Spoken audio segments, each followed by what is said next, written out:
Working. Hello?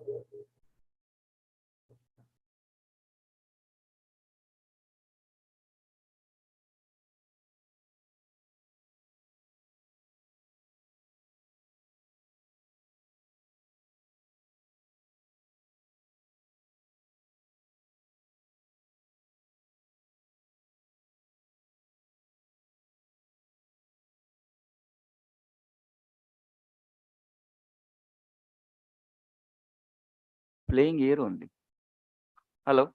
Hello?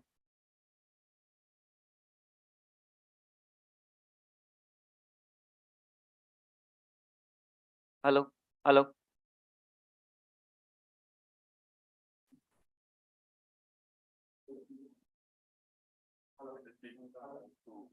No, no, no, no. No, no, no. Takes time, sir. No, but YouTube it is playing here. That's it, sir. Huh. YouTube, it will have some fraction of second to come. No, but here it should not play, no. It will be open and Huh.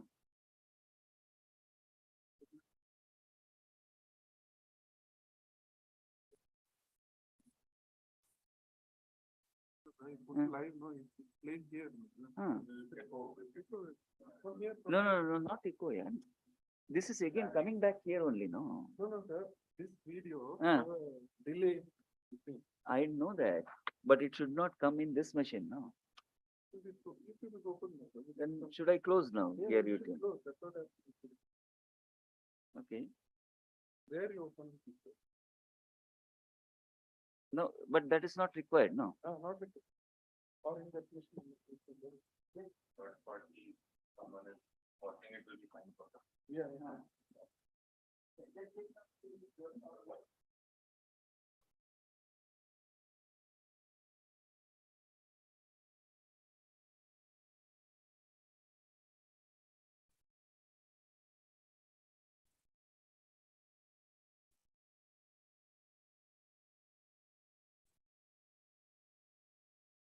For the presentation to copy. Yeah, yeah.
This one, right? Okay.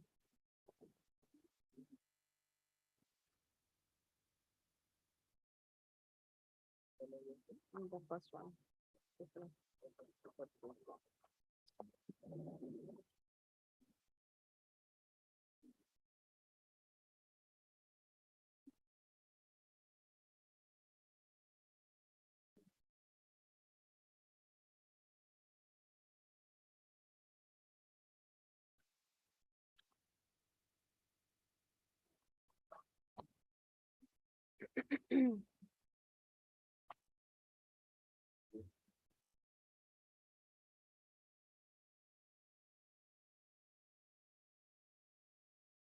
Ah, just.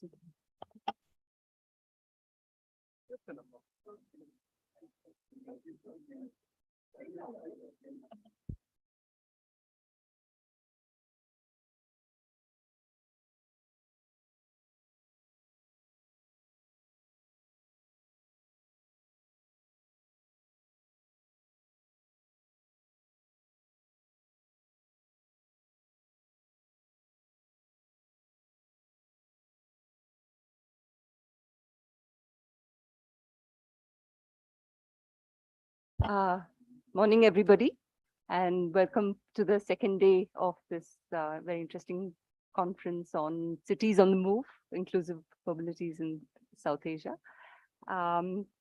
We have 4 speakers today, and the process we've been following is that all the speakers will present, and then we'll do the question session afterwards. Everyone has 15 minutes, I believe. So we're being a bit strict about the time because the idea is that we want a good discussion. So please try to stick to the time, and then also make sure that you tell us your interesting findings, right? So get to your interesting findings as pace yourself, but definitely share it with us. So the first speaker for today is Priscilla Rosario, and she'll be talking about Calcutta Tramways, a tale of surviving heritage on wheels. And today's session is on, sort of linking transport with cultural embeddedness. So I'm looking forward to a very interesting discussion as well. Yeah, please start. Thank you so Priscilla. much for that kind introduction. And good morning, everyone. It's a great pleasure to kind of address in this gathering where we are all kind of gathered here to discuss interest on mobility, on change, and how these ideas on mobility are changing. And I am a historian in practice. So I come from the School of Historical Studies, and that is where my interest lies. And I'm also now kind of developing the aligned interest in urban mobilities and how culture and historical development in the urban mobilities are aligned with it. Since I hail from the city of Joy, I thought we should kind of talk about one of the iconic figures that is there when we always look at the city of Joy, and that is the tramways or the tram cars, however you want to kind of say it. What I want to kind of do or discuss in the paper, that is a disclaimer, it's a work in progress. The reason is that we are developing a project on Kolkata as a city and the way it has developed from the 19th to the 20th century. And one of the aspects of this project is the urban mobilities, and the aspect on urban mobilities as to which can be termed as heritage, which can be termed as a cultural aspect, and which also can be termed as a necessity of the heritage and the cultural aspect. So my paper will focus on 3 main aspects. Firstly, how did tramways or tram cars in Calcutta come about? Because if we don't know the antecedents of any such mobility issues, we won't know that what is the heritage context of it, whether there's a necessity to tag it as a heritage. So, and the antecedents should be well contextualized. Secondly, what I am doing right now is that I'm taking a project which is basically dealing with the future of trams and the survival of the tram systems in Calcutta, for which I am doing a micro level study on the CTC, or the Calcutta Tramways Corporation. And then I'm also taking up the oral narratives. Of course, you can't take away the aspect of history from me. So I am taking into the narratives of oral history, and I'm dealing into the aspect as to how the people of Calcutta perceive trams. Do they see it as a necessity in the urban landscape? Do they see it as a kind of a symbol which should be there just for the heritage aspect, or as a kind of a transportation system which is not aiding or facilitating the urban transportation system, but it is just in a way decongesting the entire traffic that is there in the new metropolis of Calcutta. So these are the 3 kind of major focused areas that is there in my paper. And when I talk about trams, when I talk about Calcutta, I always like to begin as to how trams, the tramways, the tram cars are always romanticized. And the very well-known romanticization of this entire tramways or the tram cars are always seen in the cinematic representation. So if I want to kind of talk about the cinema of the movie mogul Satyajit Ray, if we have seen the cinema of Mahanagar, it deals with the story of a middle-class housewife who is forced to take up employability because of the recession that is going, and her husband has lost a job. And the first few scenes of Mahanagar of Satyajit Ray only shows about tram cars, because that is synonymous with Calcutta. that is synonymous with the heritage and the culture of Calcutta. And if you see any graphical representation, if you see any graffitis, apart from the Victoria Memorial Howrah Bridge, the next kind of representation is of the tramways and the yellow taxi. So what does tramways or tram cars have kind of come to about? So the tram system in Calcutta is Asia's oldest operating electric tram since 1902. And affectionately, when it was introduced, it was called to be the lifelines of the city. And what we are seeing right now is that though the city is changing, the landscape is changing, even the contours of which Calcutta as we know now and as we knew in the 18th or the 19th century, that is also changing. The tramways had withstood the test of time, and it has seen the city struggle for freedom. It has braved wars. It has seen it transform from Calcutta to modern day Kolkata. And what we see is that if I look into the historical context of the evolution of the tramways in Calcutta, the city as such came into being in 1639. Well, that is debatable, of course. When it's taken in historical parlance, most from the colonial perspective, that the city was put together by Job Charnock when he got the privileges from the Zamindari house of Shutanoti. And what we see is that when he became the governor of Bengal, it also slowly and steadily became the center of power of British India. Now, this is a rhetoric that we are all well aware of. How it is kind of aligned with the tramways or the tram cars of India.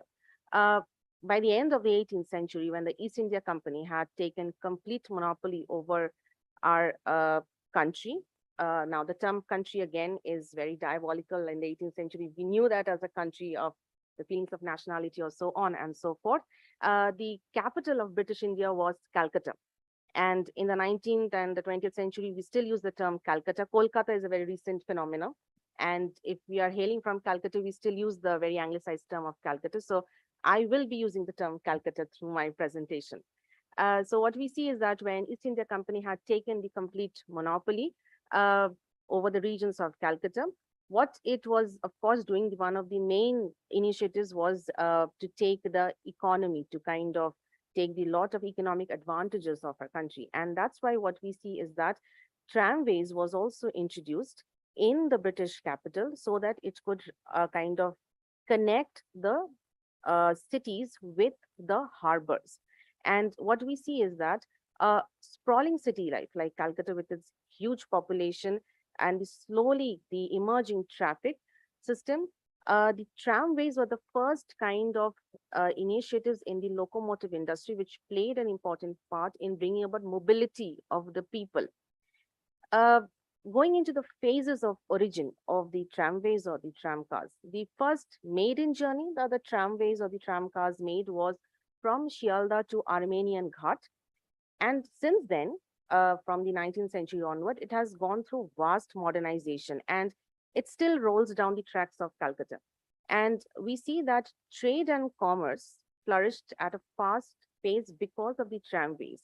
Why? Because Shialda, which was the main railway junction, was the port from which all the hinterlands, all the villages and the the faraway villages were connected. So goods were brought into Shialda.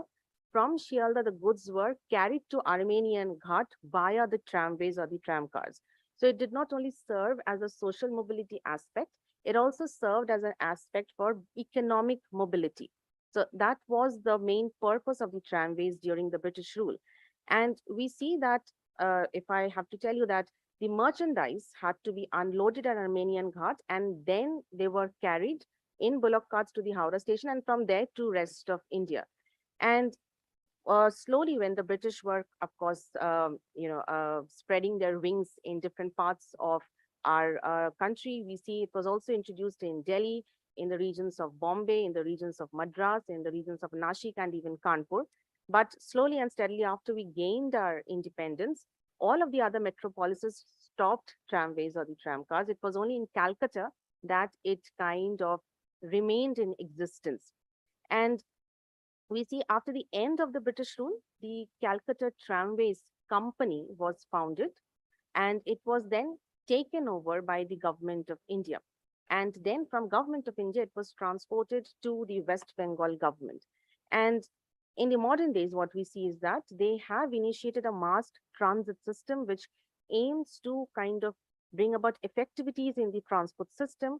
And the Calcutta Tramway Corporation has also kind of enlarged itself into the bus services. So this is the way in which the Calcutta Tramways Corporation has come into being. Now, if I'm kind of talking about tramways, the origins is kind of contextualized.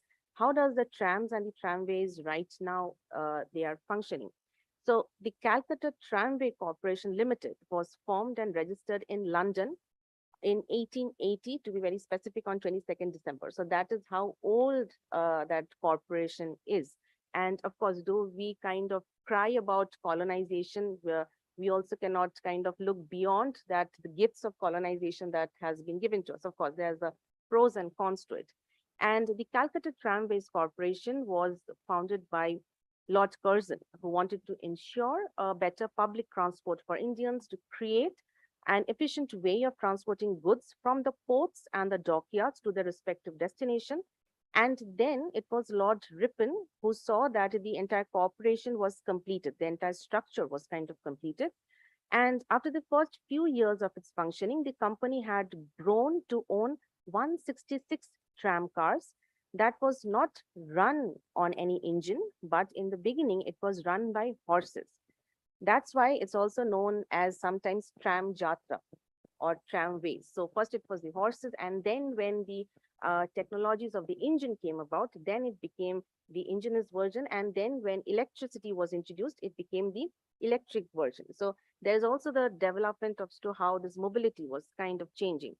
And it was the British, of course, who invested heavily in the electrification of tramways and also in the reconstruction of the tracks to fit the new and the improved tram cars. Because of course, the technology that you're using for horse-driven tram cars will be very different from the electrified version of the tram cars. And what we see is that during this time, and I'm talking about the heydays of the British rule in India during the 1890s, till about the 1930s and the 40s, before the Quit India movement had started, tramways or tram cars was dubbed as the lifelines of Kolkata.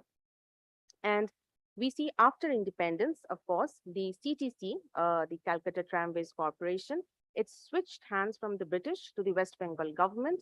And first, the government of West Bengal came into an agreement via the Calcutta Tramways Act of 1951. And with this, what happened is that the government took away all the rights and takes charge of the corporation. Another act was passed in 1967, whereby the government took over the management, and via which all the rights, all the management acts became or was transferred to the government of West Bengal. What today the CTC is standing is now a relic of itself. And much like the trams itself, very sadly, what we see is that majority of the tram routes in Calcutta has been shut down or has been downsized steadily. And this is a process which has started since the 1970s. So when the left government was in place. And now the Calcutta Tramway now kind of operates in just 25 different routes. The main routes are Toliganj, Kidirpur, Gariyahat, Park Circus, Rajabazar, and Kalighat.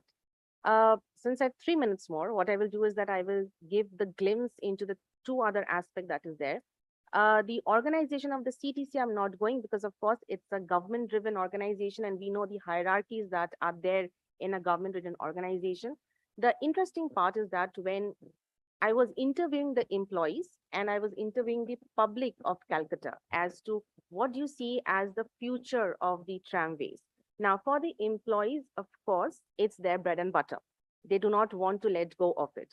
Also, when I was taking this qualitative and quantitative research at one go, the employees are aged from 18 to 56. This is their age group bracket. Their education qualification, the maximum is class 12. Okay. So for them, getting a job in the government sector is, of course, a dream come true, the basic dream that all of the Indians kind of envision. And secondly, it's a steady job which kind of supports their family. So for them, the survival of the tramways and all is very necessary. But when asked of the question that do you think that tramways should be done away with, they were skeptical because for them, the employees who doesn't even have education beyond class 12, I'm talking about certified education. Education can also be from different ways. For them, it's a source or it's a symbol of heritage of Calcutta. Coming to the public, when I went to regions like Jadavpur and Gariahat, and I kind of stationed myself at the tram depots, and I was asking the people, if they have a moment to spare for this questionnaire or interview, I was asking them that why are you traveling in trams? Because now there is buses, there is taxis, and there is a lot of aggregators that is there, Uber, Ola, there is autos. Why do you think why are you traveling in trams? Because it's also time consuming. The amount of time it takes to travel from one point to the another is quite a lot. So for them, firstly, it's economic. With 2 rupees or 3 rupees, you can travel quite a distance. Secondly, for them, it's a charm. So if you have the leisure in your hand, you can also have a very kind of a charming journey from one point to the other. Uh, from the government perspective, of course, when I went in to talk to the CTC employees is on the higher ranks. Of course, it's very hierarchical. And the tram depot that I went was the Nonapupur tram depot, which is the main hub where all the kind of trams gather for their maintenance work and where their offices is also situated. For them, what they are doing is that they don't see a very bright future. For that, the CTC has also now started bus services. So their backup plan is that if the trams are done away with, because even now the present day government of West Bengal is very skeptical about having trams on the roads of Calcutta. So what will happen to the employees is that they will be then made into the drivers of the CTC buses that is there. But on the other hand, when I kind of talked with certain ministers in the transport department and I said that what is your take on this?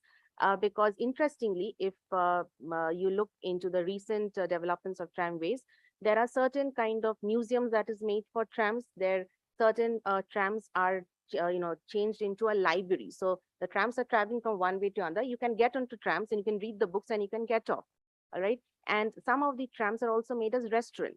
So then it was also said that they're aligning tourism, they're aligning heritage with the symbolism of trams. So the picture as it stands now is a little bit vague as to what the urban populace as such wants to do with it, because of course the government is looking at the viability of having tram tracks, which of course it's not well maintained, whether it's bringing about more congestion. On talking with the traffic police in Lal Bazaar, for them, it's a relic of the past that should be done away with. It's really not adding up anything to the city. It's just a kind of more of a headache to them. This is the kind of terminologies they kind of use. And I understand because sometimes, with their job profile, they fail to see the kind of heritage that is kind of attached to the symbolism of trams. What I'm trying to kind of, uh, diverge from my findings is that, of course, it's a heritage tag coming from the School of Historical Study. Trams should be there, but if we take a look from the aspect of environment and sustainability, if major European countries are now reverting to tramways or tram cars because it is much more environment friendly, then I think we should not kind of take a step back and do away with it. What I think is that we should kind of, build up our urban transportation system in which tram tracks and tramways can be well integrated so that we can also kind of cut down the reduction or the emission of, fuels that is there, because of course it's very environmental friendly. And this is one proposal that as a project we are trying to build up to be presented to the transportation ministry and of course to the state government. And this is where till now my research stands. So we are trying to show that, of course, you can build up tourism, you can build up the heritage track, and also with that, you can align the environment and the sustainability factor. So I think my 3 minutes is up, or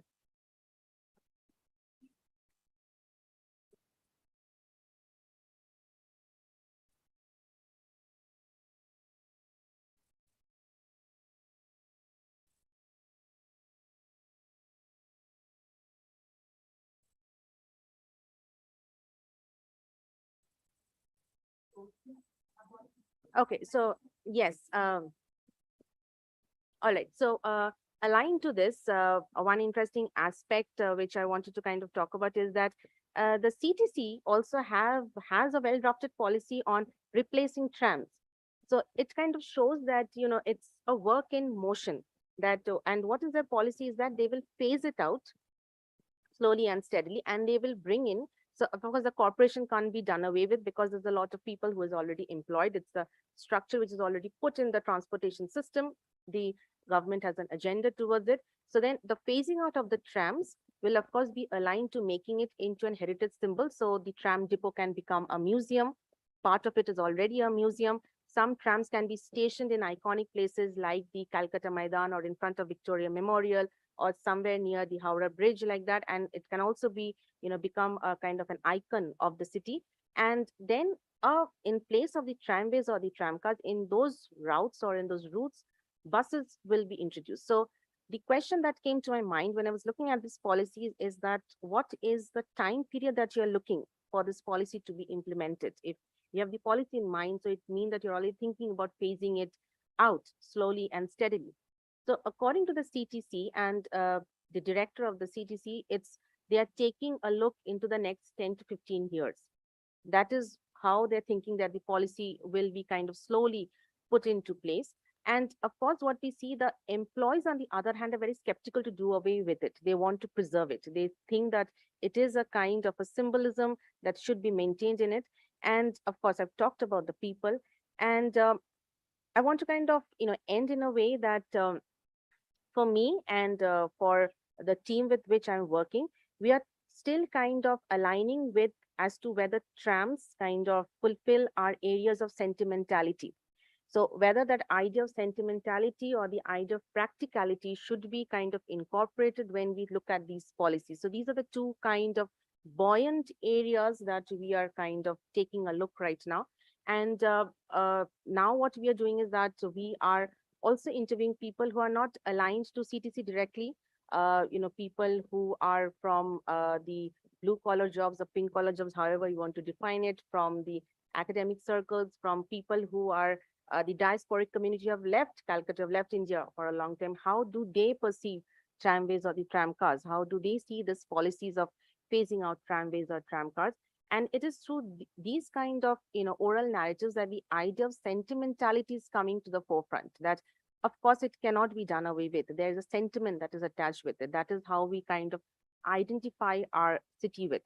So now the question that kind of, you know, dressed, and it's still a matter with which needs to be debated, that should we give weightage to sentimentality? Should we give weightage to practicality? Or should we give weightage to both and see that how it aligns with the aspect of environment and sustainability? Thank you. Thank you so much, Priscilla. That was very interesting. And I think you did a really good job of also raising the issue of stakeholders and discussing each one. Thank And you. maybe we can have further discussions of who else may be stakeholders in your project. We'll move on to the second paper by Prajwal. This is a collaborative paper from the project. Prajwal will be talking about annual mobilities, the role of pilgrimage leisure trips in reproducing culture in urban slums. Please go ahead. Thank you, ma'am. Yeah, so the annual mobilities as a title is still something that we are still thinking over. But thank you so much for being here. So I'm Prajwal Nagesh, a doctoral researcher on the ICMO project, and I'm supervised by Professor Ajay Bailey, Dr. Subin George, and Dr. Lekha Subaya. So let me give a little backdrop as to why even this particular study was envisioned, why this phase of the study was envisioned. So when we're trying to understand older adults and their access to the city and how transportation was playing a role, so one of the spheres was to understand their access to the social life or the leisure activities. So and often is to go with the questions of like used to ask them like, do you have friends, or what do you do in your free time? I think these were the questions which drew very blank expressions, like understandably. And that's when we started realizing that there were certain aspects of the social life or leisure, which had to be a bit more immersive experience to stay there in the same space as they inhabit, and then observe them a bit more keenly. So that's the backdrop to the study. Like I said, so this was our focus question. So the ones in the red text are basically the major spheres which are overlapping. So we have transport, we have leisure activities, and then we are particularly looking at low-income older adults. And I'll come to the reasoning as to why this becomes important. And then the last part is the cities and the urbanization process. So these are the overlapping processes. So I think even before we dwell into what we found in the field, I think it becomes a bit more important to unpack basically the concepts of leisure and mobilities, and more particularly for low income older adults or for coming from marginalized communities. So our starting point is more from the sociological understanding of what leisure is. So to simplify it in a more sense, it's basically about how one organizes the free time. I think there have been multiple debates and discussions about how do you categorize free time, which is not something that we'll be getting into right now. But in the paper, definitely it does take a space. So that will be the starting point. And I think one of the earliest contributions to this theorization was from Marx. So trying to understand when you're looking at leisure, it can't look at it as in a silo. To look at it from the capitalist tendencies as to the competing aspirations of both the leisure and work. So that's the wholesome in which we need to look at leisure. So it begins from this theorization, the theory of leisure. And in recent years, what you can see is that there is a very interesting tangent that has come about, which is like it becomes a bit more problematic to equate leisure with socioeconomic positions, or only with just that. So it becomes a bit difficult to assume. For example, if I can say, if somebody is a higher income older adult playing golf or going to a club, might give the impression that they have a higher spectrum or larger spectrum of leisure activities. But it's a bit wrong to assume that when you're moving lower the socioeconomic strata, that the leisure activities kind of shrink. So that is the assumption that we need to be a bit more wary about when researching that. So we had a lot of research that has been moving towards this idea. And we draw more on the historical and theoretical approach to understand the historical influences under which these leisure activities are planned, and how they have been reformed over the years, and basically the reason how do they justify these as activities of leisure. And another important tangent here is that when you're looking at pilgrimage, how within the spectrum of leisure, I think we fail to even recognize that it's one of the oldest forms of mobility. And we're talking about transport. So somehow, especially the gerontological aspect of transport, I think pilgrimage somewhere, I think, just takes the side seat if you're looking at the urban transport. So I think that is the gap that we're trying to fill with this particular paper. Not just understanding just the intercity, but also but moving away from the city as well, and looking at pilgrimage as one of the important mobilities in their lives. So, so this is the orienting conceptual model we're looking at. So we're looking at aging, the needs of leisure and spirituality, and how transport enables or disables or in the gray area, and then how this results in the pilgrimage experiences, pilgrimage and leisure experiences. In terms of the method, so like I previously said, the idea was to spend a lot more time in the spheres of their lives, to eat in the same canteen as there, to leave. So we rented a place and stayed closer to the neighborhood, and also travel with them, ride along interviews.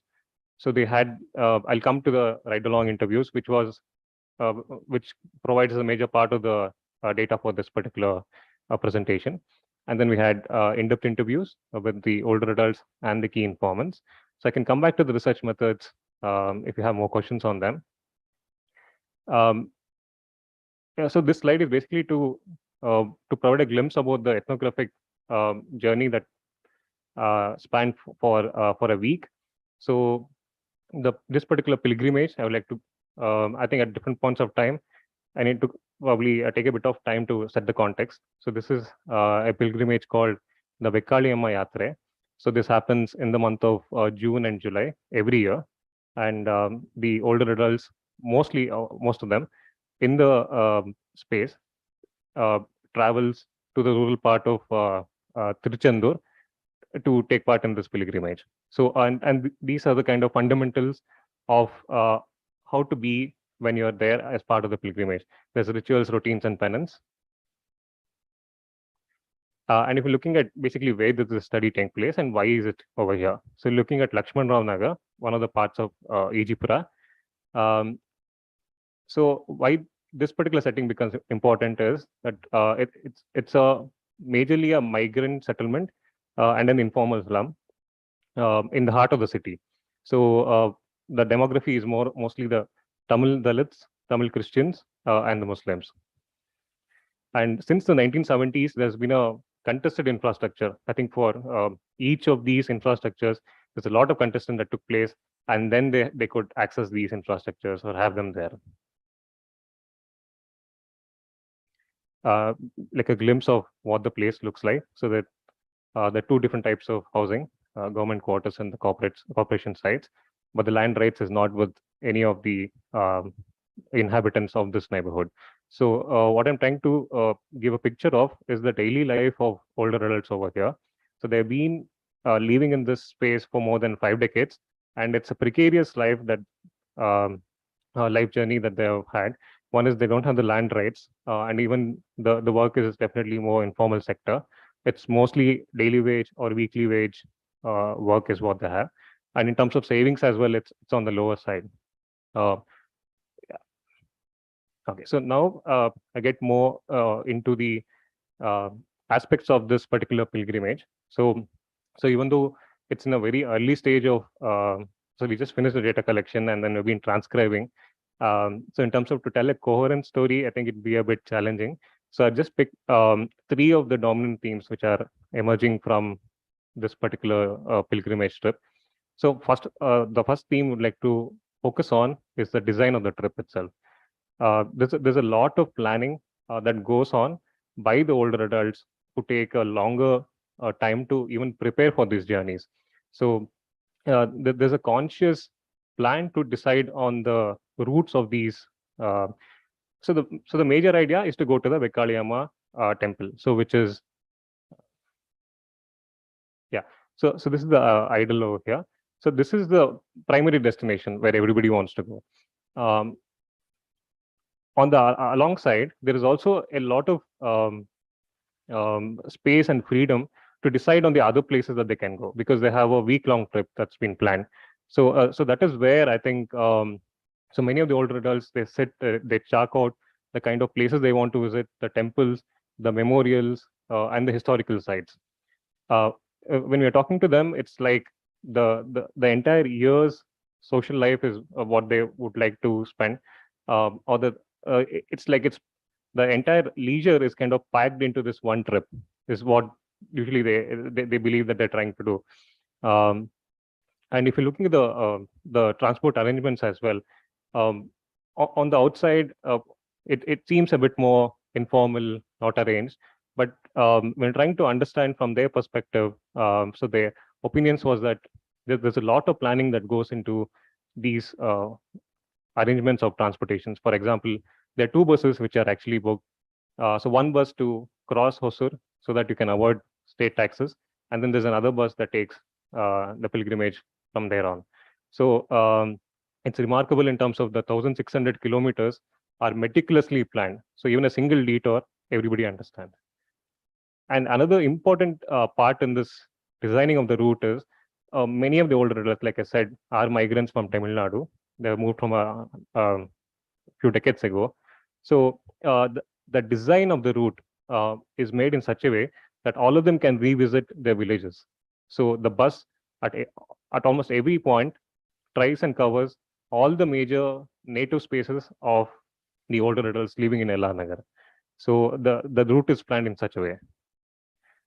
So when looking, so moving from the design of the trip itself, and also, so what would be the motivation to design a trip and take this for 7 days? So one is the leisure, and the second part we need to understand is the kind of the spiritual space that they share with this trip. So there's one anecdote that we have over here. It's by Guru Shakti called Angalama. So what she says is that when her husband moved away from her and got married the second time, she says that she prayed to Vikali Amma to ensure I do not remember my husband again and go back to him. And she says, this is why I'm dedicated to this God. So there have been many similar anecdotes, especially in terms of work, in terms of their success in their personal lives. So even though there is a larger community activity around the pilgrimage, there are also these individual motivations that that incline them towards taking these trips. And there's a lot of pride in terms of highlighting the streak. That is, I've been to this yatra for 20 years. I've been here for 13 years. So the kind of pride in the community is based on the continuous streaks that you have taken to these pilgrimages. And then the second theme that I'd like to talk about is the bus itself as a space of both solidarity and contest. So there's a lot of contestation that happens on a very granular level. For example, we're looking at the seating arrangement. The seating arrangement is meticulously planned, like who gets the window seat, who gets to sit in the center part of the bus, which has a better suspension, and then who sits next to you, because I had to occupy a seat, and then finally I had to be explained that like this is not the rightful seat. This has already been contested and already somebody has got the seat, so I would have to move to the back of the bus. So the dynamics of the LR Nagar is seamlessly passed on to the dynamics within the bus itself. So you can see all the graded inequalities or power struggles that happens in the slum is also carried forward in the bus. Like for example, who decides the music, like which song needs to be played. And then who has the power to even stop for toilets, like because you need to shout out to the driver and ask him to stop. So it's who gets to do these things, and even the arrangements of the sleeping order. So the dynamics of the community is very much exposed when the travel is taking place. Sure. Yeah. So and then we move to the last part. Satish sir can. So this is the agency that I'd like to talk about.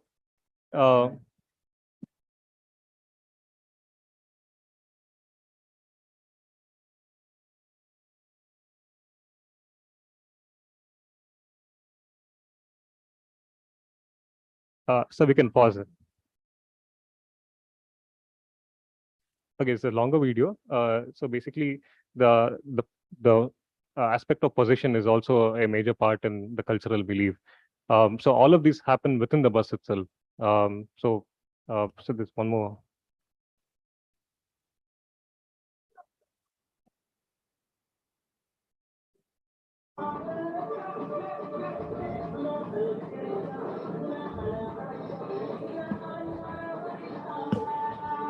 So we can pause it. Okay. So what I'm trying to show with both the visuals is that both the visuals have been taken with consent, like to state the ethical parts, is that the space itself, the same space, can be inhabited for both the spiritual reasons and also for the entertainment. So it's like how there is a agency for both to take place in the same trip in the same space.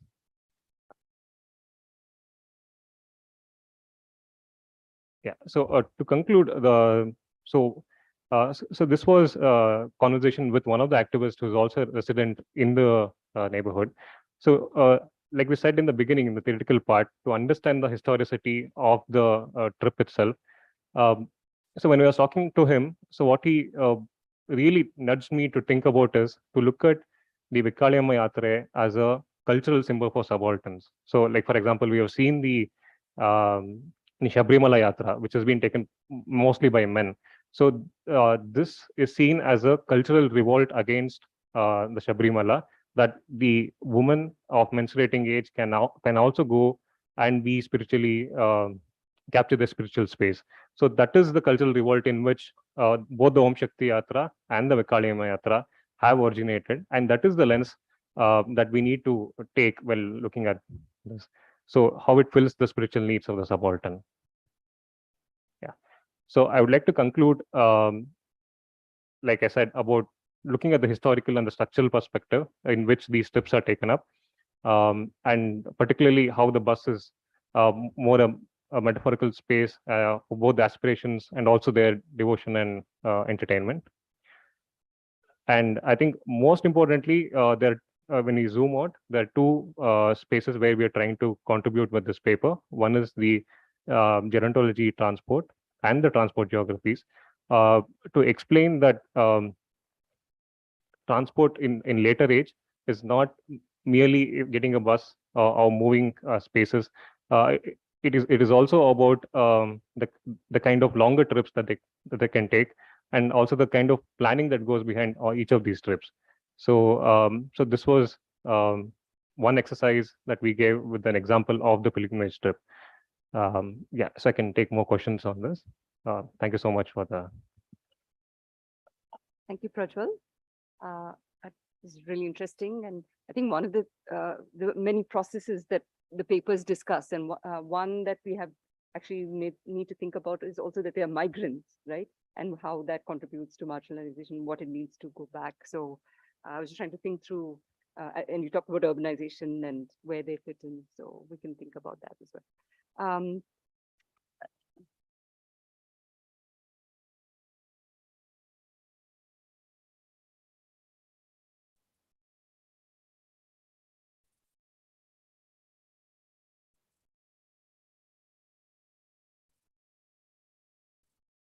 So let's, we're trying to organize the time because tea is really important.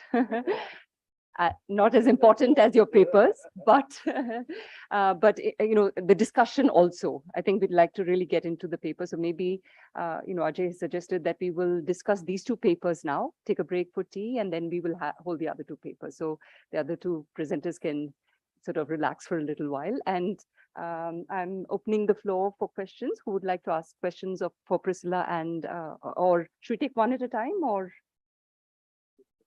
Okay, we'll questions for Priscilla, please. Who would like to go first? Go ahead, Ajay. Thanks for the presentation. It was very interesting.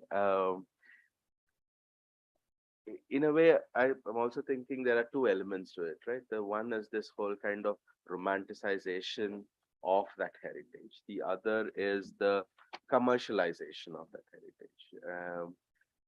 And these are processes that are kind of parallelly running. And depending on which stakeholder or which group you talk to, they may adhere to one of these two things. I'm wondering because you also interviewed the drivers and conductors of these particular things, how do they situate themselves? Do they see it as heritage? Do they see themselves being part of this living heritage? Or are they looking for other, because given that metro is also running over there and there are other modernist kind of approaches. Yes, thank you for this question and this kind of observation that you made. So the age criteria becomes very important over here. So for the younger generation, those who are falling into the categories of the age group of from say 18 to 30, 35, 40, for them, they want something which is much more viable to them because they are now moving on with the time. So for them, it's not that, okay, they have got a job and I can stagnate in this job till I'm kind of 60 and retire from there. For them, even if they are coming or the CTC makes them from a tram driver or from a tram conductor to a bus driver, bus conductor, for them, that's a kind of a promotion. So they really do not align with this idea that, yes, it's a kind of an heritage symbol and it should be kind of kept down with. When I asked them that, what about if it becomes a kind of, it gets a heritage tag and you get kind of, economic benefit from it, then of course they are interested. But then is that how much of benefit do we get? Do we get the same benefit as to becoming a bus conductor or a bus driver, or will it be a little bit lesser than that? For the older CTC employees from the age group of, again, 50 to 60s, like that, this is a very small, age gap that is there. For them, the sentimentality plays a very important role, because, of course, they've seen the city change. And so they are seeing it change in a very much drastic manner. They haven't seen Ola, Uber that was there, right? And so for them, also, they don't keep as a fast track with the technological changes that is happening. So for them, they say that etai to Kolkata, this is Calcutta.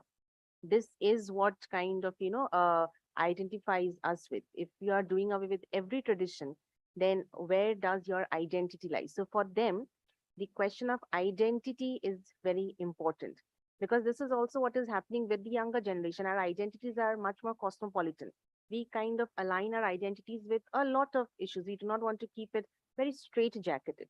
But for the older generation, their identities are very much kind of defined in that way.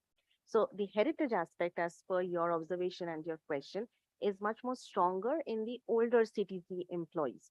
They want this heritage aspect to be there, aligned with the employability factor. Does that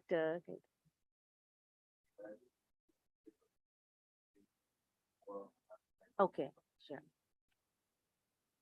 That if you could bring within your paper this kind of bifurcation Mhm. and adding a bit more nuance to that in terms of that it doesn't have to be always this kind of by kind of group, like that you divide them across romanticizing Yes, or commercialization. There could also be this gray area in between, true. which and just to avoid this kind of caricaturizing I the agree. process and that. I agree. Absolutely. Thanks. Thank you so much. Go ahead, Samita. And thank you for the presentation, very interesting. I was just wondering that, is there any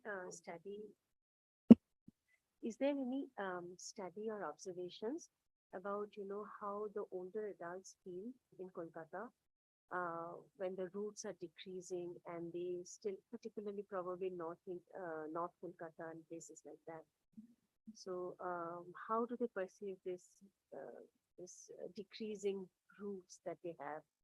Because for the smaller distances, they cannot probably, use other modes in some locations. So that is one. And the other thing I was wondering, because Kolkata has a very less road space. Yes.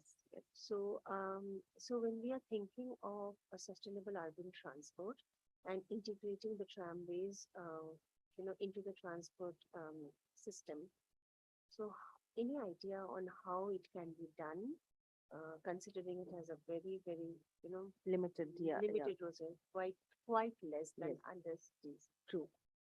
Okay, so if we are talking about any academic work that is done of value, then of course not any academic work that I can mention that it has been taken on the aspect as to people perceive the tramways. You can find a lot of work that is done on the historical development of the tramways, or whether it's a heritage kind of an aspect in that.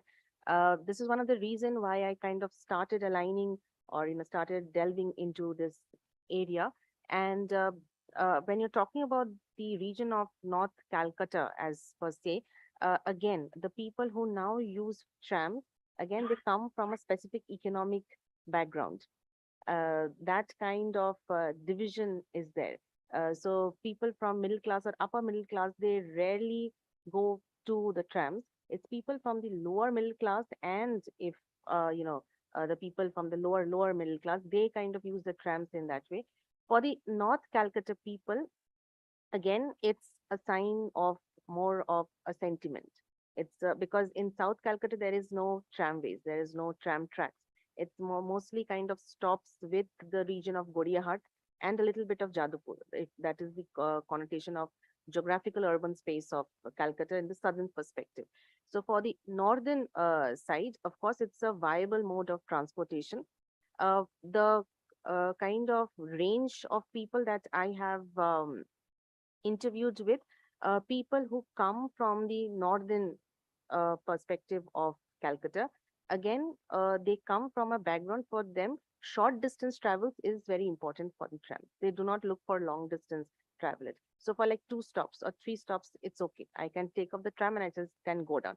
Sometimes the conductors are also not very vigilant. So you can just go up the tram and you can go down. Nobody will ask you for the ticket also. It's still the process over there. So yes, to answer your first question, no such kind of academic work of merit has been kind of conducted on oral narratives of people's ideas and visions. The second part of your question, which deals with as to how taking the limited space, geographical space that is there for the transportation system. See, tramways or tram tracks were already there, and then they are being now taken off.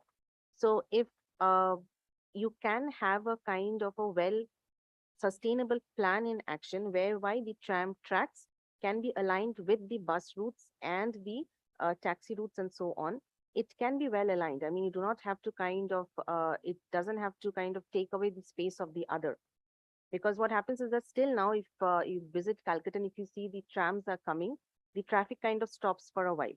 The tram moves away, then again the traffic kind of, goes up the tracks. Of course, that's kind of unplanned, unhindered kind of the movement that is happening. But if the tracks were already there, I think personally, it is my kind of observation, taking a look into the demography, taking a look into the geography, it can be well integrated into the transportation system. And now also, I mean, Calcutta also has the underground metro. So the transportation system is kind of anyway, of course, it's overburdened, overpopulated, but at the same time, it's also kind of, equally distributed. If you have the metros, you have the buses, you have the taxis, you also have the trams. So what I'm trying to say is that it will also be kind of well facilitating people coming from different economic backgrounds.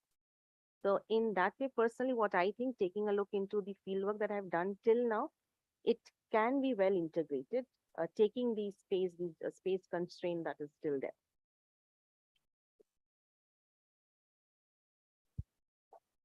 Go ahead, Shivani. Thank you for the wonderful presentation. Before asking my main question, I have one question. You did your fieldwork in different parts of the city. Yes, where the tram depots are there and where the tram tracks are there, and where the tram is kind of functioning, because not all parts of Calcutta has the tram tracks. So like you did different, like as you said, different parts of the city. I would like to ask, based on the responses you got from the different stakeholders, so how would you like define or describe the subculture of that part that you see, like kind of differences and similarities that you got in the responses based on what kind of heritage people are seeing the tramway system is? And moving on to the second part of the question, how do you think people see tramway mobility, whether it is like going to be a sustainable solution to the climatic change that we are seeing right now? So if you have like put these kind of questions into your interviewing process, I would like to know. Yes, thank you for that, Shivani. So the first aspect of your question is that how people, those who are uh, using the tramways as a means of transportation, how do they perceive the tram cars or the tramways? Like in a niche, like if you have interviewed 10 people from one part of the city, how do they look in, like if you see the pattern across those cities, what kind of differences and similarities you saw in that part, and how would you relate or find differentiation from other parts of the city? Okay. So when I kind of did the interviews in the northern part of the city, and then when I did in the southern part of the city, the aspect which is aligns with also with ma'am's question. In the northern part of the city, it's basically used for a short mode of transport, 2 stops basically like that. For the southern part of the city, you have one tram track which kind of joins from Toligons to Gariahat, which is along more or less a 15 to 20 minutes ride. Now, in this world, it's quite a long distance. We do not have the leisure to kind of spend, because if you just take an auto, if you just take an car, you will reach in half of that time. And of course, trams make a lot of stop. So people coming from the Gariyahat or from the Taliganj area, for them, it is much more economically viable. This aspect is absent people who are using the tramways in the northern part of the city. For them, it's much of a leisure. It's much more of taking a ride or just, hop, skip and jump to one stop or the other. Secondly, when I was asking them that, do you think that it should be retained? Do you think the aspect of, sustainability should be there and all? Of course, the way we understand sustainability is very different from the people who are coming from a specific economic background. For them, taking care of their livelihood, taking care of their job is much more important rather than to think of these bigger things for them. So when I asked them, I mean, it was a kind of, firstly, not a struggle, but a little bit of a process to make them understand what sustainability is. Because of course they are traveling, they have a place or a destination to reach to, and of course then have to get on with their day. So of course that language barrier in making them understand the what academically we think of sustainability, and for them what they think of that. So uh, if I may say that 30% of the responses were complacent, that okay, all right, if it kind of you're saying that it will add up to our environment and all, why not? Anyway, it's functioning properly from the time, our great grandfathers were there. But then when I'm taking the discussion beyond the people who are using the tramways, so people who are kind of, sitting and researching, people who are in the transport department and so on and so forth, people who are responsible in bringing about reports as to what is the carbon emission of your city is. For them, of course, it is very important intervention that it should be kind of retained.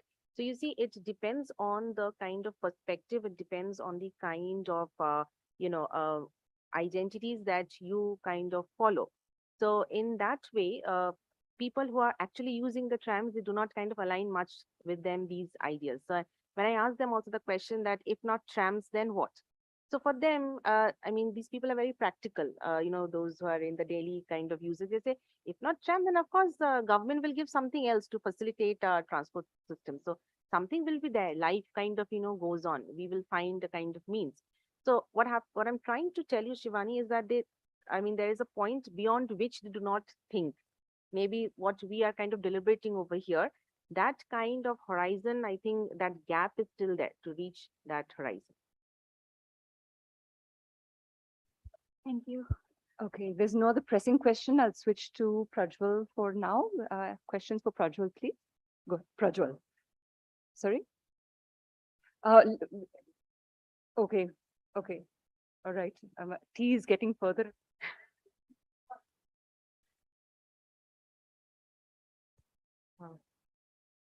Thank you, Ms. Priscilla, for this presentation. It was really interesting, and I wish if you could show us some pictures, because Yes. being an outsider, being from South India, I have seen trams only in movies and songs, and it's really romanticized. So I've always thought of when I visit Kolkata, I should definitely get onto one. So my question is basically, you said there is from the user perspective, users are basically most of them are from a special economic category. So is there a difference in the age group that which you had seen in the users, and how does different age groups perceive? I wanted more clearly, if I say, what are the perspectives of younger generation who use, or are they actually using these trams?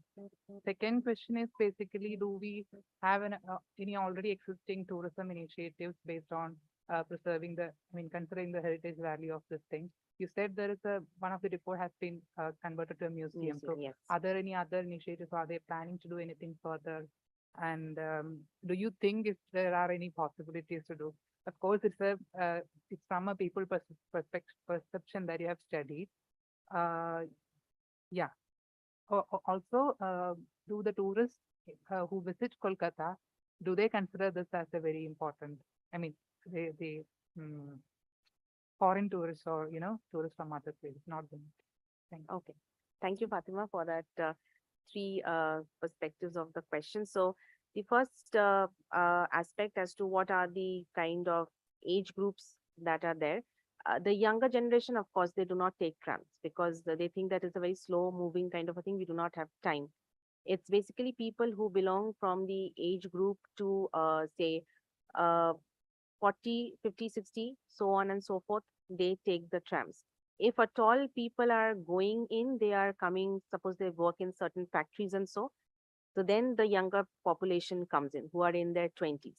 All right, suppose they can't afford an auto ride or they can't afford a bus ride or suppose they miss their buses because there were very instances when I asked younger men and some females who were there that, why have you taken the tram today? This was my first question.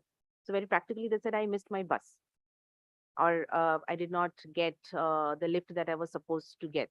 So my train stopped in the Jadavpur station and then I could take the tram to the next thing and then I will see if I can get another kind of a ride. So this was a more practical aspect that they give. For the older population, it was like, no, it's very steady and I'm kind of used to these kind of, stops and it's easier for me to get up and get down and I don't like the hurry and the scurry of it. So that's why I like to use the tram. So daily usage of trams is more or less of the older generation. It is very much lesser of the younger generation because I kind of did it for a period of 3.5 months when I used to go for trams every alternate days to see how the character or the profile of the people are changing because you need to have a period. I mean, if you can just travel in one day, you can understand that what is the profile of the travelers going over there. So yes, the younger generation use it in a very impulsive manner in such way. Uh, the second aspect of your question aligns with the heritage aspect. So yes, of course, now the government of West Bengal is transforming certain depots, tram depots, where actual work cannot take place of maintenance of the trams into museums. Certain trams, as I said, is stationed in certain iconic places, which is turned into libraries, turned into cafes. So there's one cafe that has come out, which is known as Tram Cafe, uh, to kind of aid this aspect of, tourism and also the aspect of tagging it with the heritage angle. And yes, of course, if you are a tourist in Calcutta, be it from within India or outside, everybody will take a tram ride. And it's not even if you're a tourist or not, even when I go back home, when we are meeting up with our friends and all, sometimes just for fun, we just take a tram ride for 1 or 2 stops because it's kind of ingrained in our cultural kind of a pattern. It's kind of, as you said, the sentimentality, the romanticization that is there, which is also kind of depicted in the various cinemas and all. So yes, I would welcome you to the city and please take a tram ride when you go. Thank you, Aishwaryan.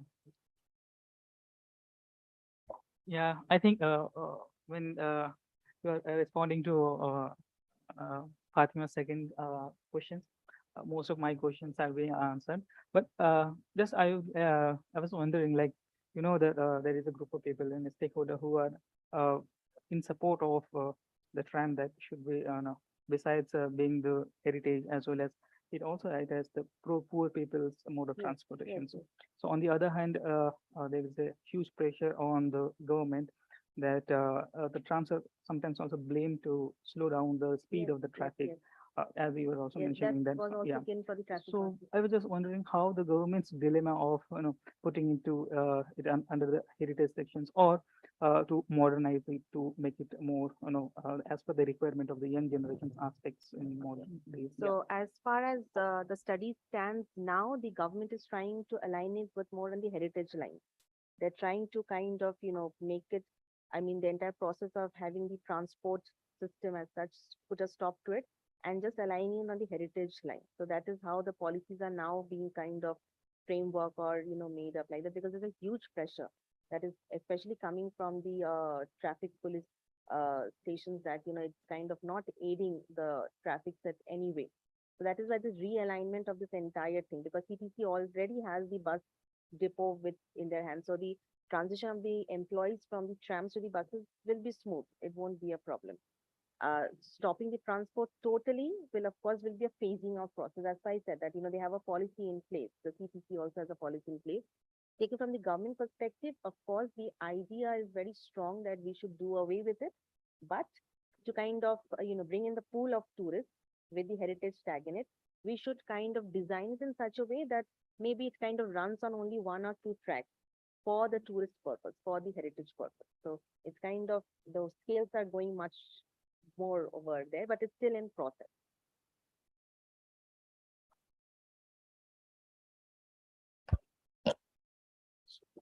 Yeah, for Prajwal. So I think, okay, after tea, all right.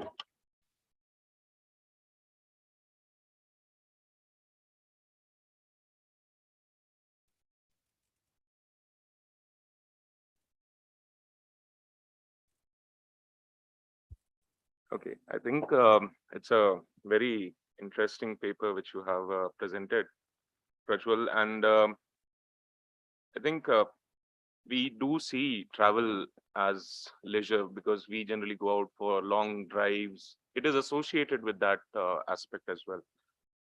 And I very closely can relate this, that communities come together, or people with similar, background or similar situations come together and possibly celebrate or interact more.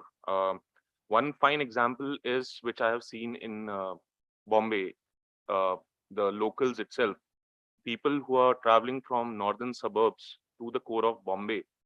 It's probably a 1.5 hour ride for them. And so you will find, so again, Bombay is a classical examples of all migrants settling together. So leaving apart the socio-economic background as such, but communities too do come together. They, play bhajans as they are traveling because it's early morning, say 7 o'clock, 6:30, 7 o'clock, and they'll be moving towards that. So it's a very, something which is happening not just in a certain aspect. And in Mumbai, people do see work as they worship work, apparently. So that again aligns with the pilgrimage aspect of it. Not in Mumbai, but I'm just saying, given the financial capital and people struggling too much to even travel to make their ends meet, and local then again survives as their only means of public transport to traverse such distances given the situation. So I think that was one. And also I think the factor of comfort. So for example, in the same local train at 9 o'clock, you would not be celebrating and doing that, because the level of comfort which you have in early morning train as compared to a more empty coach, that is where your interactions start happening. Right. So I think those factors of comfort and, myself being at peace, and the situation from the perspective of time also, I think this is very specific. Your paper is very specific, but if there is an opportunity to explore how, without any conscious effort of planning also, these aspects anyhow come together. How do they, bind people together and help in interaction, furthering interactions or exchanges, would be an interesting topic to go further with. Just a thought. So yeah. Thank you, Pramod.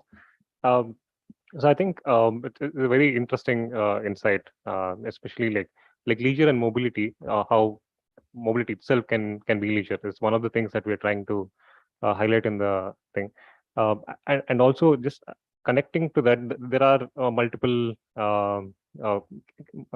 situations or multiple cultures which actually has space for this, like the Mumbai locals, I think, and the North India yatras, for example, Shabrimala, which used to be there. So I mean, not just the pilgrimage, I guess, but even so. Also, it just adds on to that. For example, looking at one of the move away from Marx's understanding about leisure was also that your work itself can also be leisure. Your work trips can also be leisure. You have your workplace vans, which we saw in one of the previous research spaces. That van itself is a place where the friends come together, the co-workers come together, colleagues. They have parties within the vans. So, like I said, there's a lot of overlapping that happens when these trips take place. And I'm sorry, I missed the second part. Comfort. It's very interesting, since we try to do this more on the ethnographic part. Uh, we thought it's good to travel with them and experience than being probably a borderline ethnographer. So it's like we thought we'll travel with them, and it was I mean, I'd like to thank the supervisors for the encouragement to take on the trip.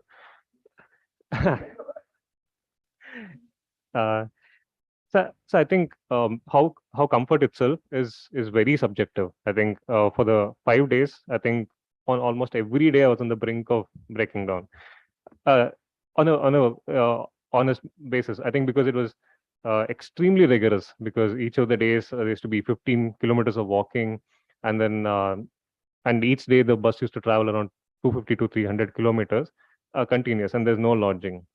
And that's when you started understanding that, especially because this trip was being taken by older adults, and usually we kind of victimize their travel, especially in gerontology. It's like they have knee pain, like, which is also true, but also how in the spiritual context they have the agency to overcome all of these, or they have the belief that they can take on these tours, and also believe that it's comfortable. They were absolutely sure it was comfortable for them. I think that was a very good realization for us, because it's very subjective comfort. But thank you so much for that question, Pawan. Yeah, really interesting paper. I'm still bit sort of thinking on this, whether this journey becomes a part of leisure, or there is there's a larger meaning to the journey, and then you make it enjoyable. But that is something that you mentioned, because not even in locals. I mean, I remember one of my travel from Pune to Mumbai, there are daily commuters, and in that train, it's such a ritualized thing that 6:15 train starts, 7:30 there will be a puja.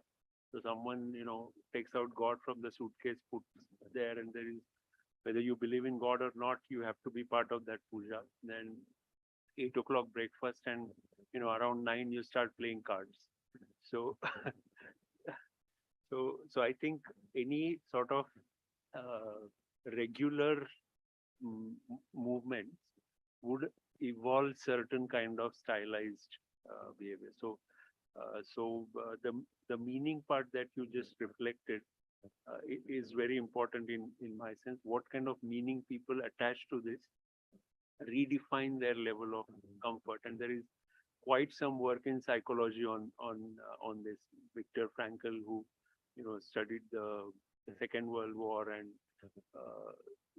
concentration camps, basically how can people go through such a large suffering and still have that meaning. And there's also a therapy based on that called logotherapy. It basically redefines meaning in life and help you cope with that. I had two questions per se. I found that chess carom thing really interesting, and also that can be looked at from a more, I don't know whether you have that data or you have explored it, but what kind of rules are there to play that game, and do these rules really relate either to chess or to the carom? Probably won't relate to carom, because the playing board is very different. And how does that, I mean, playing chess, why did they choose not to play the chess, but only use the chessboard? Okay. So all those things, I think, could be quite interesting to see how they define leisure part of it. Is it related to certain part of identity that they don't want to be associated, whatever? But that's something that you can dip deeper. And the other thing, what I was, what do you have in mind that you would do with this data and analysis?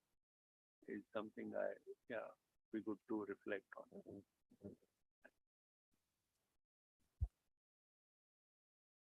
on. Thank you, Dr. Suresh. But I totally agree on the aspect that it's not just leisure, but it's a whole combination of motivations that actually enables these more routine exercises. So that's the reason why we call it annual mobilities. That is, so these are two trips that is more built into their calendars. So they try to work their financials around this. So they have a loan system as well, so that so everybody pulls in the money, and then this money goes as a rotating loan to the businesses, and the interest that comes from the loan is being used also to fund these trips. So, like I said, it's inbuilt. That there's a conscious effort to inbuilt it into their life, and there are larger things happening apart from leisure. Uh, and also like the migrant aspect of it, because for them it makes a lot more sense for them to travel to Tamil Nadu and to their rural spaces, uh, as against probably go towards Kerala, or it becomes more easier for them to travel probably to other parts of Karnataka without the taxes. But there's a conscious effort to revisit their native types. So that's definitely there's a larger meaning that needs to be looked at. Um, and very interestingly, the carom or chess. So I saw this game being played on one of the days from an older adult. So they have a lot of these tournaments that take place. So they have these neighborhood grudges and battles and champions in their own space. When we ask them about the name, they call it as Namata. So I think that's when I had to I posted it on the Instagram with their permission. Sure. And then we started started getting comments that is actually checkers. So it's the game is checker. They play with the same rules. It's they play with the carom pawns, but it's the exact rules of the checkers that they play. So that was very interesting, and we went back to get to know more about the origins of this. But it's still it's a bit of a shadow in terms of where the origin has been from, given by the natives. So I think still been trying to figure it out, but they play the exact rules of the checkers, but they don't call it checkers. Yeah, I think. Thank you.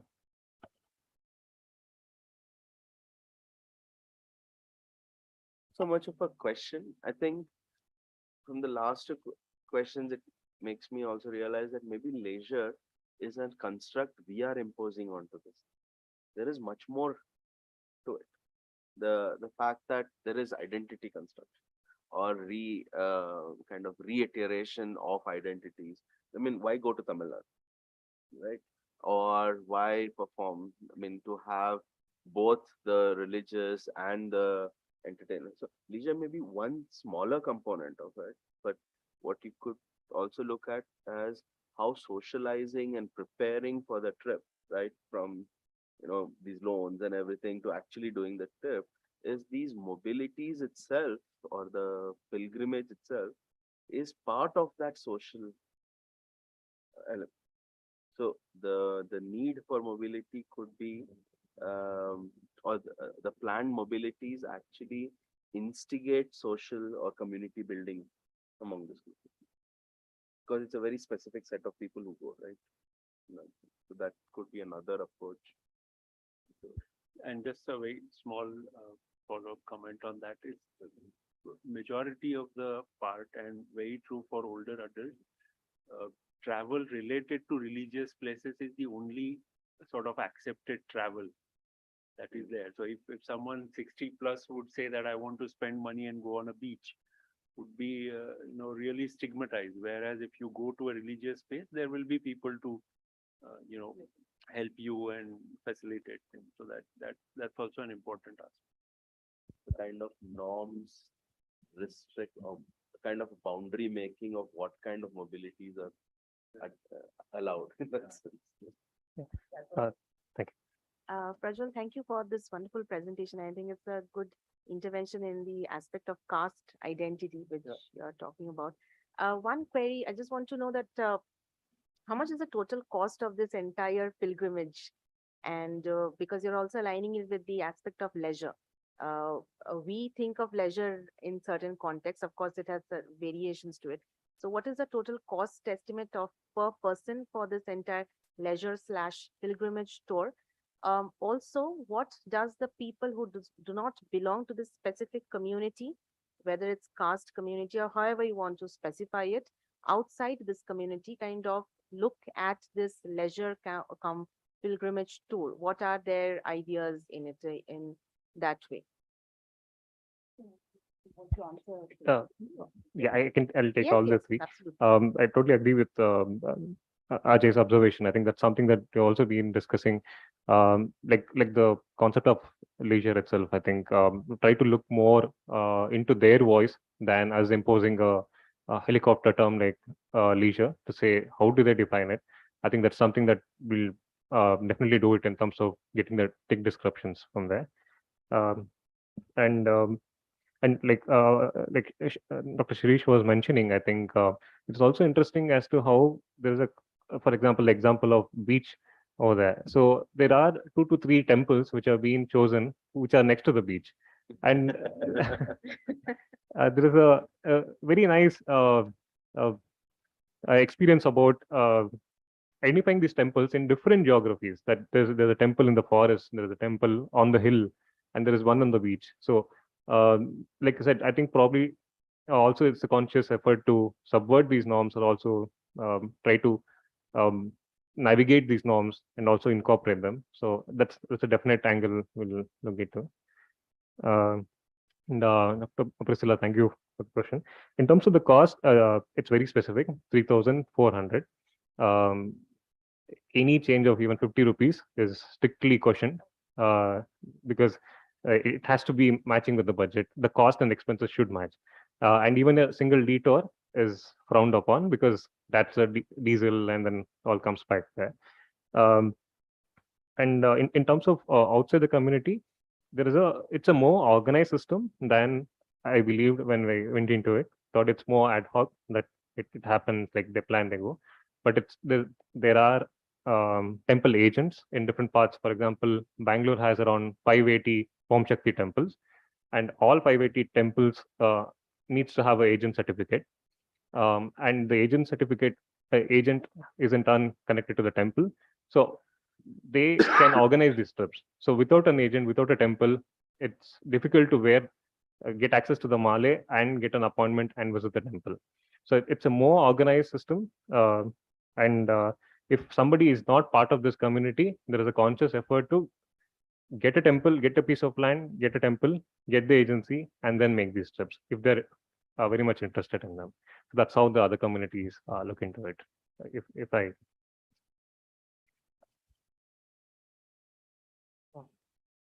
Yeah. So, Prajat, it was a nice presentation. Actually, there is a very specific thing I want to know.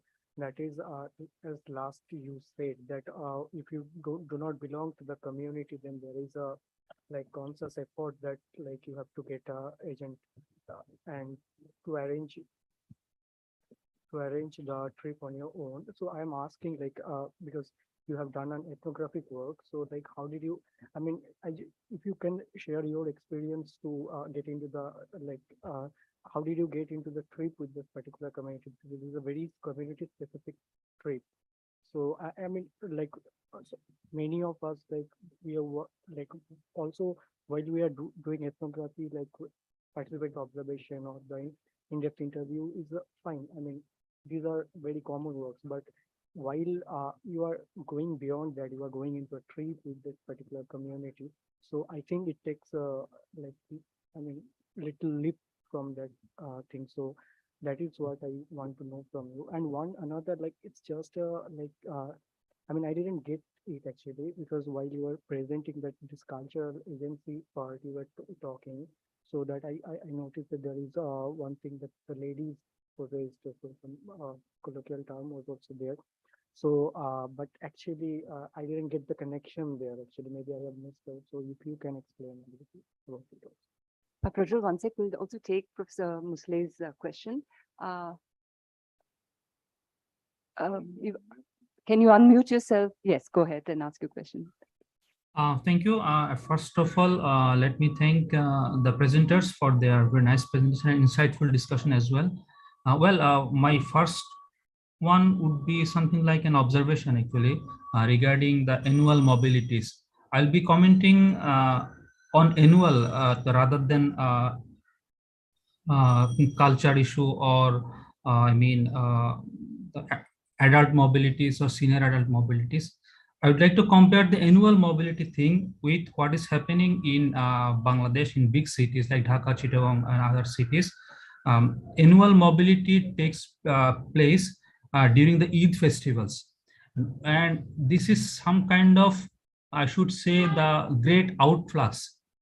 We do not know how many people move outside the city and go for 1 week visit to their native villages. But for the last couple of years, the mobile phone companies, they used to give a number, that is how many number of mobile SIMs have just have been shifted from Dhaka to other parts of the country. For the last 2 years, the number is said to be as high as 100 lakh, that is 1 crore. So again, it should also be remembered that most of the people do have 2 SIMs. So at least 50 lakh people, go outside Dhaka every year, at least for 2 times during the 2 Eid festivals. And this journey is something more than anything difficult. You need to know the infrastructure cannot and must not be able to support this kind of outflux, but still people do go, they enjoy going there. And you see, the getting a train ticket, even a bus ticket, is also some kind of the getting into the moon as well. That is, people become so happy after getting a ticket. So I just want to point out there is this outflux of annual mobility. Perhaps could be one issue of a study. This is not an issue for only infrastructure, but right now here we are talking about, that is, infrastructure supply is never going to be able to match this kind of demand. Should there be any change in our practice, culture, or anything else? Is one thing. And regarding the Kolkata metro thing, I have just interestingly observed, that is, it has been said the young people do not used to use the metro, they used to love other means of transport. Is there anything, perception among the young people or the people in Kolkata, that is, metro is some kind of old-fashioned mobility? Tram-based mobility is some kind of old-fashioned mobility. So as economy affordability is increasing and other kinds of needs are increasing, need for speed is also increasing. So this kind of mobility is right now being avoided. Because I am trying to relate this question with my study in Dhaka, that is, rickshaw-based mobility is a part and parcel of our life here in Dhaka. But again, a good number of people used to avoid it and show it as an old-fashioned mobility, and the mobility that doesn't match with the image of the city. So this is one question and also another observation. And thank you. Thanks, Professor Mosley. Would you like to start, Prajwal? Because you've got 2 questions. I can take Akash's question. Thank you, Akash. So I think basically how we got into the trip was, so the fieldwork was going on for quite a number of time, and then it's usually the Om Shakti temple outside the premises where usually the older adults would frequent. And while talking to them, I think over a period of time with the rapport when it's established, so one is the slowly there was this trip that was coming up, and it was an offer made by them that it'll be nice. They're extremely happy and very warm and inviting as to anybody who would want to come. So they're like, please bring your family and join us. And also that there's a lot of belief in terms of the goodwill of visiting these places. So they're always trying to accommodate if there is an person outside the community as well who's willing to come. So there are no such strict barriers. So that's how I was invited into this. And also like talking about the position, I guess. So I think there's a lot of feminist studies that have been going on, which are also taking a perspective of position itself as a form of expression for women who have been suppressed, their voice being suppressed in multiple forums. So, so especially older women in Elanagar. So many of them um, have this very richly built profile of how strongly one gets possessed. So that kind of determines their level, their spirituality, their dedication to the god. So I think so that's where I think the possession comes into the picture. It kind of tests whether are you really committed to the belief system. And we could see that more with the older adults. So that's where it came in. Yes. Moving to Dr. Musle, I think connecting, I guess, the annual mobilities, for example, mentioned in terms of Eid in Dhaka. I like to say that I think the positionality of mine being in the field is also very important. That come from a Hindu background, so there were certain trips that I could access. There are certain trips which actually, again, it's not sometimes accessible as well. But should not be under the impression that there are not these annual mobilities happening in other religious spaces within the Ella Nagar. For example, they have the Dalit Christians who travel to Velankani every year. So these annual mobilities are there, and the Muslims in the Ella Nagar itself, they travel to the place of Tipu Sultan. They go to Chandpatna, Srirangpatna. So like rightly observed by Dr. Musle, that these annual mobilities are very much inbuilt into these into different communities, and they've been taking place. In terms of matching the demand, for the example, the state support. So um, we can see increasing political patronage. For example, you can see the announcements of in Delhi, Arvind Kejriwal sponsoring these pilgrimages over a period of time. And slowly it's starting percolating into the local politics as well. You can see some of the RSS shakas who've been offering to fund these trips, at least one of these years. So I think in terms of state matching the demand, I think there is a very slow and conscious effort that's been taking place. Yeah, so that's, I thought I've answered. Thank you. Thank you, Professor Musle, for your intervention. So one clarification I want to make, that the metros is different from the tramways or the tram cars in Calcutta. And as you are also researching on the viability of rickshaws in Bangladesh, I suppose in Dhaka, being the mode of accessibility for the younger generation. Yes, of course, there are points of dissonance over there. The younger generation do not want to avail the transport facilities that is given by the tramways or the tram cars. They are much more inclined to use the metro because it's much more faster and is much more efficient in the way. And that is what even I told Fatima also in that way, and also Shivani when I was answering their queries, that yes, there is a point of disjuncture from the younger communities to use the tramways in that manner. And of course, if you are making a kind of correlation with Calcutta and Dhaka, we share a long history, of course, from the pre-colonial times and so on and so forth. So I'm sure you would also be seeing, I'm just making a leap of faith over here, that rickshaws are, of course, a very viable mode of transport when you are doing it internally in your various localities, in your various smaller kind of local regions and all. And I'm sure that's also the true for any other Indian cities and all, when rickshaws play a very important role. And the same for Calcutta also. I mean, the younger generation, though they do not want to use the rickshaws like the tramways or the tram cars, but for certain efficient purposes, for certain spur of the moment, they would want to use it. Thank you. Okay, I guess this is a good time to break for tea. And we'll come back for two more very interesting papers and also a very rich discussion.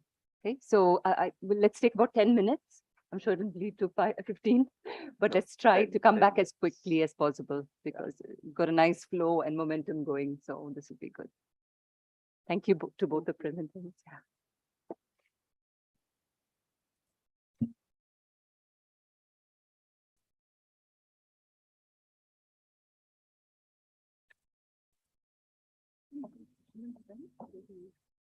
It's a brand from UK actually. It's very popular in Netherlands.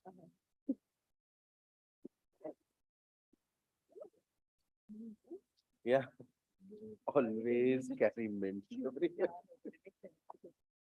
know, And there's so much, yeah, and for me, it's like always this something new smell or something, and I get a throat thing. oh, Yeah, keeps, yeah.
Shall we start, ma'am? So, good morning, everyone. Myself, Vamshi Neela. I would like to give a brief introduction about myself. So, I'm urban transport planner. I done my bachelor's in urban planning and master's in transportation planning from School of Planning and Architecture, Bhopal. And currently, I'm working with Ministry of Commerce and Industry, New Delhi. So, I work with the logistics department. So, I start with the water metro tourism development. So we know like water transport is a very oldest, cheapest, and very iconic mode of travel mode. And so this research paper aims on the current scenario, how the water transport are operating in the backwaters and the main Kochi islands, and connecting Ernakulam and so Cochin mainlands. So this water metro output will be the how the travel behavior of the tourists, how they're choosing the travel water transport to shift either through the ferry or any other mode of transport like private jetties were there also. They want to fascinated and travel about these travel patterns. So I start with the topic how I choose this thing. So overall, I stationed about 2 months in these backwaters and explored each of the islands there. So in the very different perspectives of commuters, of ferry travelers, and tourists, daily commuters, on the school trip users, and uh, daily generally use the whoever use the water transport. So I travel with them and explored them. I have casually, commonly, I have spoken with other people what are their perspective, and also considered the as a consultant. Have went to the stakeholders how this operating, how many jetties were there, how many boats were there, how this Kochi transport is operating, and what is the cost of the transport there, and how is the how major footfall of with at each different jetties areas.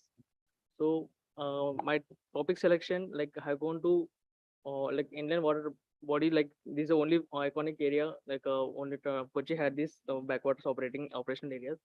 And tourists like main destination, they're used for the come for the Cochin and Alapi backwaters to travel in the ferry and water transport boat, house boats, all these things. And the water metro is concept newly it was initiated and started by the Kochi Metro only. And currently the operating work has been started, and KW Bank has been sponsoring for this operational lives. And Ministry of Tourism has many a lot of schemes, and many of there is a gap between the state government and central government. This budget has been not issued and it is not utilizing there. So this introduction, like what is the purpose of this paper, like this is to map the relationship between the tourist and the transportation and development of these water metro routes. A decade back, many of the routes has been operational, and later it has been stopped. And for further increment and for the operational, this Kochi Metro has started working with the AECOM, and they are going to operational routes, and they're going there. And this need of the study is usage of the water transport to reach the tourist islands through backwaters and by the ferry mode of transport. And this will increase the ridership of the ferry users and the ro-ro vessels. Ro-ro vessels are like jankers. They carry the automobiles from one island to the mainland. Just and this concept, like if the commuter is traveling from the private vehicle, like it will cause the distance, delay, congestion, and route, and this cost to reach the destination. So the same commuter to as a tourist or any other daily commuter, if you opts the ferry or water metro. To zoom into this because the text is too small for me to even understand. You can't zoom in, or it's on one slide. You can please control please.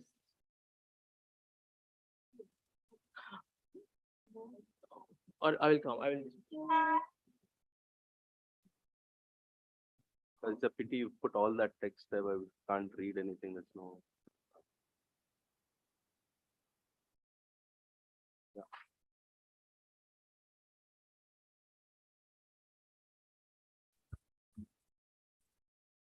Some of the keywords are water metro, ro-ro vessel transport, intermodal transport, and hoverfront, inland water transport, and shorter distance time, energy, cost saving, accessibility, first and last mile connectivity, and rerouting the networks of the waterways, and island tourism, and the mode shift, and how the travel patterns of these tourists. And the research problem is a lack of ability of ferries and the services, waterways, routes, and there is no connection between the tourist islands and the main cities. So where I explored with the literature study, the research papers, and the backwater tourism, traffic characteristics and relation between the transportation and the tourism. And second data have been go to Industats, like we available online. What are the statistic data? And Kerala inland water transport, Kochi tourism, and some of the softwares I use here are GIS, MS Office, and SPSS have them. And so techniques going through more choice and more choice behavior and logic model. This will give the output of how the mode can be shifted the travel behavior chariots. And the criteria for selection is like only the thing is water transport. So some of the research questions I have identified. So how ferry users can be shifted from waterways, like from private users to ferry transports, and how much energy cost can be saved if they shifted, and what is the role of government in the tourism here. And the aim of this research paper is to develop the tourism in islands by connecting through inland water transport and and to shift the mode of the commuters. So objectives are three I have identified. So first one focus on the function of water transport and relation with the island tourism in the study area. And the second one focus on existing operational routes by supporting the Kochi water transport in the study area only. And the third one is to assess the probability of more shift to water transport and feasibility of the proposed ferry routes and potential in island tourism. So there's a limitation in the research paper, like it will be focused on Kochi water metro projects and extended routes which are in proposal now. And this brief about this methodology. So I have gone through the secondary data, like I have collected what are the operational routes and what are the footfall at tourism spots, and what is the cost of this travel pattern, and what is the existing budget schemes we're operating this one. And primary data like have gone with qualitative and quantitative surveys. And the tourist survey, ferry user survey have two questionnaire types I have prepared. And I have identified the islands and the waterway routes like White Road economically, like what is the public perception and what is the origin destination what they are using the routes especially. And in the quantitative perspective, like personal interviews with the commuters and the stakeholders and the observation of the field, and have gone through the this photographs and everything. And by using the SPSS, so I developed the travel behavior analysis here, and identified the tourism spots, and have designed the routes. New routes can be extended there, and have done the model analysis on the model shift of travel behavior. And the input have gone with stated preference survey, and data have inputted the binomial and multinomial model this through the discrete choice model also have been given input. So output is on each alternative. The like a preliminary the discrete choice model has been done and to analyze the travel characteristics. And the output will be on what is the travel mode choice, and how model choice can be behavior, and what is the optimal routes and willingness to shift. It is on main focus. So I give the brief about the site introduction. This is the Cochin. This is the Ernakulam zone, and where are the jetties it is showing here. The legend is showing the tourist jetties, bus stops, and basic transport operational routes here. I'm going to show here. And these are the colors which were highlighted. These are the islands which are in the north and south Kochi. And these are the current scenario, how are operational there, and what is the main part of the operating from administrative perspective. So KWTD is Kochi Water Transport Department. They're currently they're operating 7 routes here, and there is no tourism related. They have invested. They have just commuter daily commuters. They have developed the patterns, and they're operating the ferries. Due to the low budget, they are not extended, and they have. So Kochi Water Metro come with the existing project proposal. It was started in 2015, and the pairing like based DPR, and they have constructing the jetties, and they design the boats and very specifically. And Ecom is their part, and tourism has department working on existing tourist places, and but there is no initiation between to increase the footfall of the tourist places from the tourism department. So these are the routes and island names, like what is the population I have given the perspective, and these are the photographs I have taken of the backwater islands. So here in the like what are the existing transport routes, like what is the route length, travel time, and what is the headway between at each places has been mentioned here for the 7 routes. And what is the current boats KWTD is operating here, and what is the how many trips we're taking per year, and passengers carried how many, that has been mentioned, and the average distance, like how much the commuter travel averagely. And it comes on the national waterways 3, and the total operating is 40 kilometers currently. But these are the existing routes, and this is some graphical representation has been shown here. And the same like how many tourists has been footfall, and how much revenue has been generated by domestic and foreigners has been mentioned here. And domestic tourists like have seen the less than decade here, and this have been done the primary survey. So total have done the 215 samples, and the like ferry had to 110 samples, and that is about 51% more than half. And have also done the bus surveys in the islands where the waterways where proposer of waterways has been there, went there and gone through the bus surveys, how they are communicating, will they want to shift or they are not. This has been as this is a travel behavior. And some of the tourists like who are communicating through their private own vehicles, they want to explore their islands, but there is no connectivity between the mainland and those lands. So they also want to shift to ferry or this water transport there. So this breakup this sample size I have given, and what is the gender, and how much percentage like has been given, and the type of visitor, tourist or local commuter resident has been mentioned, and how much basic distance have been traveling here has been done, and what is the cost of this different types of modes, and what is the purpose of the visit, it has mentioned, and how much like have gone to the some variables like what is overall satisfaction, comfortable, willingness to ship or not, and what is the safe like how they feeling safety when they're traveling in the water transport or not. The travel pattern like they want to go to some place where there is no connectivity. So in the commuter perspective view, how they were thinking about it have gone through their this minor variables here. And what is the distance between the travel distance travel bus um, and what their occupation, and they are willing to shift or not. This has been mentioned here. So these are some pictographical island features they haven't given here. Like different, there are some islands where more tourist spots and were there. Like they were not connected with there. So they identified some of the activities which is happening in those backwaters, and how much. So based on the different types of perspective, like for accommodation, they were exploring some other places that has been like mentioned here, like for home, some islands were there specifically for food zones and for some for backwater houseboats, and some of their like uh, what is the preferably eating the traditional food, and toddy places they were there, and coconut island for backwaters were there, and retreats also there. Based on their observations have been mentioned here. So this have done also the SWOT analysis here. So what the strength is like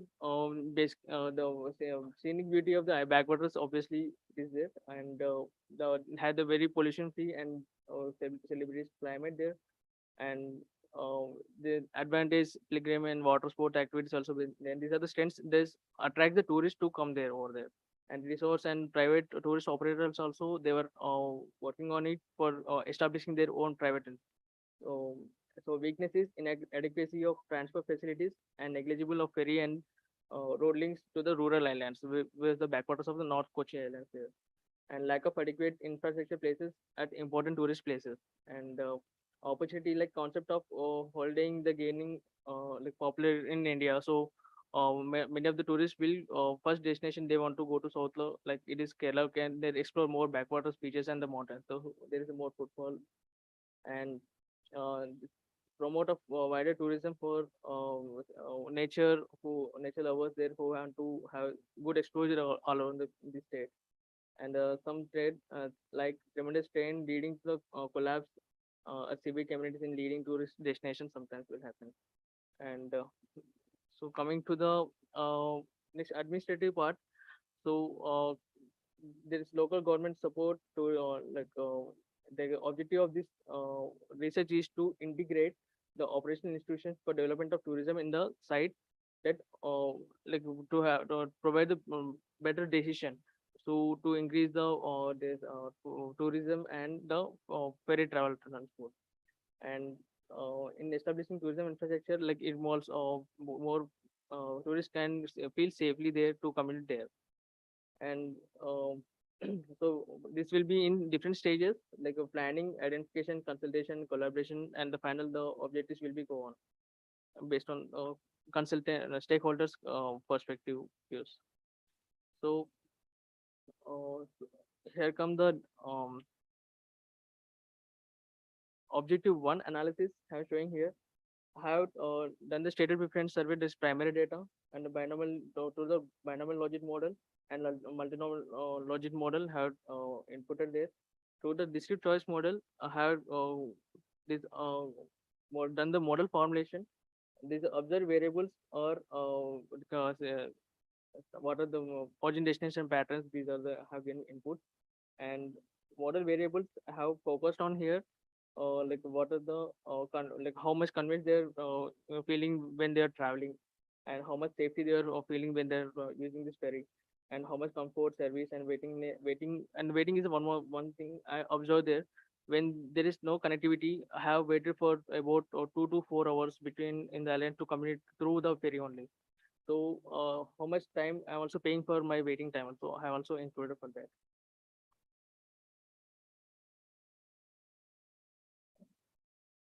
Done. Done. So good. So here analysis showing that how much tourists like possibly has travel behavior analysis has been done here. Positively, they have given the that, mode shift for in here, and here observers are predicted it's showing here um, the willingness to shift from road transport to water transport, like a ferry transport showing raising here like after the predicted values. And these are the blue line showing the bus and private. They will literally want to use the ferry as private transport. And these are the travel patterns where how much percentage of tourists want to use and willingness to shift to an islands through the waterways. And these are the islands have mainly connected with the currently operational routes. And these are the analysis has been done for the different type of have given the color coding. This is the like a red is for representing the water backwaters, and green is representing for the heritage, and some of blue is representing for resource, nature, and other food here. So these are the travel patterns in the North Kochi and South Kochi, and connecting to Ernakulam. These are the proposed ferry routes.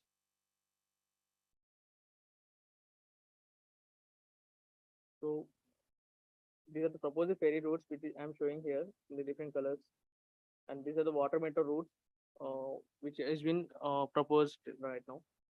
Amshi, can you tell us your conclusions of the study? Yes, yes. So I have three phases I have been done.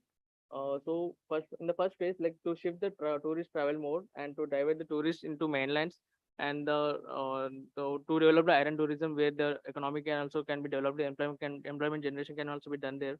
And in the second phase, the Kochi tourism can be developed more, and the tourist activities guides and that can be more onboarded there. And in third phase, a water metro KWTD water routes can be developed there. And the reaching final destination, like there is a main objective to travel through the waterways and in less cost of the travel, and the less avoiding the traffic main routes there. And by integrating the Kochi State Tourism Board and KMRL, KWTD Water Transport Department, and this can be done. So right now there is no integration there, and they have to be done from the administrative perspective. And it's the same.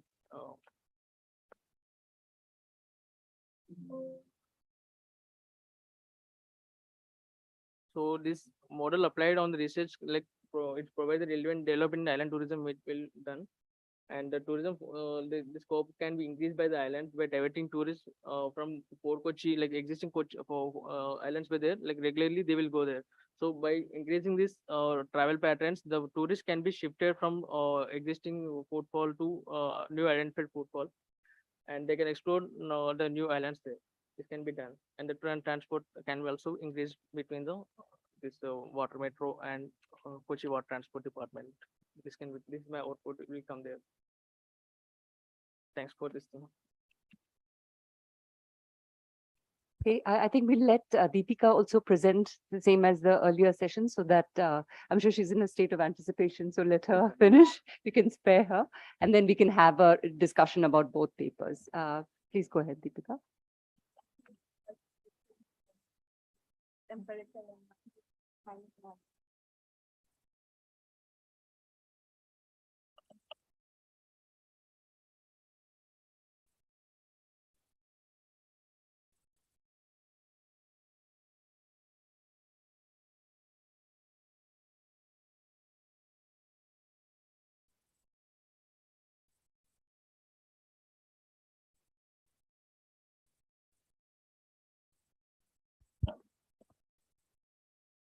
Good afternoon, everyone.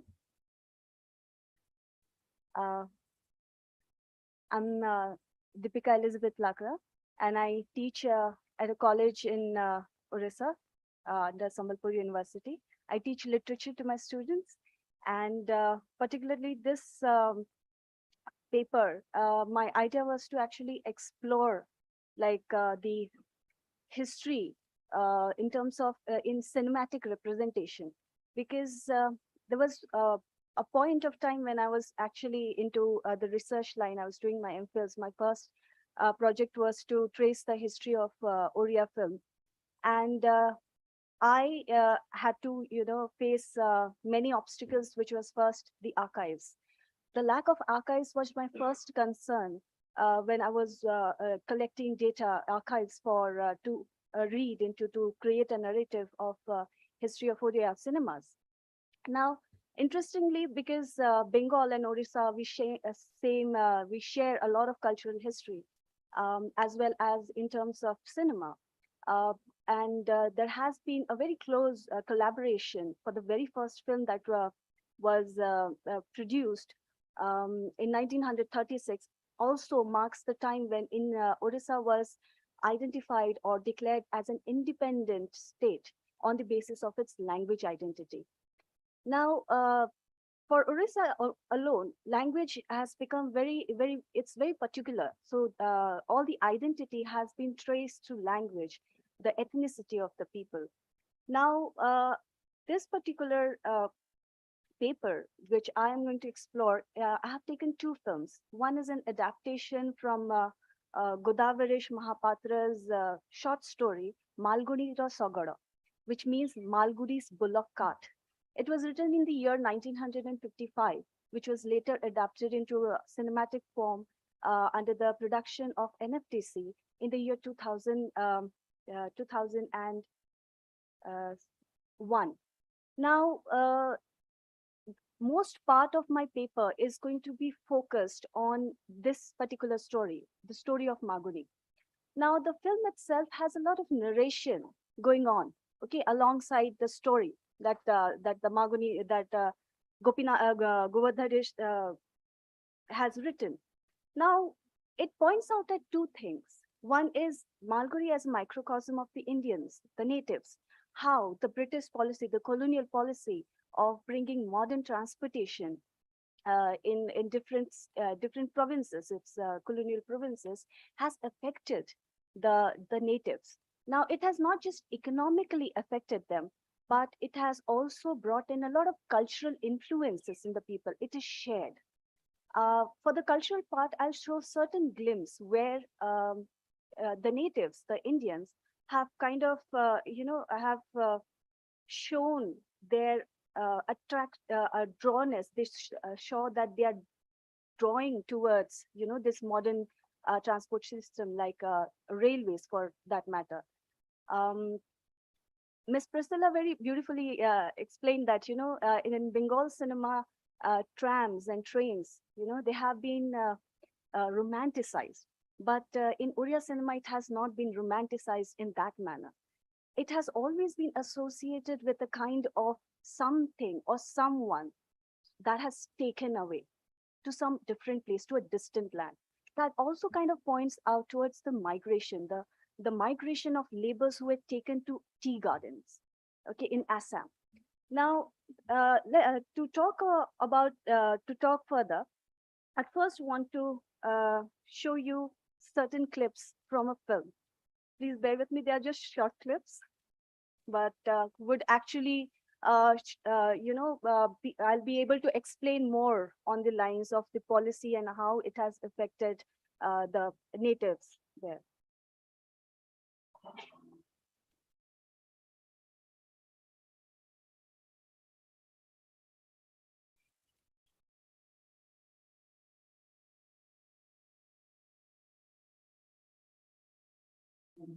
So this is Maguni with his bullock cart.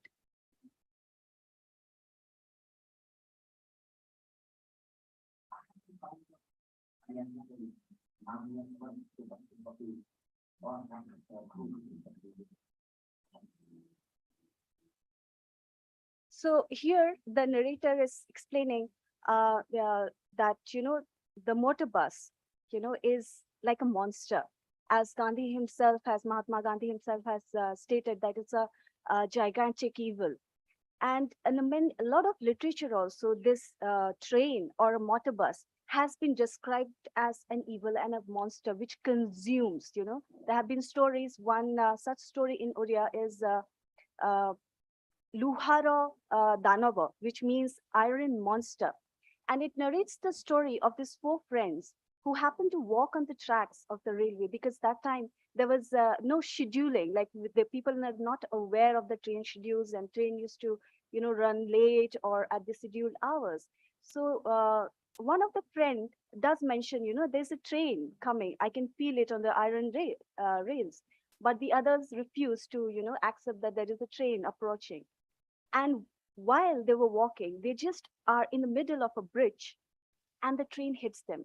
The only survivor of the accident, he narrates the story that the iron, that the train is kind of a monster that consumes. So it's that kind of an image, that has created amongst the natives, and also this kind of detachment, because train has also been associated with famine, which has also been associated with bringing disease to the state.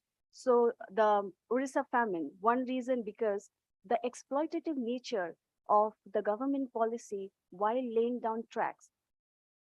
Lakhs and lakhs of trees were fell down to put the tracks around the corridors of which is now called as the Southeast Railway Corridor and the East Coast Railway Corridor.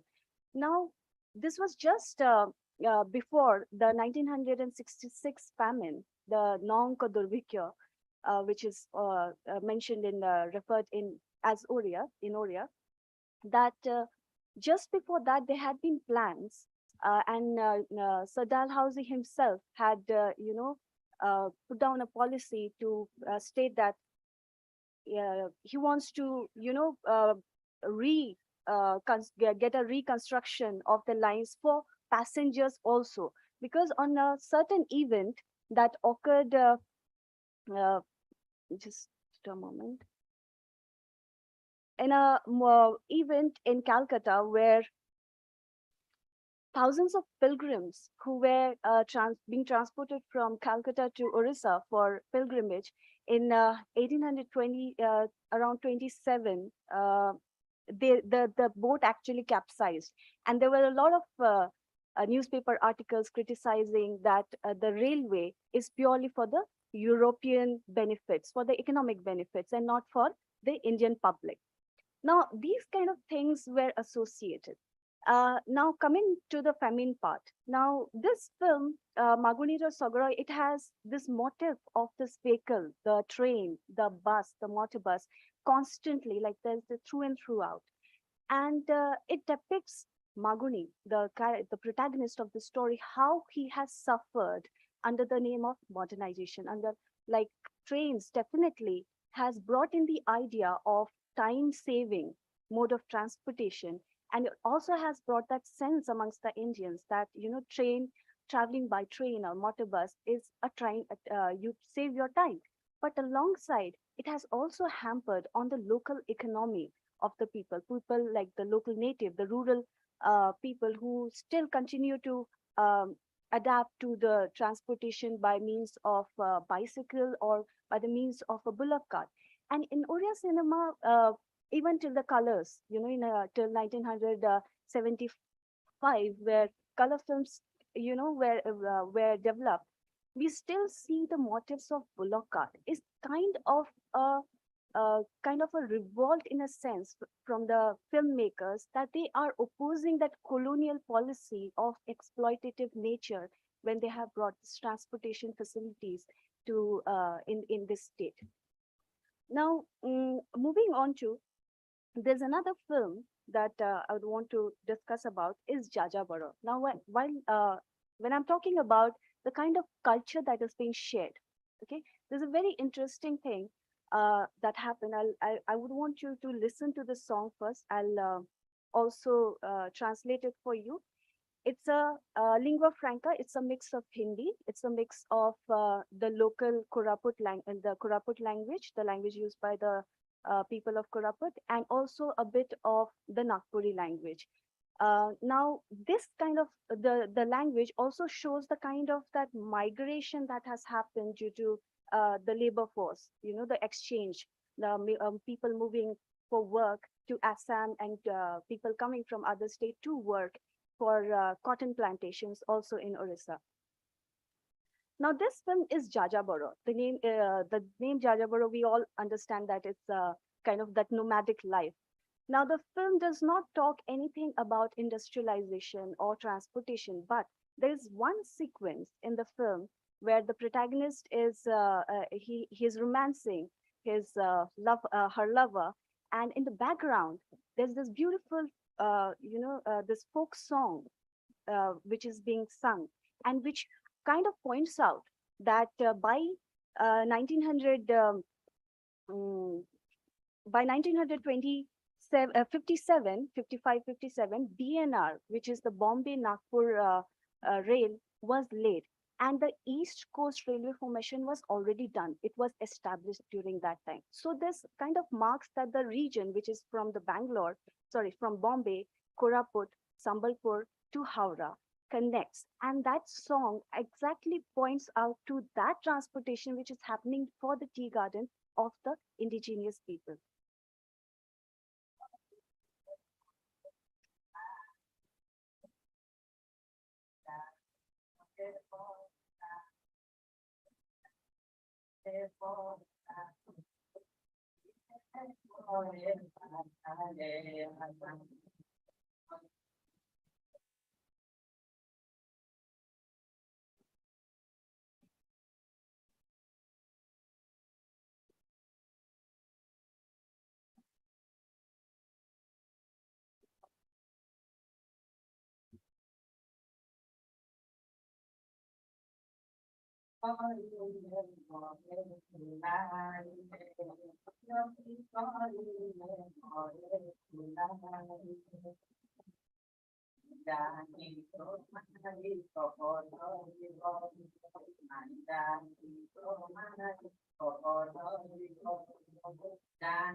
All right, so I think most part you might have understood. If not, the song goes on like this, that I fell in love with you, but because this train, which takes everyone to Assam, my beloved has been transported to Assam. And the train, when you board a train, it runs off like the wind. Okay, you bought a ticket, you boarded the train, and you went to Assam. So my heart still waits your coming back from Assam. So this song, which and the dance that's performed, it's called Himsa.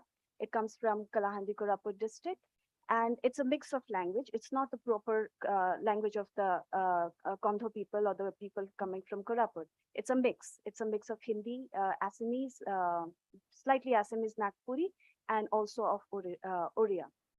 Now, my idea of showing this was also to discuss about the culture of tea estate. Now, tea estate, as we know, like tea has become a very integral part of our day-to-day life. Without tea, India is not moving at all. But the history, like in 1901, there was a policy along with, 1881, there was a policy that was in association with the tea association, associated with the Indian Tea Association. They wanted to globalize the consumption of tea. Okay. Now, when this whole idea, the project of globalizing tea occurred, there was also this requirement of, large tea estates and also the labors. So this is one thing that is pointing out that kind of a migration that is happening to for Assam tea gardens. Now, by 1901, it was declared that it's kind of successful, and the tea was actually served in most of the major railway stations to popularize it. So the tea that we are consuming now, like it was also addressed that, the best cup of tea you would find in the railway stations. Alongside, there's also this kind of food culture that evolved. Now, this food that was available at the railway mess or the railway restaurants were the influence of the English people or the European culture. So till date, even if when you board a train and you purchase your morning breakfast, or in the Rajasthani when you're served your breakfast, the one thing that you will find is the cutlets, along with boiled peas and some vegetables. So this is not exactly what the Indian culinary culture is, but it is an influence. It is a shared culture, something that has been taken from the European culture. So now the paper is basically looking forward to that, something that has been taken, as well as it's an exchange of food, like economically exploited in many ways, with tea state, with the railway policies, and especially with all the railway lines that are connecting from the mining belts to the ports for the export of all the mineral goods. And alongside, there's also the textile that was textile and cotton. Kalahandi district is known for cotton production. And because East India Company first dealt with, production of this cotton meal, so a lot of cotton was produced in Kalahandi district, which again was kind of a reason of drought in that area, because cotton takes in, the whole requirement of that kind of an topography for cotton. And then tea again in Assam, these are the things which shows the exploitative policy of, the British government, and this exploitative economic exchange and the culture that we kind of, received, or we have exchanged with the the Europeans, is what my paper is focusing on. Now, the whole idea to actually deal it was because I wanted to also look into a different path from which I can derive the history of Oriya cinemas, because there is no availability of records in terms of documents of film scripts, or the people, the older generation, available or have written down any documents, produced any documents, or neither they are archived in the libraries. So this is a secondary part that I'm looking through, how there's the intervention of the state and the policies have been portrayed in cinema, not like directly in big words, but in small motifs. So this exactly, like, this is an open paper, which is kind of, I am exploring. It's not a bigger project, but I'm kind of looking into it because I found certain issues while doing my research work. So yes, thank you. Thank you very much, Deepika and Vamshi. So now let's open the floor for questions. Does who would like to start, and for who are they addressing? I think we're still in Orissa in the 50s. Go ahead. Just for Vamshi, in your presentation, there is a mention of willingness to shift from one mode to the other. I'm just little curious on what is the basis. Like, you have interviewed these commuters, and you have did you just like ask, like, you're willing to shift? So I just want to know what is the basis of that. And the second question is regarding to your travel behavior model, and there is some statistics what you have. So I just assume that it is a multinomial logic model. Yes, yes. And the variables what you have shown, and it went bit quickly.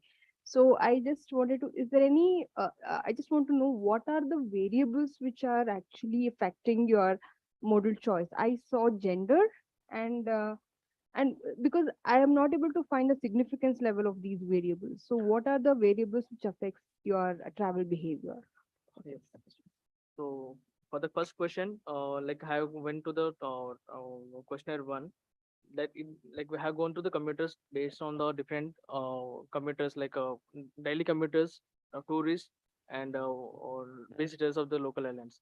So I had personally asked the interview the questions like, are you willing to shift or not? If I connecting this mainland to the island which we are going to the destination, the operational routes has been operated or willing to shift or not. So they will say obviously yes in that case. There will be concern for the cost first and the time and for the congestion of the roads and to avoid all these things. So the entire sample said yes. Yes, sample set yes. And for the second question, like a model shift multinomial model has been used, and the primary survey for the with different variables like what is the cost, waitingness, safety, and are you feeling comfortable or not while traveling this ferry? And in this also they have given the positive responses. So in that case, like they are more willing to shift there. This is my answer. Thank you. Thank you.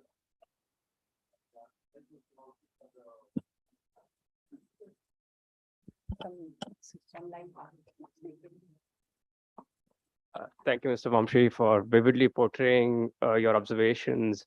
I have one question regarding what ma'am asked. It said one of the slides had a pie chart. It said 47% were not willing to shift to ferry rides. Is there a specific reason as to why they said they won't take up? Because it's a huge number of.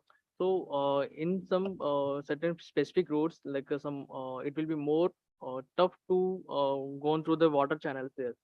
For the operationally, it costing more there, and administration perspective and the user perspective also. Some places like it is easy to communicate through the private vehicles in the road transport. In that case, some observation will be might come like that. Okay. Thank you. Yeah.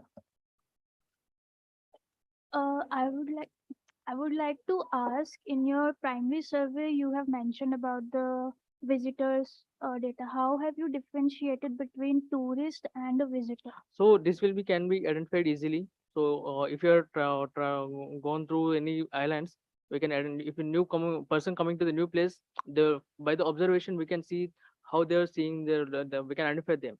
If they're local communicate, they can straight go forward anyway. If the new people, they will explore, they will see island, they take photograph everything. Then we can find first thing, and the second thing we can directly ask them, are a tourist or a communicator local, right? This simple. I have questions for both Vamshi and for Deepika. So I would go with Vamshi first. So you gave a very statistically rich presentation. I want to ask you that what is the sustainability factors that you're taking into account when you're developing a proposal like waterways for Kochi? Because right now, one of the tourist attractions apart from Port Kochi and the churches that dot around all these islands is also the Chinese fishing nets. And it's become a very tourist hotspot now. So if you are because in one of the graphical representations, I saw that I think it was a yellow or a blue line, if I'm not mistaken, that kind of talks about the heritage line, the waterways that will kind of aspire for the heritage line in that way. So two questions is that the sustainability aspect in it when you are developing a waterway proposal, and heritage means in which way? Both the heritage that comes from the cultural aspect, because the churches and all that dots are the cultural points of heritage, the fishing nets and all also culture, but it's more of an economic kind of an aspect which was introduced from the British times and so on, though it has a very Chinese antecedents in way. So what are your ideas? So for the second question, my answer is like a culture and fix of heritage. Like some of the islands has been like connected with and they with destination for the old status for there actually, and some old traditional huts and boat houses. There are some iconic retreats for there. In this case, I can say this is one kind of cultural heritage there. And what's the What is question? sustainability? Sustainability like factor that is there is one more concept like solar boat concept. Like in that case, my perspective it is that like it is also on the proposal, but it is not implemented. This operations that they're going on. There is in the pilot project. It is Okay. such solar boat project. Okay. That's And sustainable. the last one is that how are you envisioning the implementation of this proposal or this So by integrating all the administrations, Kochi Water Transport Department, Tourist Department, and Water Metro, and any other stakeholders, local tourist operators. So integrating with them, and the main thing is budget to operations there. So in that case, after keeping one integration conferences, and it can be done in the administrative perspective. Alright. So this Kochi Metro has been taken the more part. So they are focusing on to shift the more transport, and the usage of and increase the usage of water transport. This is the thing. I have a question for Deepika. So shall I go on? Vamshi first? Yes. All right. Yes. Yes. Yeah, thank you. Thank you, Vamshi, for your presentation. I think we need to slightly see this, the transport which are uh, around tourism and also day-to-day thing, because you know the history of Vipin Islands. Earlier, there was, I mean, I'm talking about the period where there was no bridge. This is Gosri Bridge was built maybe 20, 25 years back. Before that, the entire island, they used to depend on ferries to come to Ernakulam jetty for education, for students, for healthcare and everything. That island was completely isolated, even without proper drinking water. They used to wait these ferries to come with safe drinking water to the island. So that is one side of the story. And when the bridge came, it was seen as a different thing, like the way we like they are more connected to it. So maybe from a tourist perspective, that can be interesting. But have you got this kind of historic connection that people used to make? Because you know, in entire Vipin area was so stigmatized. Even a boy in that from that island, they were never. It's very difficult for him to get a bride to the island because of all these issues. So now, when we think about, I mean, I know that it is the entire purpose of Water Metro is different. I know that, but when we think about the day-to-day kind of travel needs of the people who are living there, and would you like to have a reflection on that? Oh,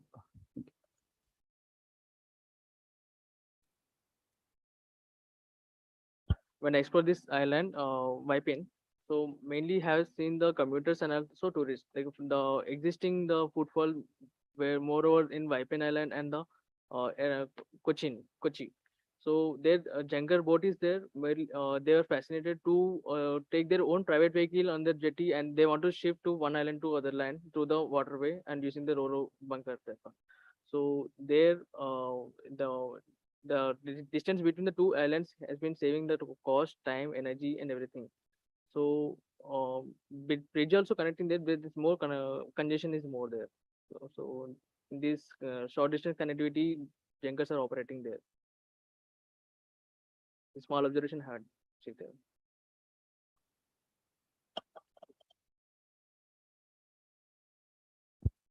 Thank you, Vamshi, for the presentation. It really reminded me of my thesis presentation. Like, it's an entire project that you have presented. So, of course, sometimes we were not able to track, go with you because of a lot of things were explained. But from the things that I have understood, I would like to ask you a question about did you find any difference between the opinions of people from different geographical location? If I read it correctly, I think I saw it like for Ernakulam and the Fort Kochi, two geographical locations, the willingness to shift was around 96%. Correct me if I'm wrong.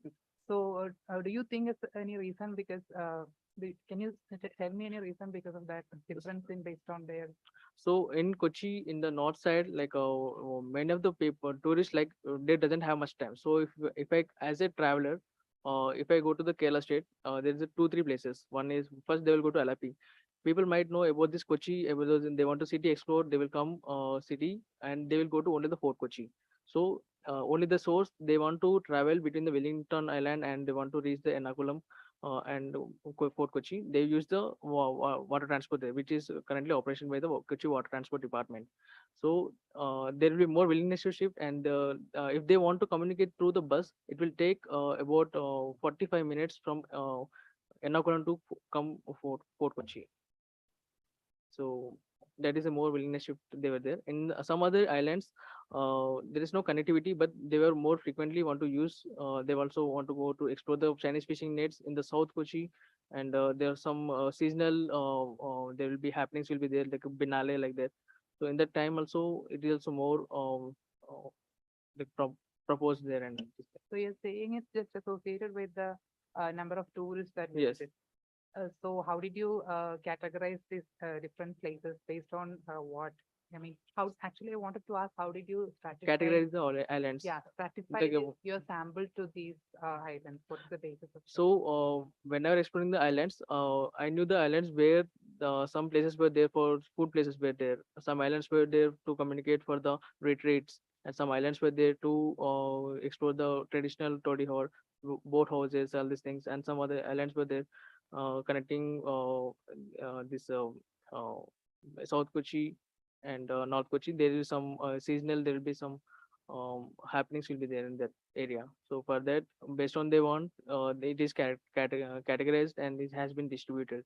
And whenever I interacted with the tourists, so for what purpose you have came as a tourist, like on what we want to explore here. So in their perspective also has been observed this variable this thing, and how much they want to shift there. And the common question everywhere is like, are you willing to shift or not if the operation has been done here?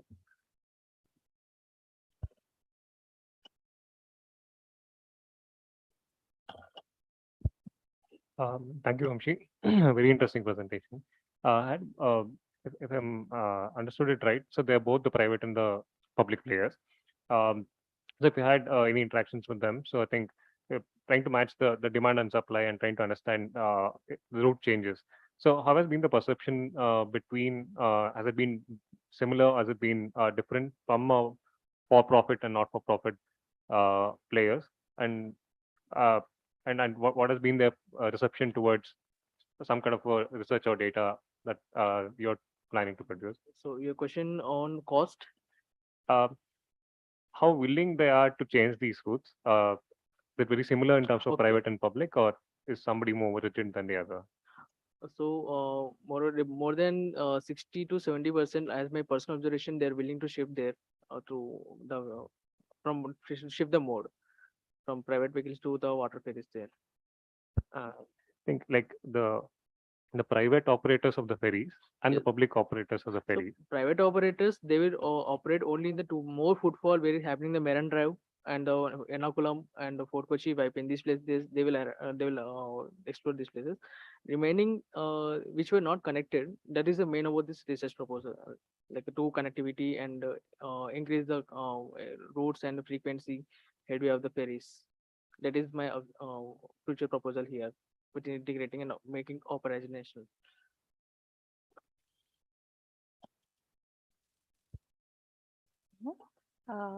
Should we start with questions?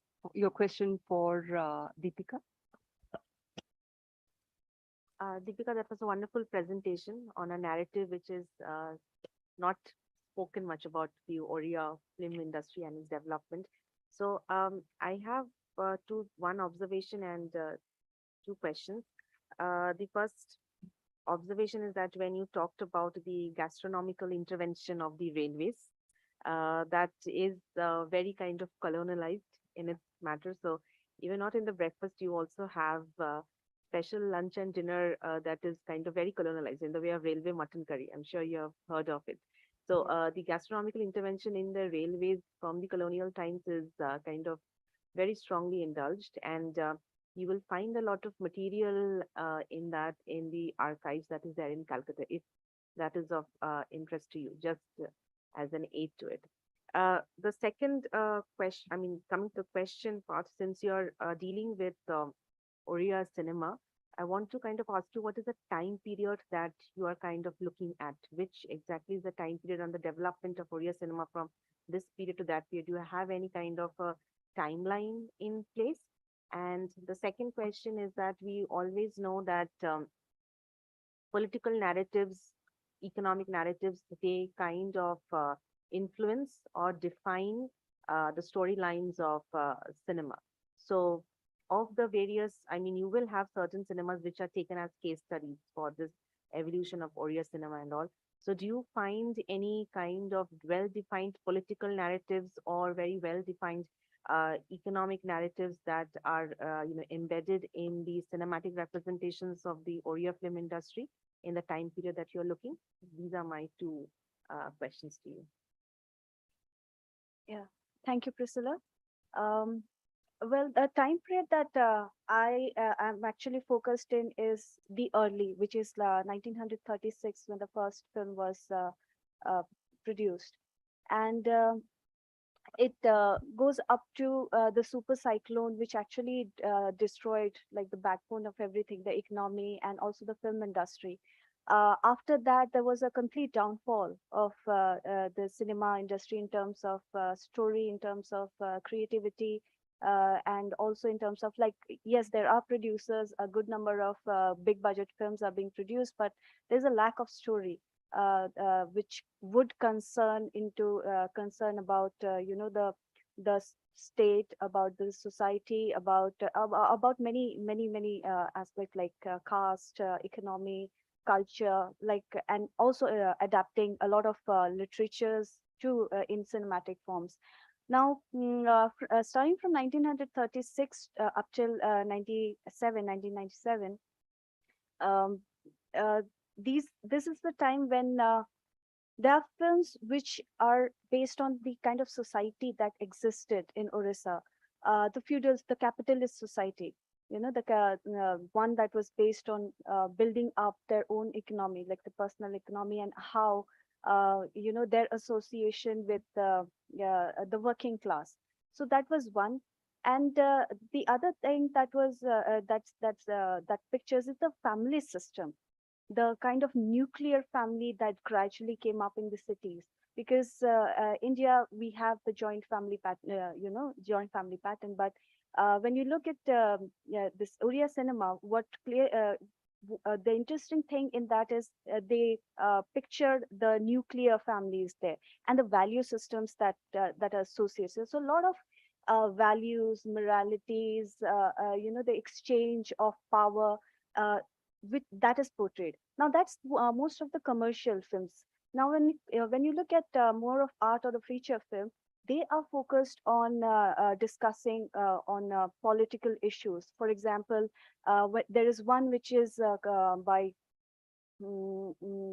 Chaudhary, Bipin Chaudhary, I'm forgetting the name of the director. He talks about election. It's called Nirbachana, election. Now, in that, he pictures how, for the little amount that is paid, it could be like 100 rupees or 200 rupees to collect voters, becomes a very serious issue. Because there was in the story they have shown that there's this old man who's like a beggar who has no one. Now he's almost sick. Now, in order to get that 100 rupees, everyone wants to claim that he belongs to us, he's a part of our family. So they would carry him, like everyone would like fight over, he belongs to our family, we are taking care of him. So that voting, the money that they would get from his vote would go into their pockets. So things like this one. And then again, very it talks about the unemployment of the young generation, amongst the young generation, which is in the film called Dholi Express, and the very recent films, not until the super cyclone, but very new ones are also talking about unemployment during the Congress government, and also about the Naxalism that is there. So Naxalism wasn't discussed much in previous films, but later it has been shown in a kind of a savage, the presentation of the Naxals is not, they're shown as the indigenous people who are savage. So this whole colonial idea is there, it reflects in that. So these are the things which, like, from before the cyclone, the whole idea, at the top, the thematics are different, and post the super cyclone, it's different. So, I guess I've kind of answered your question. So I'm basically looking into this from 1936 to 1997, and how the state has involved, interfered into production of films where they have included cinema as an industry way before Bombay film industry came into existence. So it was it was addressed. If you look at the older sites, now the cinema industry has been completely taken away. It's a different, like a solo body. But earlier it was registered under the industries of Odisha, minings and petroleum, hydropower, nuclear power, thermal power, and then also cinema as an industry. So these things are like it hints towards this association, the intervention of the government with cinema that ways.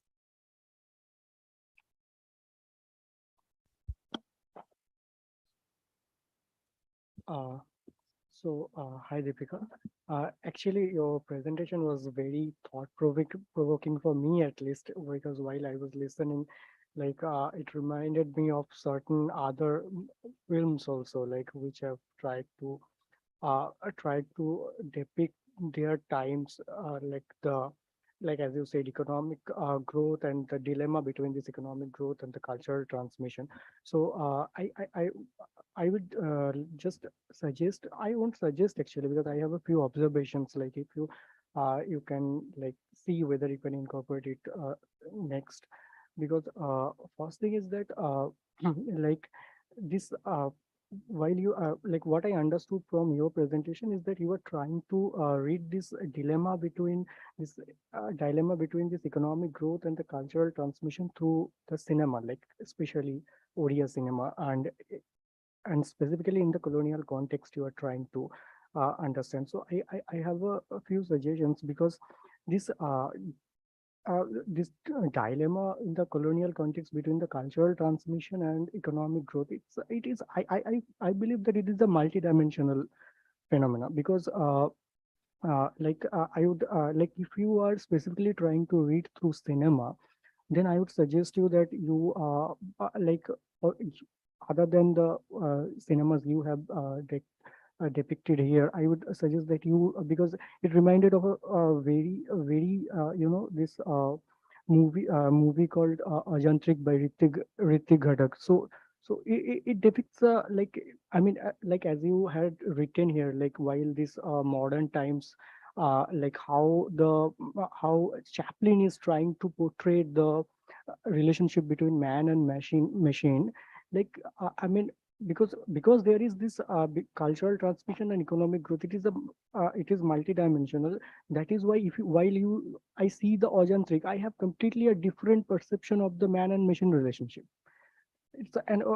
Again, if you see this like Italian movie of like Sunflower, or even the movies like Dr. Zhivago, you will get a complete different picture how trains or the what does it mean in the lives of the people.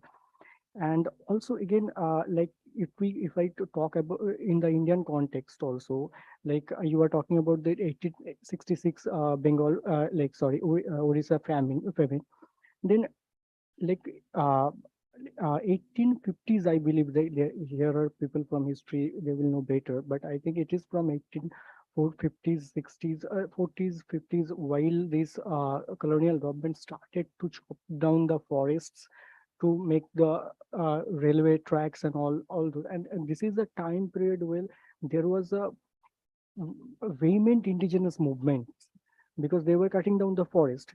So there were several movements from various indigenous communities against this kind of colonial intervention.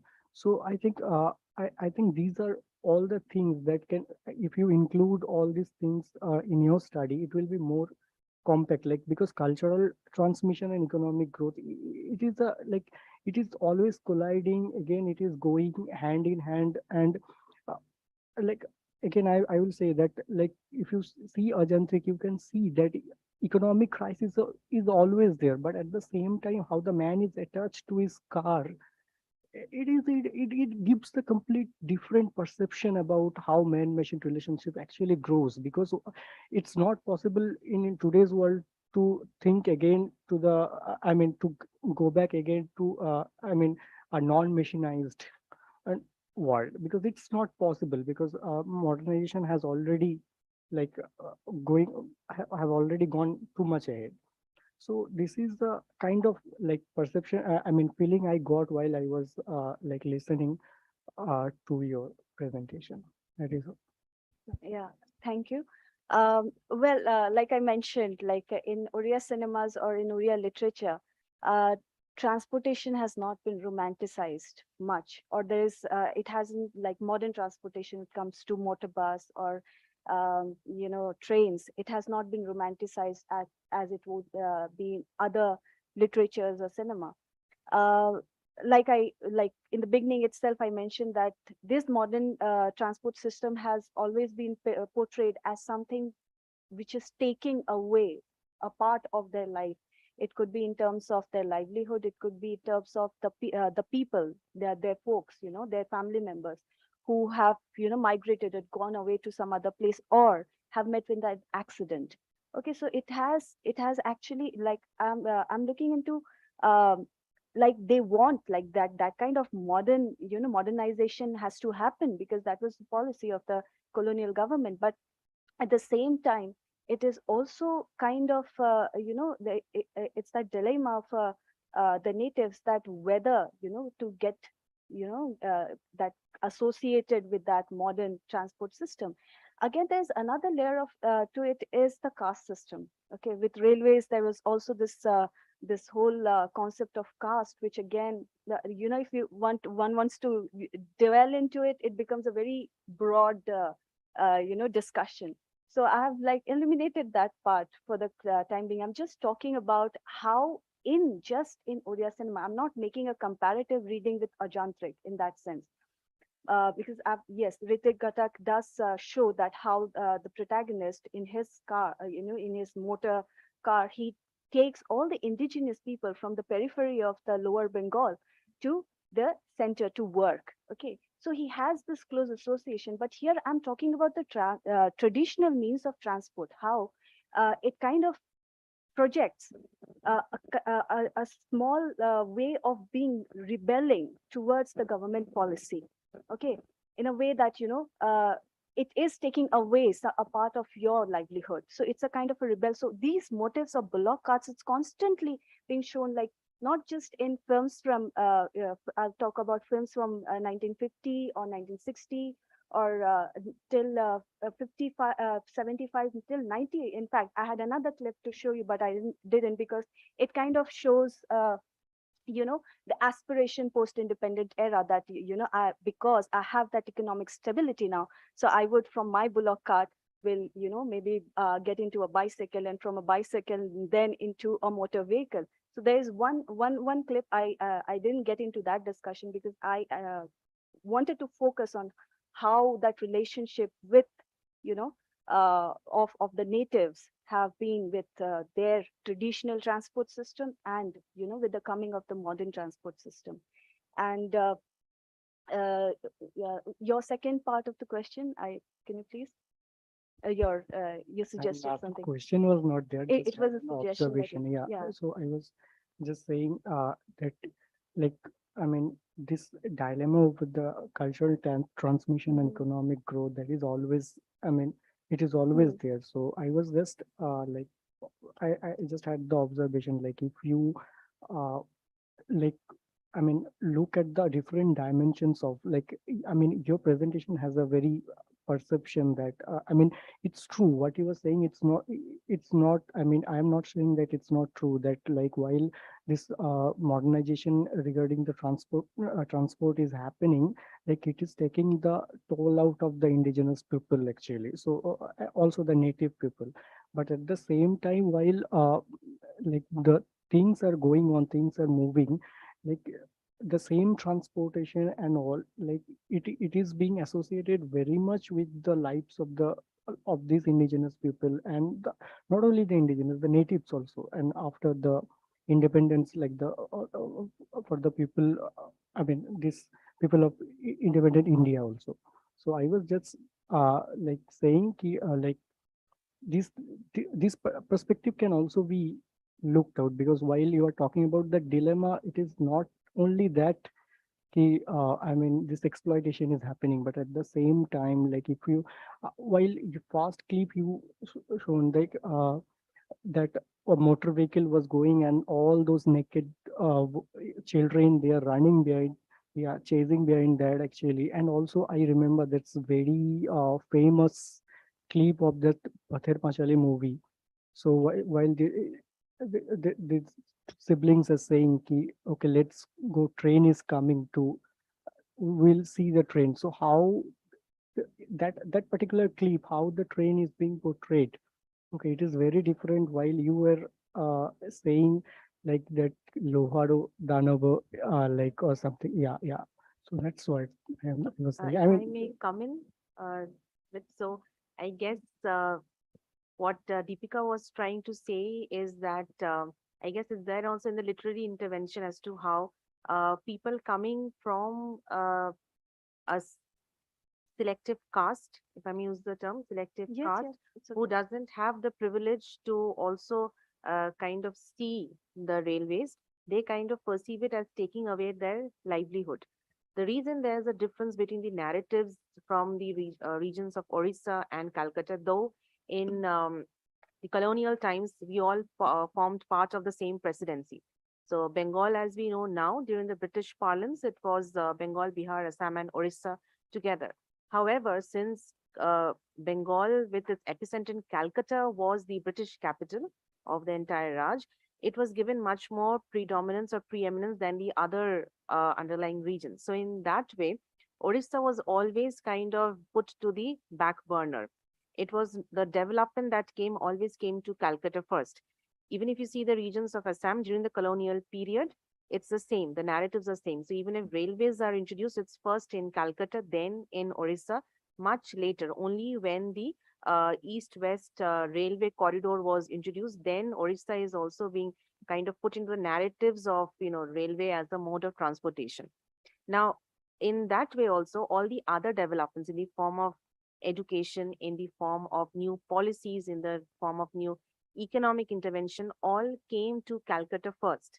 Orissa, Assam was all put to the background. They did not get the colonial gift of education or of economic intervention at the first instance. So the range of development that people in Calcutta got, it was in a much lesser scale than the people in Orissa or Assam got. So the development scale was much more lagging behind.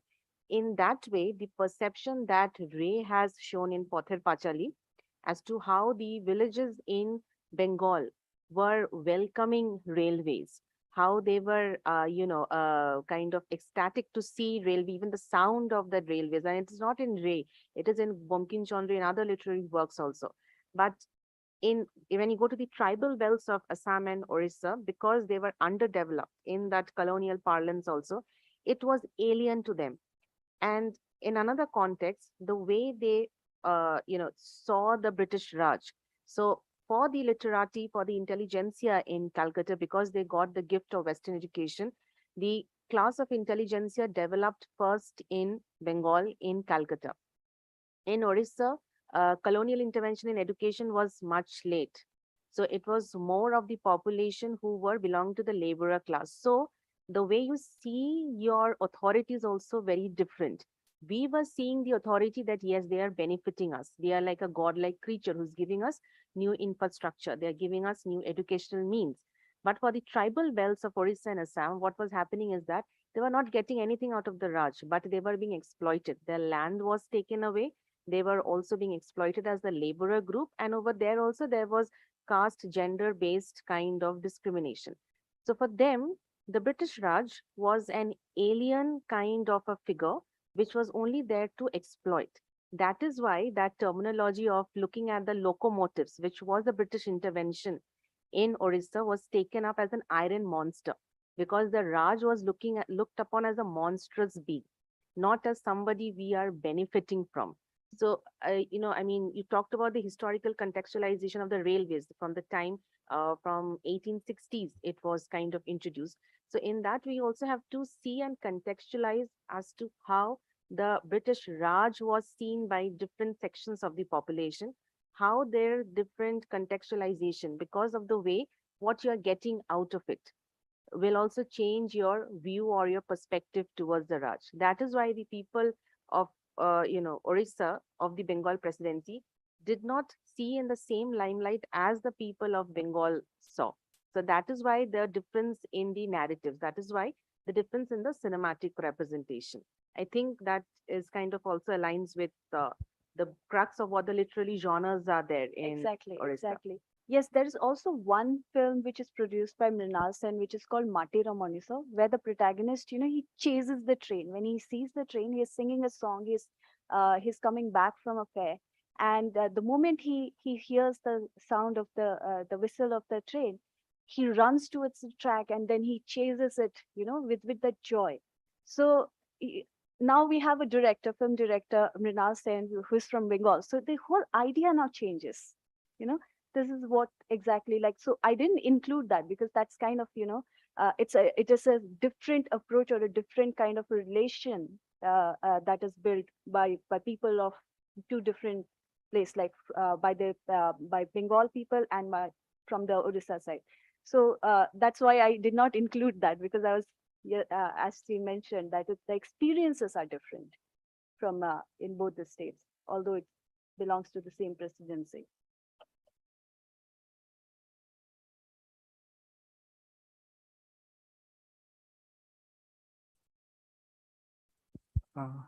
Hi, it was a definitely nice presentation, but I just want to mention one thing. Like there is, you presented one song, right, in Odia.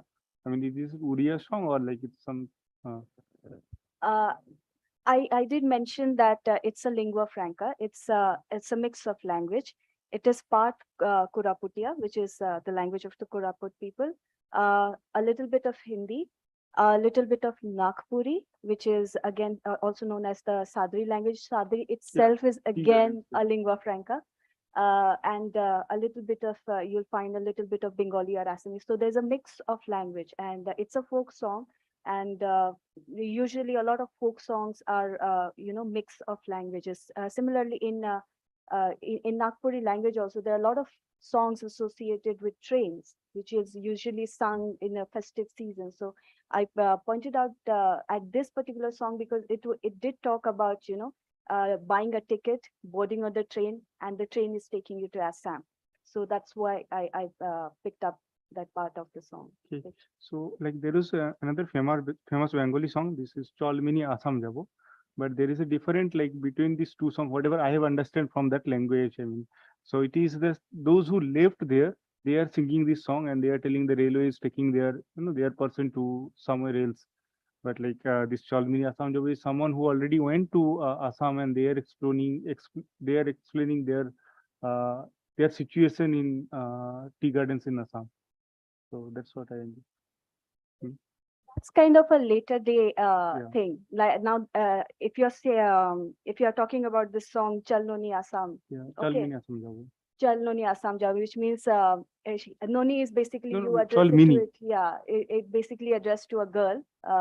So you're asking to let's go to Assam, because now Assam has become a kind of a place where there is a perspective of job. You get to work there, and most part of your family members are there. So there's another a big community is formed, which is still not recognized as a part of a scheduled scheduled tribe community, which are still known as the tea garden tribes, tea tribes. That is one. And if you look at these, if you try to look at these kind of songs, there's another very popular song which was also in MS Dhoni, when it shows the journey of MS Dhoni from being a TT to getting into the profession of cricket. There's this song that plays, which is Rail Gadi Chalela Hawa Lagela.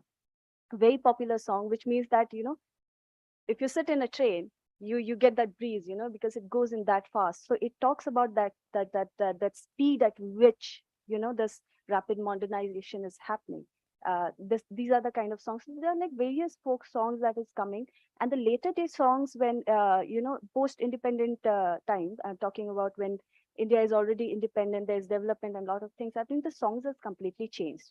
So these are the local, the ones that you find still being sung by, now they're fading away. They're not documented and all that, but there are still some songs which conveys, or there are jingles being sung by children, like, the bus, the fastest bus, things like that. So there are things which needs to be documented. They are documented, but I'm not currently dealing with it. So I think we'll close now. So we had four very, very interesting papers, and that gave us really space for a very rich discussion on transportation, and very fittingly for South Asia culture. Usually a lot of transportation research is about sort of daily transport and commute and work, and this one was more about dealt with other aspects of or reasons for travel. And then all the papers are also from different regions, although, two were from the south and two were from the east. So that was also very interesting for the rest of us. And then, to me, it was really interesting that we usually think of transport as connecting, but there's also this idea that transport can take away. And so it depends on the context. And so it leaves us with this sense that we really should, that the history of the historical perspective is so important, because the context changes, and so the relevance of what transportation means, and what even the sort of shared meaning or culture changes with history. So thank you, four of you. Thank you very much to the presenters, Priscilla, Vamshi, Deepika, Prajwal. How can I forget Prajwal? Thank you very much for sharing your work and your thoughts and your ideas with us. I also thank the participants. You're a very engaged group, and all of you are really sort of asking questions. And this is, I think, it's a very the 3 hours passed by very fast, even for us who are organizing it. So thank you all very much. It's time for lunch, but I was asked to make an announcement that the participants is it just the students or participants? Participants who've come, who've traveled from out of station, please collect your expenditure, your, what shall I say, expenses from Prajwal. You can collect it now on your way out. Yeah. Okay. So the next session is at 2 o'clock in the same room. So see you all then. And Sirish will be chairing.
Prajwal, can we start?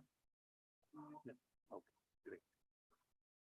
All right, so welcome to the last session of the seminar. Very good afternoon.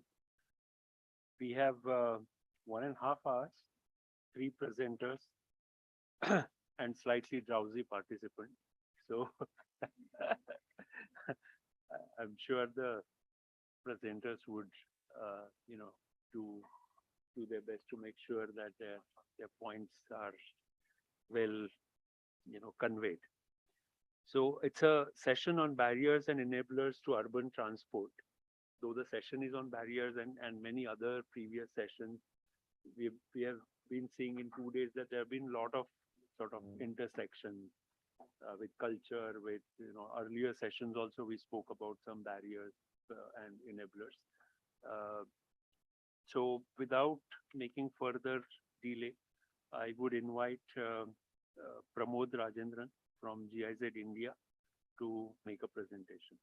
So similar pattern we will follow earlier sessions. We'll complete all 3 presentations and then we will take questions. All right. Thank you, Dr. Shirish. So yes, keeping up with the intent of having everyone's attention and drawing inspiration from the carry bags we were given yesterday of Utrecht. I'm keeping the theme yellow.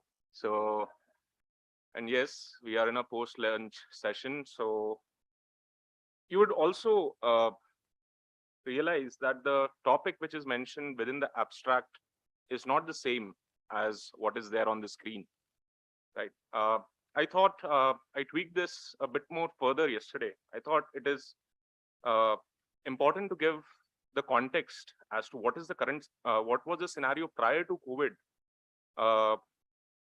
pertaining to mode choice, as well as what is the scenario now, and to understand the deep impact it has had. I'll just be running you through the previous exercise, which I had done back in 2018-19, where I was trying to understand what are the parameters which drive people towards making a specific mode choice between psychological habit conditions and modal choice. So here we very subtly put choosing private transport as problem behavior, because given a general context, yes, we have had very specific sessions earlier, yesterday and today as well, very interesting. I'm going on to a more general perspective as to what determines how people, end up using car or any other mode of transport for that matter. So this was a problem statement. We are all aware about the current issues as to how private transport or cars, etc., are clogging our cities, leading to all the traffic congestion, subsequently to air pollution, higher energy consumption, which we have been talking about, and how this subsequently had been elevated by the entire pandemic situation. So there are a few aspects, few factors which determine the viability of certain individuals' behavior, which is being defined as the NOA model, which is the need that is in certain situations, to just put it as an example and better understand. Need is basically in certain situations where you do not really have an alternative option, or it is very critical that you necessarily reach within a stipulated time period, where you have to take a decision over the aspect of, you keep aside the cost, you leave out a lot of parameters and focus only on the destination where you have to reach, and it is one aspect. So it could be, lesser priority or high priority. Then the opportunity as I speak is then again the available, the possible frequency of the public transport, which probably pushes you towards accepting public transport as a mode of your choice, or pushing you away. It could be for any other paratransit, intermediary transport options which we have for first mile, last mile as well. And then there are your abilities. which can also be put forward as what is that you can probably afford to. That is where your cost consideration comes in, and how much are you willing to subsequently take further. So basis these three aspects, we generally make most of our mode choice decisions. But then again, if you realize in the hour of need, for example, putting it back into a daily routine, we all go to offices, right? It is unconsciously that we pick up our keys, possibly. I'm giving a situation here. We pick up our keys and we walk towards our car.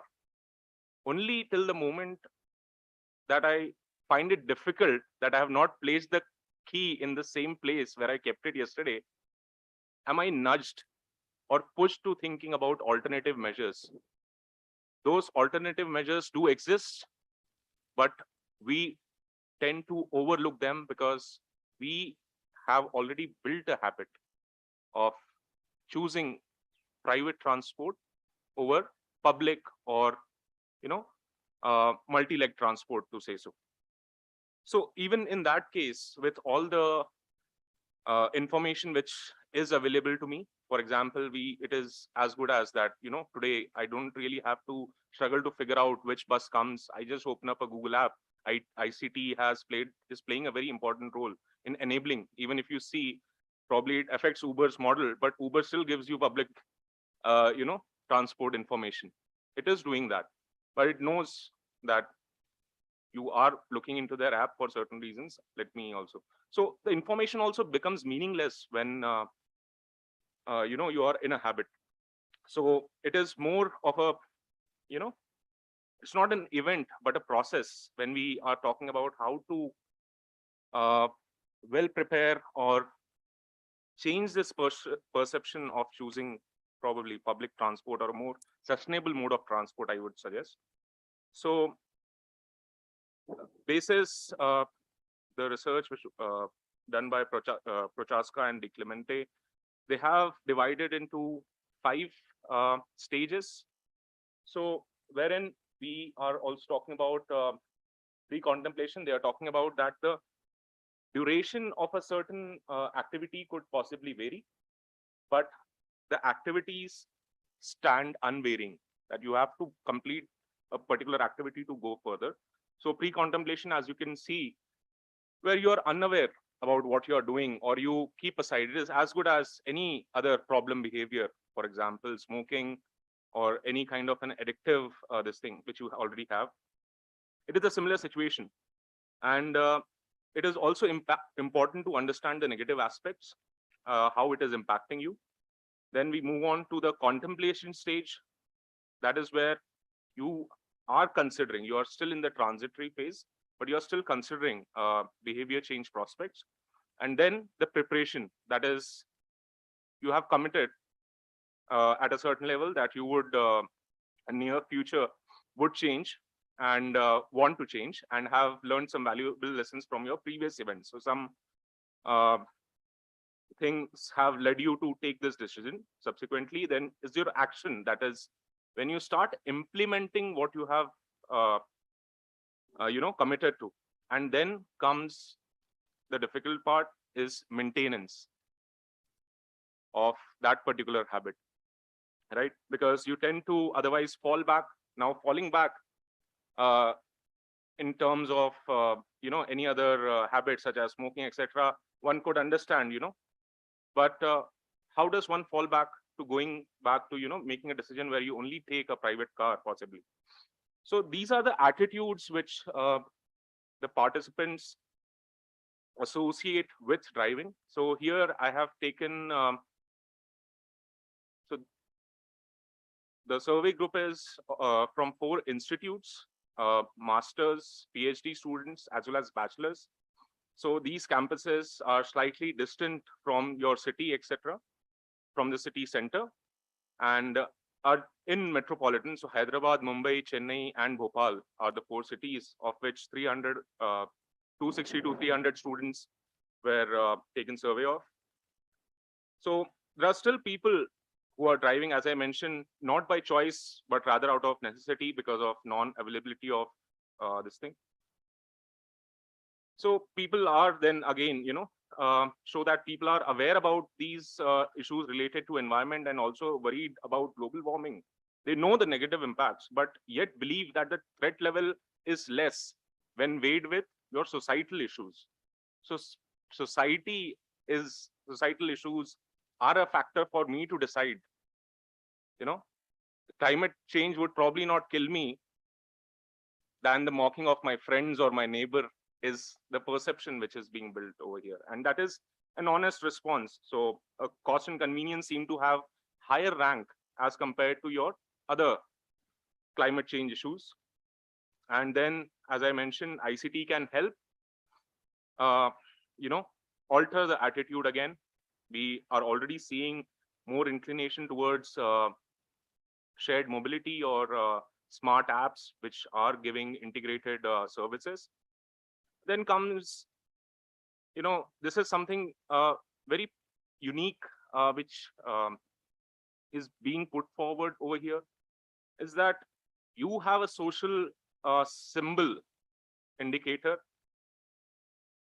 which is your car.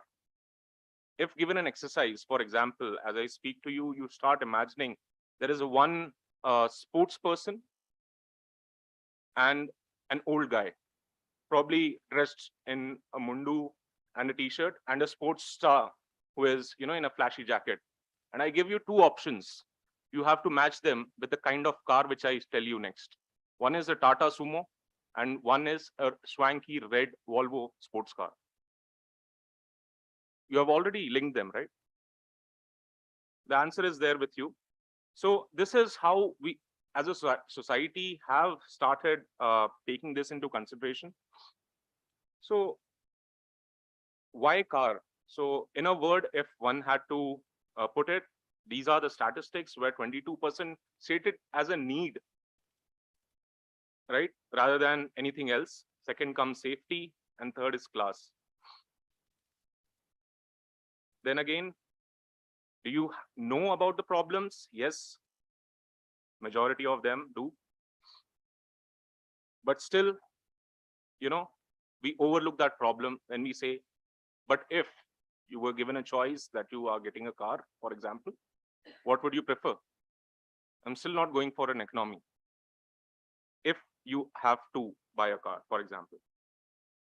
And then it was on a Likert this thing scale, we were trying to figure as a perception, then again, how likely or what is your willingness to shift to public transport if it comes to cost, safety, all the parameters you have already mentioned.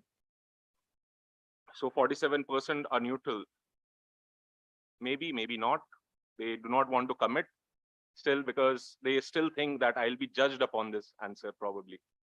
So what I see over here is, even when we go back as an observation, today cars as a product are being not sold as machine. It is being sold even on an advertisement on a TV as a lifestyle statement. So, but you rarely see a public transport ad anywhere in a, in any kind of media, which is giving you or telling you about the benefits of public transport as compared to a private transport or selection of a car, etc. Two-wheelers, four-wheelers, everyone is doing that in that industry. So the intent is that this habit formation is certainly happening from a, much more younger age. You build a perception that I want to do this. If I have arrived in life, it means that I have a better car, a bigger car or something like that, right? So it is for, this is up to be done yet. These were the few basic outcomes of the previous, which I'm talking about, 1819 study, which had been done, conducting sustainable transit campaigns as to help them identify that this is not a lifestyle aspect. If you tend to purchase a car, you're probably adding more pressure onto the existing infra. Effective and impression forming strategy as showcased by manufacturers, as I mentioned to you, is something which we call as the brick by brick habit formation. Then again, it is not a event, it is a process. Now moving on to the actual subject of the paper, which is what has the impact of COVID been? Yes, sure. So yeah. So what has the impact of COVID been? I think the numbers will tell you next. Because public transport now is seemingly more dangerous because we have viral infection happening.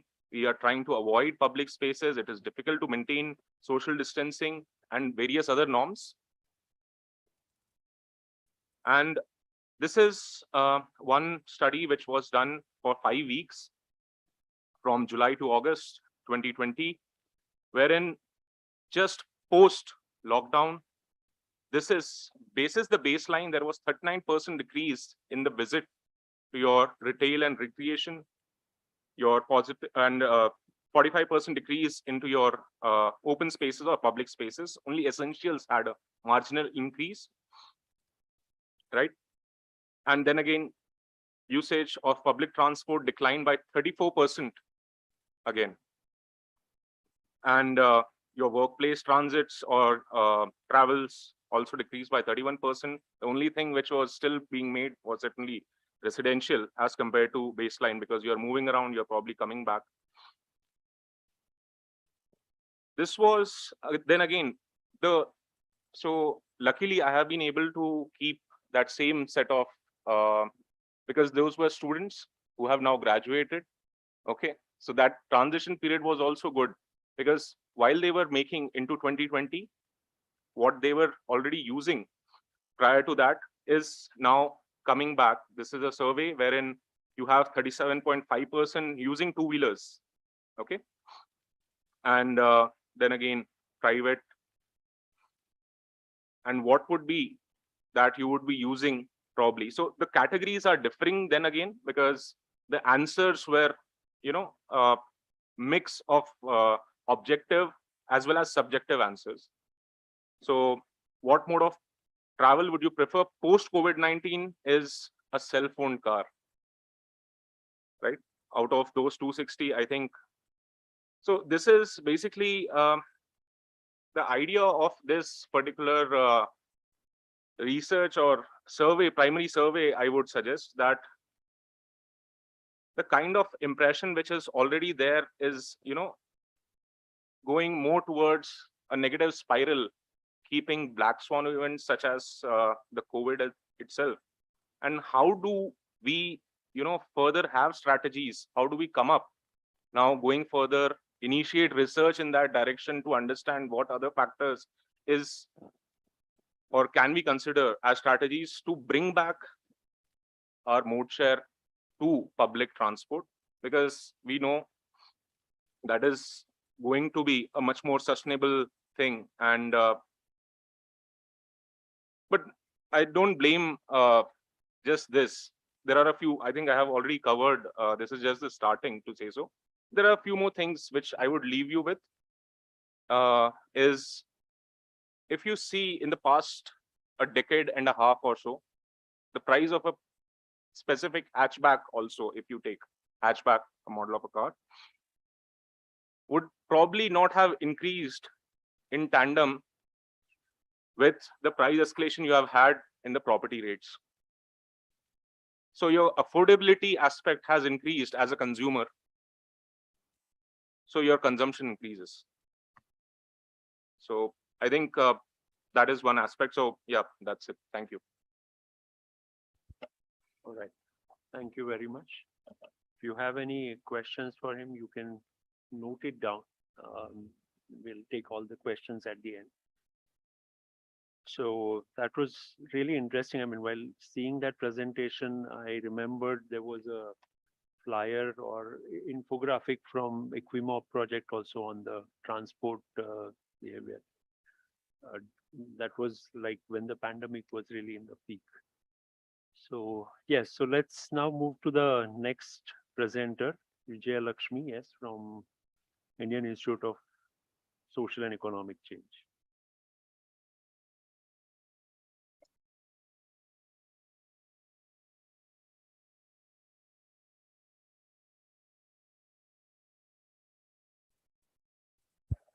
Good afternoon, everybody. This is my, sorry. This is the topic of this particular paper. Does traffic congestion make commuters to prefer more of private vehicles, and evidence from Bangalore City? From yesterday's session to this particular the pre-lunch session, we had a lot of discussions, especially on the behavioral analysis of it. This particular paper is just an attempt to see the behavioral shift from private to public or public to private, whatever it is, from an econometrics perspective. So this is a purely an empirical study rather than going into what ethnographic or something like that. So this is basically what exactly we were looking into, that sustainable urban mobility is obviously an essential part of urban transport planning. But traffic congestion, the related air pollution and infrastructure obstructions always have received the attention no matter what. But the behavioral analysis of the commuters, how exactly they prefer a particular mode, needs to be taken into consideration so that we will have a viable policy change. So travel mode choices in the literature, what we study is there are socioeconomic variables like income, age, etc. will always have an influence. But the traffic variables like or travel transport related variables needs to also to have an account for. So this particular study is to just an attempt to see how traffic delays, transit walk to the nearest station, does it have any impact on our mode choice? So having said that, we have done a literature review on the modal choice analysis. All these papers do make an attempt and say that socioeconomic variables have a significant impact on the modal choice. But there are very few which will also speak on the travel related variables. So having said this, this is our objective. So to just to understand the mode choice of the city commuters, and is that any way that traffic delays or other travel related parameters affect the modal choice of the commuters. So this is our study location. So basically we are looking into the BBMP, that is the Bangalore core of the core areas of the city, and we have classified our study area into 4 zones. This classification is purely based on the comprehensive plan of the city, and we have identified the major junctions so that we can able to identify the delays over there. So this is our sample size. There are 427 a random sample of what we have taken, a systematic random sample. So we have identified the city, then the 4 zones, then came to 5 sectors. We have taken 5 sectors and the occupations and 3 levels of occupation. So we also interviewed not only the professionals, but also we have come down to understand the travel behavior of the informal sector. So this is the demographic profile of our sample or the study area. So this is how the gender profile looks like. They're like 65%. This is basically the working commuters, what we have looked into. So this is the age distribution and the education. So what I want you to have to look at is the next coming slides, that is mainly on our model. So what we have done, we have collected the data and we have tried to look into through the econometrics perspective, does it has any significance on these particular variables? So based on the literature, what we have done so far, we have identified these variables: gender, education, income, and distance to the nearest transit station, whether it is bus or whether it is metro, because Bangalore do have it. So, and the travel time, that is what is the time taken from your audition to the destination, that is taken in terms, and the delay, that is how much time you are going to spend in the traffic in city. So this is a result.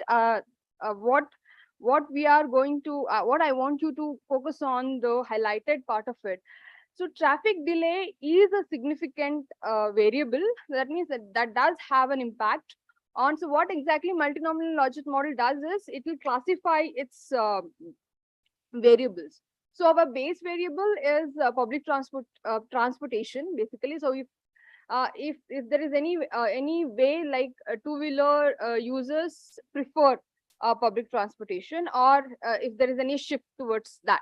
So it has been identified that traffic delay will have a shift towards private vehicle, that's basically two-wheelers, rather than the that means the more time you spend in traffic, it makes commuters to see that instead of going for public transportation, it's better for me to have a two-wheeler so that I can move faster. But what is more important from this particular paper, what we have found is the distance to transit station. If the distance to transit station is far, commuters are more into preferring the private mode of transit. It is also true in case of two-wheelers. It is also true in case of car users. So this is what exactly we found. And total travel time, this also goes very well with the literature saying that if the total travel time is more, commuters prefer more of a public transport than driving in a their own private vehicles. Especially in the main difference what we have found between two-wheelers and car users is the income level. Here the income was not a significant variable for two-wheeler users. Rather, for car, it is a significant variable. I think that also goes well with our previous presenter. It is a kind the kind of an affordability or the kind of the class level what we are speaking here. Income does have significant influence on the purchase of car, and rather than using the public transportation. So in total, to conclude my presentation, what we need for the Bangalore city is to have or to improvise the public transport network, and this especially calls for the frequency and accessibility of the public transportation. And to note here, this particular survey is conducted pre-COVID, not during or after COVID situation. So I'll just end my presentation. Thank you. Thank you. That was quite a rigorous analysis, I would thank. So let's go straight to the last presenter, Shivani from Parisar, Pune.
In the meantime, I'll introduce myself. So my name is Shivani, and I am a social anthropologist and an urban researcher based out of Pune. Currently, I am a research assistant at Parisar, and this research study was the part of my internship program with Parisar that I did in the months between April and June. So just 5 minutes.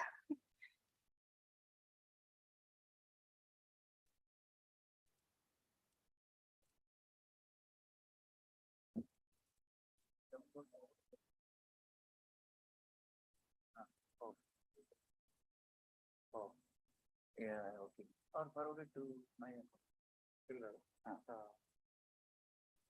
forward it to my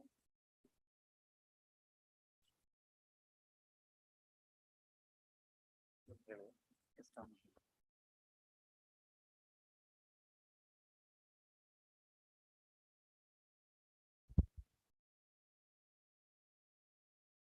Shivani, do you want to give some context till the time slides are set, or you need to have the PPT? Okay, sure.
So the title of my presentation is a cross-disciplinary assessment of the Pune's Lakshmi Road, challenges to decarbonizing mobility and promotion of non-motorized transport.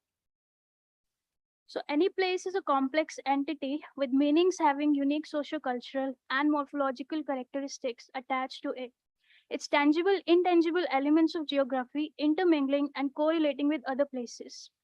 Lakshmi Road is one of the oldest and densest parts of Pune city, a sought-after marketplace with people coming from faraway places to shop and visit. It has seen rapid transformations with changes in mobility practices of people, leading to congestion and urban festering, contributing to development that has ill-mirrored effects on the place. After more than a decade of efforts by the government and non-government entities, the problems of transportation and traffic remain unresolved. The present research study was taken as a part of an internship program at Parisar. The Core City Rejuvenation Project visions for an equitable and inclusive urban fabric with enhanced mobility, accessibility, and a quality of life for people with respect to the Sustainable Development Goal for India, focusing on sustainable cities and communities, reduced inequalities, good health and well-being, and climate action for a better future. Thus, need for the project becomes crucial. The current trends in Pune's old city have resulted in negligence of the natural environment, reduction in public space, and air pollution. According to Development Plan of 2013, there are 83% of the households that own either cars or motorbikes, with the number of vehicles surpassing the human population in Pune.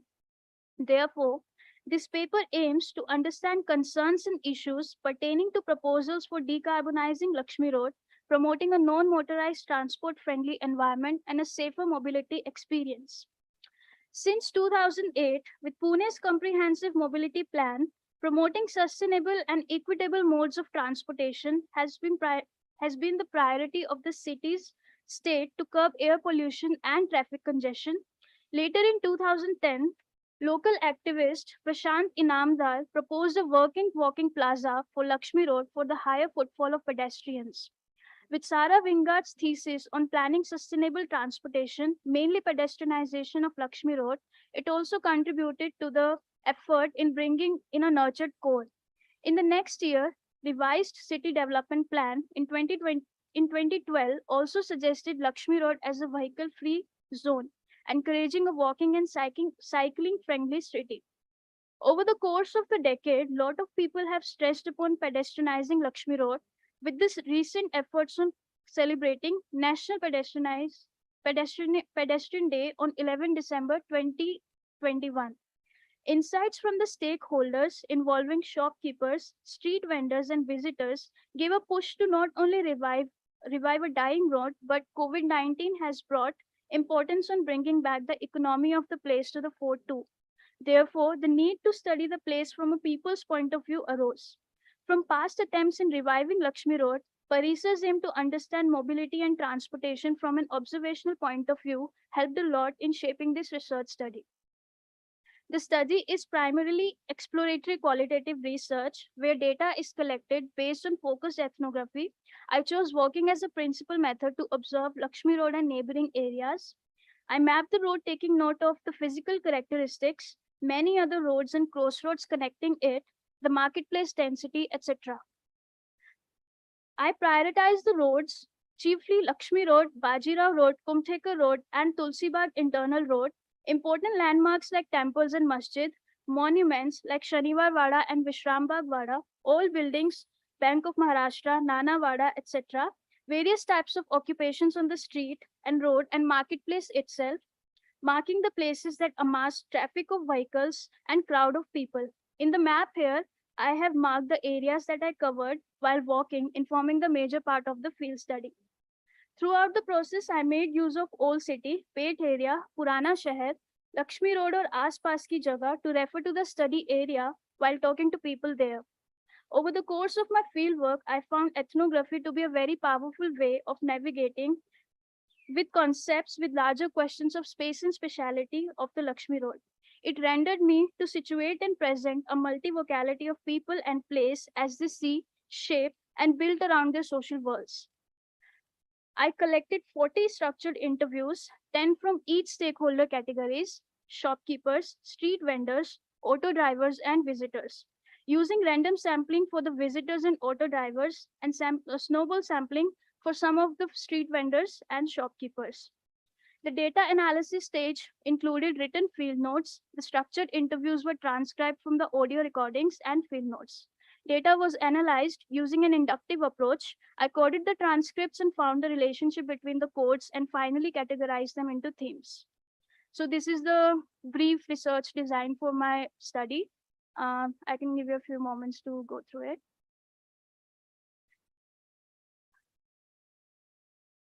Moving on to the metadata for the research study, the less percentage of female participants in the research study was due to higher rejection rates to agree for an interview. I found less number of female shopkeepers and street vendors on the roads and streets I was walking, and those I approached, they were busy, didn't have time, or didn't have an idea on the topic the questions were based. Most of the female participants are from visitors category and only 2 are shopkeeper female participants. No female was interviewed from auto rickshaw drivers and street vendor categories. When the sample size for female is found to be less, for transgender and other gender categories, the data set is highly lacking. Unfortunately, this project does not represent equal views, concerns, and issues from a diverse gender perspective. This is one of the limitations of the present research data analysis. As clear from the figure, more people use two-wheelers than cars in the old city. Most of them from every stakeholder category told there is no space for a car to bring to the marketplace. They use two-wheeler for the commute. Second highest model share belongs to auto rickshaws. Although all the auto rickshaw drivers interviewed were the major shareholder in the total count for using autos. All shopkeeper owners that I interviewed said they bring their two-wheeler vehicles to Lakshmi Road. Mostly participants who live in the neighborhoods, shopkeepers and street vendors, approximately around 1 kilometer distance, are walking to work. From the patterns emerged in all the interviews, the major trends were seen that of people discussing the parking issues with respect to various things: transportation, walking, parking vehicles, space, congestion, etc. I have mainly highlighted the following themes for my data analysis. Transportation, public transport infrastructure. Transportation systems comprise a larger part of physical mobility of people. The theme of public transport infrastructure consists participants' idea of what public, semi-public transportation is, how adequate, inadequate it is, connectivity with other parts of the city, etc. Infrastructure also elicits a temporal imagination about connectivity and comprehends political and historical material history of a place. The idea of bringing two-wheelers and cars to commute to Lakshmi Road, despite being aware of the issues of parking and traffic, is embedded in the public transport infrastructure. I identified 4 networks for public transport infrastructure that are shaping the present narrative of the old city. With respect to increased ridership of two-wheelers, walking, these are two-wheelers, walking, auto rickshaws, buses, and metros. Conversations around cycling were interrupted by my participants with the notion of absence or lack of cycling infrastructure. Having seen myself how people are using only cycle parking as two-wheeler parking, they were found to be unconcerned about cycling mobility. More emphasis was put on buses, where they are an economical and viable choice, but accessibility, connectivity, and waiting time for a bus makes it a last option to commute from one place to another if they already own a private vehicle. Walking for a shorter distance and having good connectivity of semi-public transportation at a uniform distance could be a solution for parking and traffic, but consideration for old age and physically disabled people should be the priority when designing for a pedestrian-friendly road. From the interviews, I inferred autos to be the one mode of transport that at present is a bridge between people using buses and walking. Buses waiting time and larger walking distances are easily covered by the autos.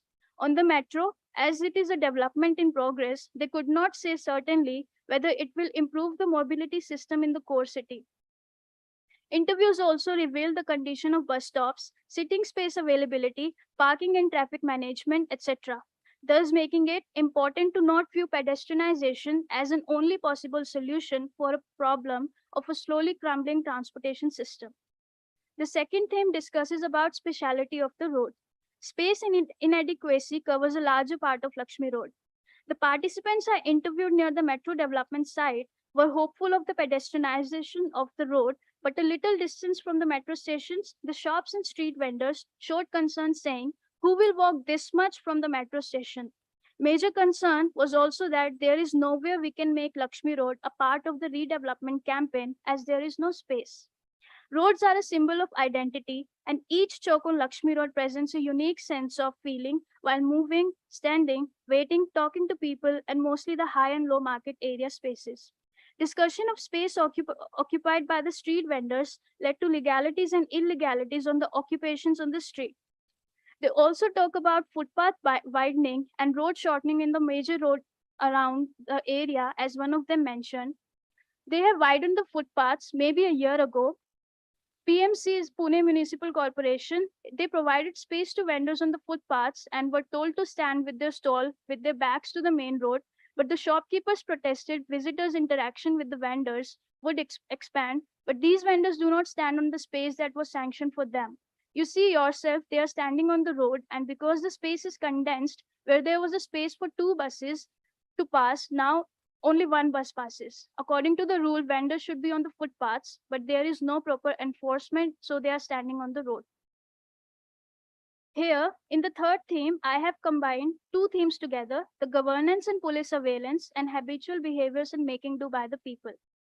All the 4 categories of stakeholders give mixed reviews for police personnel on their work based on what road I asked questions. On Lakshmi Road, the police are doing impeccable work with an immediate response governance structure, having the challan procedures, tempos carrying vehicles, that is towing of vehicles, parked on a no parking area. They regularly inspect the street vending zones. Pune Municipal Corporation plays a major role here, weekly checking on the status of the old city marketplace.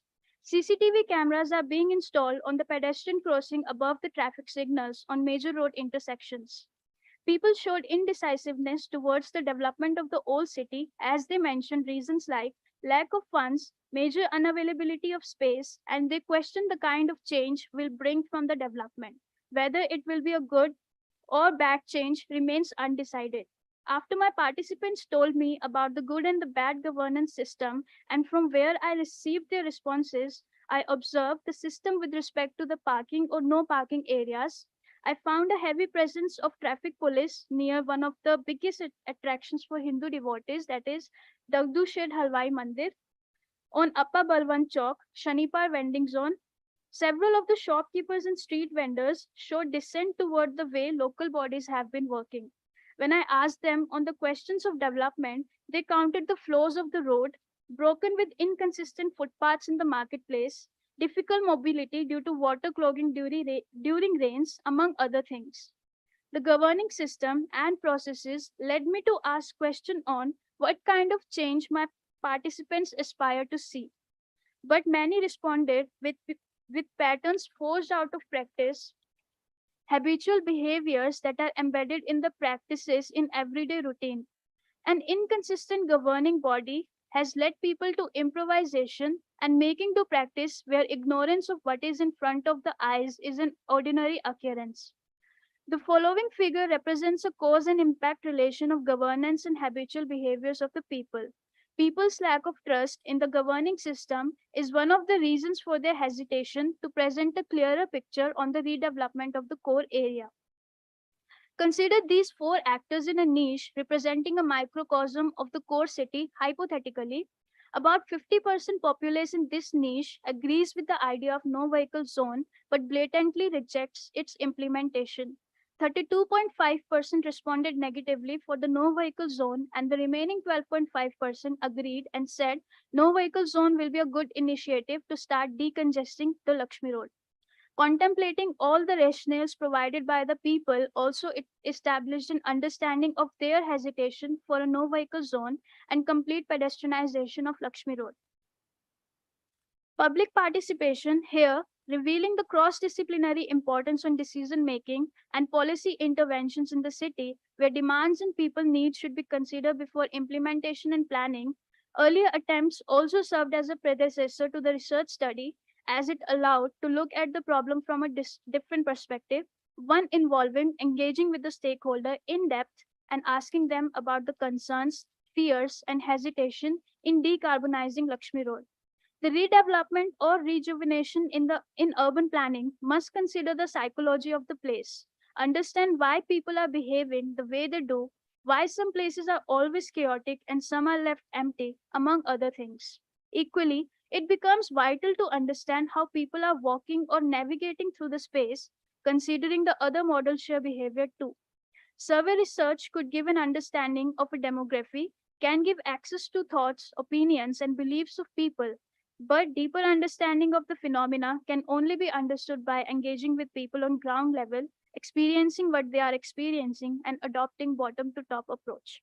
As understood from the field, the issues, concerns for and against viewpoints are dependent on the distance between two pedestrian crossing, adequate bus network, and enough parking spaces. Only pedestrianizing the Lakshmi Road would be a welcome initiative for a short period of time, but a longer sustaining for the core city. Understanding the economy of the place could help us with the smaller step toward the sustainable development, along with the holistic designing and human-centric planning is needed for all modes of transportation. Although ambitious, mapping journeys of the public, semi-public, shared and private vehicles in the area can tell the extent of these modes of transportation plays in everyday life within the vast network spread across the city of Pune. Here I end my presentation and my heartfelt thanks to Equimob team, Utrecht University and ISEC for this opportunity. I would also like to extend my heartfelt thanks to all the Parisa's team member and my participants. Thank you. And this is the photo gallery that I have attached. So this is like road in the afternoon. The second photo shows Lakshmi Road in the morning. So it's devoid of vehicles at that time. And there is no parking written on the chalk with the road. This is also morning view, and you see here cars and motorbikes slowly gathering in different time of the day. And the last view shows boulders getting like people have moved them to make space for two-wheeler in the narrow lane. Thank you so much. Great. Thank you, Shivani. Bit strange to hear all the names around Lakshmi Road sitting here in Bangalore, but all right. I think, yeah, all three wonderful presentations, and what emerges from all three of it is the focus on people's decision making and people's behavior. So let's go to the question part, and we can start with Pramod. So, yeah, any questions for Pramod?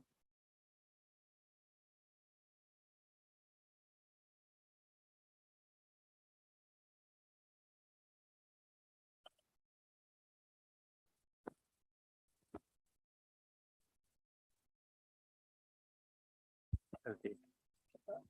You have? Go ahead. Thank you, Pramod, for wonderful presentation. So, on a few slides, are saying that about 21 or 22% of the car users for the social perception of social status, they use it. So, I was just also thinking about what is the caste dimension of it. Like you have seen it from the class perspective that it's for their social status. So, have you also come across about the caste dimension in it, like how the ownership of car also give their social upliftment mobility in society. So that also come into play to own a car. Like,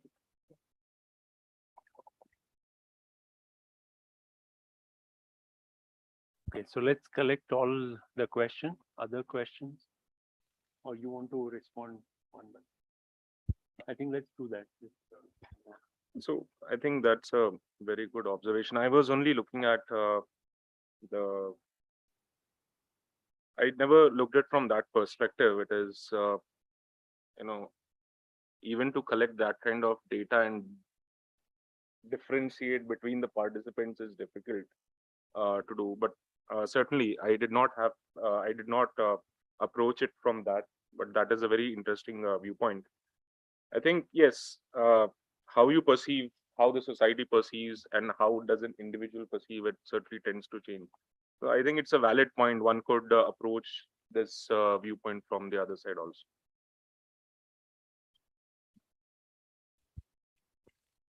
Other questions?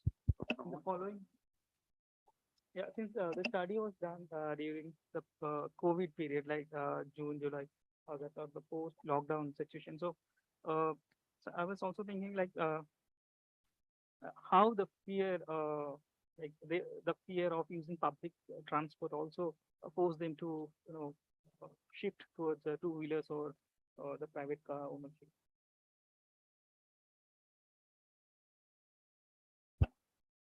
Um, Thank you, Pramod, for that thought-provoking presentation. So my question is basically a follow-up of what Salim also has mentioned. I just wanted to know what type of population you surveyed. What do you have any category for? Did you categorize them based on any criteria so that you can also have just like how the opinions differs among different castes? Just like that, did you find any other category how the opinions differences were? Also, again, post-COVID, what are the changes that you observed? Could you, I don't know if I missed it in the presentation, but if you could explain it in a slightly simpler way to us. What has affected their choices? Were they pressurized or what are the external pressures that they? Thank you. So yeah, I'll respond to Salim's question. I think you were asking about the fear of fear do public have. So I think it was mostly in terms of from the perception of hygiene and how well is it going to be maintained by authorities, etc. I think there was one question also in that where 87% of the participants had indicated that of the members who wanted to shift to public transport had indicated that 87% would go ahead, primarily being that the hygienic conditions etc are maintained at all the stations, bus stops etc wherever possible, and also within the moving unit. So I think that was one primary parameter. Rest was, now that it was interesting to know, and I think it was given basis a situation, because it is also related to the next question. The population which I was earlier doing this kind of travel behavior analysis with was primarily students who were in the transition phase. They were in their final years etc, and they ideally would move out to look out for jobs. So because I was also in my master's duration at that point of time, that seemed like a more approachable, and given the the realities of conducting a research within a time limit and to get an honest feedback, so I had to keep that in mind. So I did that, but luckily when I had transited into doing the second part of this analysis, that is the effect of COVID. So it was ideally you would see 20 to 35 was the majority bracket age aspect. I never went into so yes, there was a capture of economic background. I think it would be ideal to say that most were from middle income groups, but I cannot say further as to the questions regarding caste or this. I never put that into the picture. But yes, you mentioned what changes post-COVID. I would tell you, we have been listening that recession is going to come in. We have to put our expenses at we have to be very that is what our planning would have been if we would have been watching news. But it still does not come as a shock to me that there are new Mahindra car which has recently been launched, has 1 lakh units probably standing just outside Gurgaon, where people still are moving towards that, because that perception still has not changed. It is like it could come again. We have had how many? We have had 2 lockdowns minimum, 2 to 3 lockdowns in a row. And this is an incident now which is keeping everyone on toes that something new could further come in. Why jeopardize this? You know, it is then again like I think this is one example which my English teacher helped me understand better by putting me outside the class. I was talking too much. She asked me to go and collect, it's a boys' school. We make a mess out of the field after lunch. So she asked me to go and collect all the wrappers which were lying on the ground. So I did that. After that, I said, but why do I alone have to do it? So you think that it is then again a way of thinking. If I put one and everyone thinks into that direction, everyone does only one. If I do not throw that particular wrapper over there, and you think from that perspective, so many more other would not, follow suit. So it is more about behavioral decision or what you imbibe eventually as to how much do you contribute to, even if you buy one car or if you buy a lakh cars or whatever, that is all adding to that scenario altogether. So in that case, the topic of climate change and the contribution towards gas emissions doesn't even come to picture. I mean, to their mind. So yeah, that is what is surprising, that while we know that all these things are there in the situation, that is what I said, that the societal aspect overrules these aspects in many conditions. The participants are aware, 70% participants almost say they are aware of these situations, and they know that there's a, reality, but they still choose to take that decision because comfort and safety and that societal aspect is put forward, because you are not paying an environmental cost today at this point of time. We are paying for all other taxes, but we are not doing any kind of a, social impact cost or something which we are paying. If I'm using for example, a diesel engine or something of that sort, I do not have a direct impact at the present or in a short term. So I overlook it. If it happens, it happens. That is the attitude which was being seen in the participants. So that is also quite alarming and surprising to see that your decisions, while you know everything, you still defer to make any changes. Yes. Thank you, Pramod. Very interesting presentation. So my question was about the approach. Like, for example, if you're taking a more of a psychological approach, looking at it as a habit and trying to break it down, and still somewhere we feel that the focus is on the user. I think in one of the early sessions of the kickoff workshop of ICMA project, so one of the things that came by with Professor Sujata Patel was trying to understand, trying to look at transport. Both the demand and supply is something that had to be taken into picture.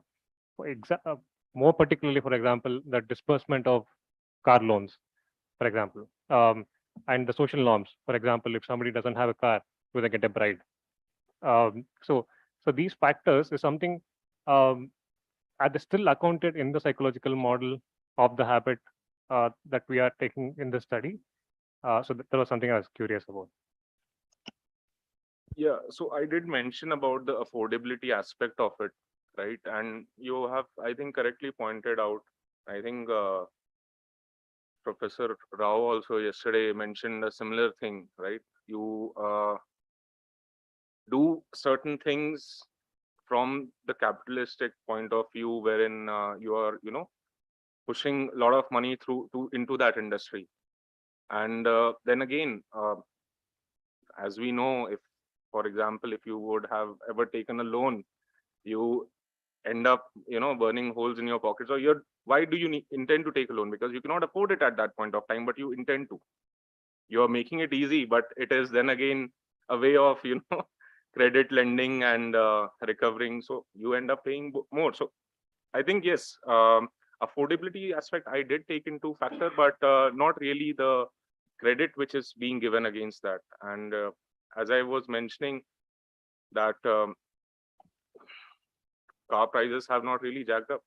If you see a particular model of the car, which was still, probably has new versions of it coming now, does not have relatively much pricing differential, even a decade back. So I did that. I did look into that aspect of it. So it hardly made, for example, a car which probably cost 5 lakhs to 6 lakhs, probably back in 2009, 10, that same model is still coming with a new variation with an adjustment of 60 to 70,000. Your affordability has certainly improved over these 10, 12 years. So the first thing which you still again look at is from the mobility aspect is the car.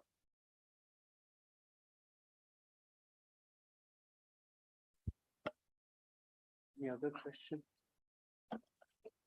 Okay, okay. Who has it? Mr. Virish? Virish, would you like to ask a question? Am I audible? Hello, sir. Yes. Thank you, sir, for this opportunity. My question to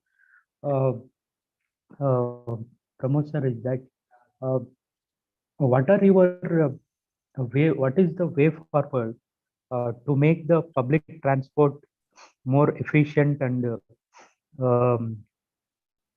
commuter friendly? From the perspective of comparison between public and private transport. Thank you.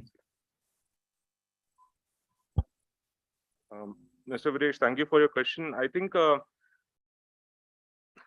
this is not something as, it is being tried. It is not a one-time thing or a single solution. I think what I was trying to mention with the effect was that we are building a certain impression upon, from a certain age, and then when we are, in a position, when we are in the decision-making position, we tend to choose a few more aspects. So I think I made a few, I put forward a few examples as to why do we not promote or advertise public transport in a similar fashion as they probably, advertise a high-end car, sports car or something else. It's a lifestyle statement. You tell them the pros about this thing. You can read in a, you can transit, you can interact, you can read, you can do whatever. You still do not have to drive in a busy, junction or a busy car. So that could be a smart way of, sorry. So no. So car companies, so certainly they have their own mandate and agendas. So yes, for example, any public transport authority in city can put forward. They have introduced a new fleet of buses. There goes your, we are doing this for the sake of this, that you have a better time, you finish and you move on to the next, season of Netflix or whatever quicker. That is one way of putting it. You have to advertise and market, put it out. Media has become a very, good way of communication today. I don't think it is most of the people who are still taking or making these choices. While we have research data, etc., we understand it better from the research perspective. It is, then again, you understand that it is a layman who does not understand these nuances and is still going ahead and making the decision. So it has to be out there, put in black and white for the layman to understand better and perceive better than for, within the fraternity or within the sector to say so as much. And yes, in terms of stakeholders, I would not like to name, specific entities, but those who are in charge, or those governing agencies or bodies or ministries, whoever are in charge of developing public infrastructure, are taking or are inviting bids, etc., for new fleets of public transport, be it any mode, be it rapid rail, metro, be it NMT also for that shared bicycle. Private entities are already there. They are doing their bit. And certainly buses and all modes, I am saying, in fact. So they can put forward, they can, I think there are initiatives which are coming up in Bhopal, I think with a few apps called Chalo, etc., where they're trying to add, integrate the first mile that once you come out of your metro, I know where could I, possibly take a shared bicycle, public bicycle sharing system, and I could probably go over there. And or if there is sharing mobility aspect which is available, I do this. Or if I'm coming by a certain, if I'm walking, I know when is the next metro leaving. I think it is already available in some format or the other with Google, as we see that, you make it in multiple legs, first leg, long haul, last mile. But that is then again, ICT, everything could advance, but information is meaningless if you are not willing to, understand the basic few habits which have already been built into us. So that is why the age factor was also, which was, going to make this decision or is in the process of making this decision, that your first job probably will not help you get a car, immediately. But you are in that route that possibly you are the potential consumer in the future. So it is ideal to have them in the conversation rather than age past that or, very early.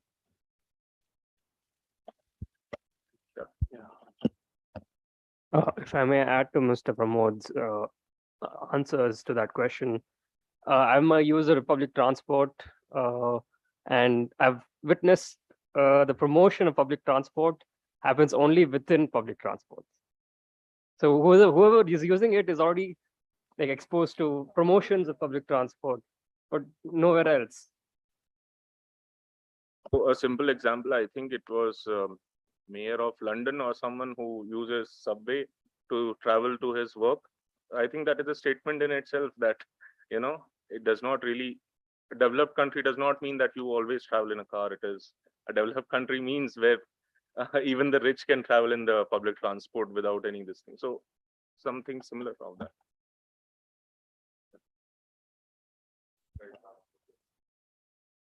All right, thank you. I think wonderful discussion. I have not very specific to this presentation, but maybe slightly broader and slightly different view on this. I mean, I definitely understand the importance of focusing on individual. So when we say I am stuck in traffic, we need to realize that I am traffic. So that aspect is important. But couple of things I felt needs more critical reflection. One, though I felt it was, almost equating using car with addiction, tobacco addiction and stages of change. I think that is a point that can be reflected on at a deeper level. And second, looking at individuals are the ones whom we need to blame for this. For example, saying that they know about climate change, but they still don't change their behavior and continue to use car. Why wouldn't they, if that brings more comfort? I mean, doesn't America know how much they are contributing? Industrialists don't know how much they're contributing to climate change, but they still continue to do. So why emphasize from a blame point of view to an individual behavior? Infrastructure, public infrastructure, access to infrastructure, and then comes the nudging part of individuals to use them. So there's no infrastructure, there's nothing available, no options are available, and only focusing on them could be a problematic aspect. All right, so do you want to quickly respond to it? Or? Yes, I think, yeah, I never saw it from that perspective. It is certainly helpful to understand that. But in the the survey or the participant group which you're looking at was not, because then again the question was about awareness of the impact of usage of private transport. So otherwise it blatantly goes into that direction that probably they are not aware what are the cons. But these are students who are in master's level who are very well aware but still intend to make a choice. That was something like all the knowledge in the world, but you still choose that. So it was not from that perspective, not from the comfort perspective, but these are just comparable aspects as to, and certainly once we deep dive, we'll find out a plethora of more specific aspects which contribute. These are just broad levels. I think, yeah, your point is valid. All right. So then question for Vijayalakshmi. Lakshmi, thanks for your presentation. I think there was a lot of very interesting analysis, different paper compared to the others who presented here. I was wondering, how did you all conceptualize travel delay in the project? What kind of theories or concepts did you all use or has been used in transport geography or transport research that you all have applied in this context, and how did you adapt it to the context of Bangalore?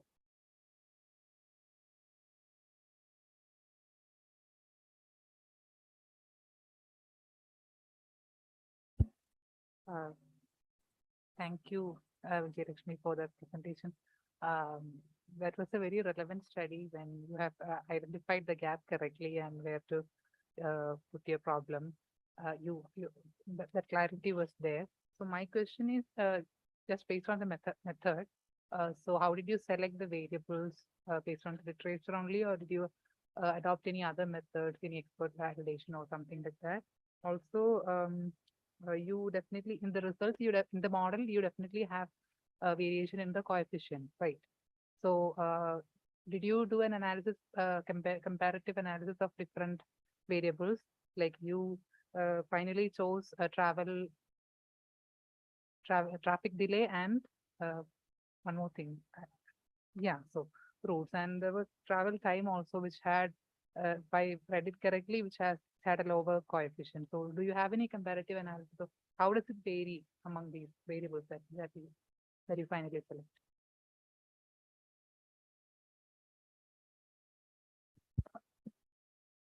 Thank you, Vijayalakshmi, for that presentation coming from economics, I suppose.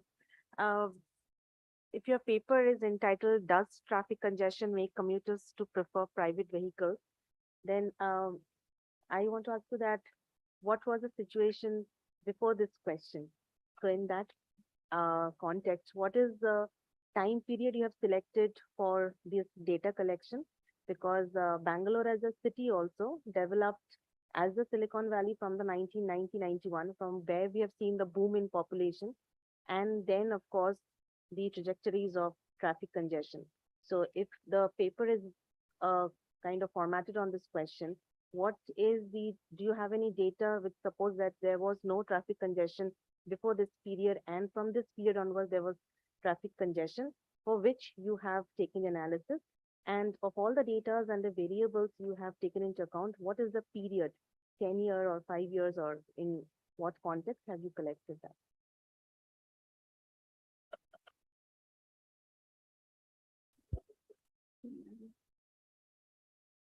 So I'll answer this.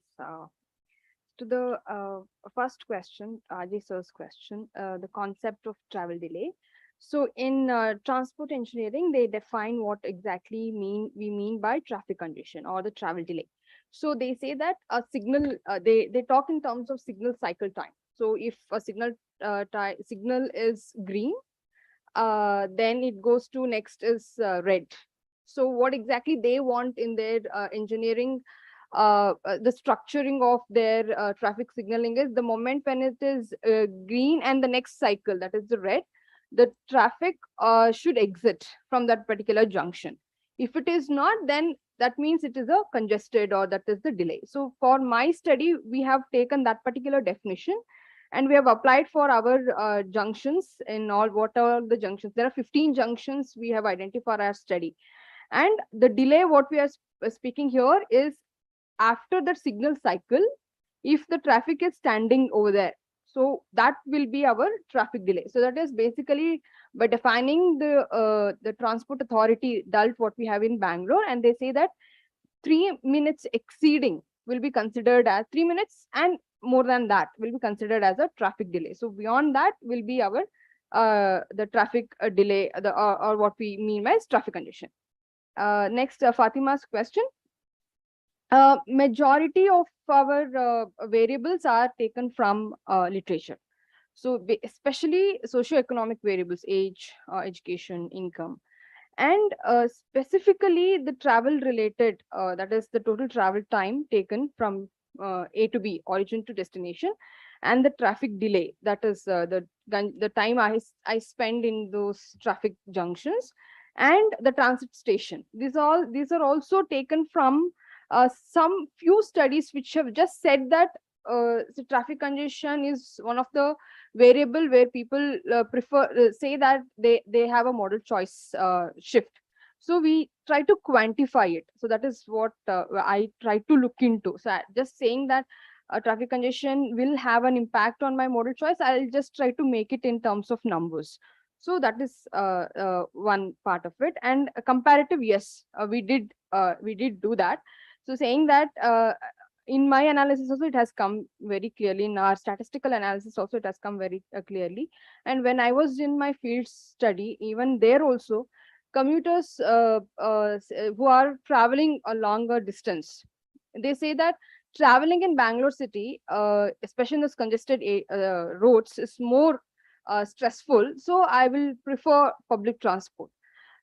So that was there. Even in my study, the result has come out the similar way. So if it is a longer the distance, they want to travel in public transport. But yeah, there is an issue with the public transport even in Bangalore city, though there is metro. So what is the shift which is started, what we have observed, which this is not the part of this particular paper, but wherever there is a metro, there are two phases of metro which has been connected for Bangalore city right now.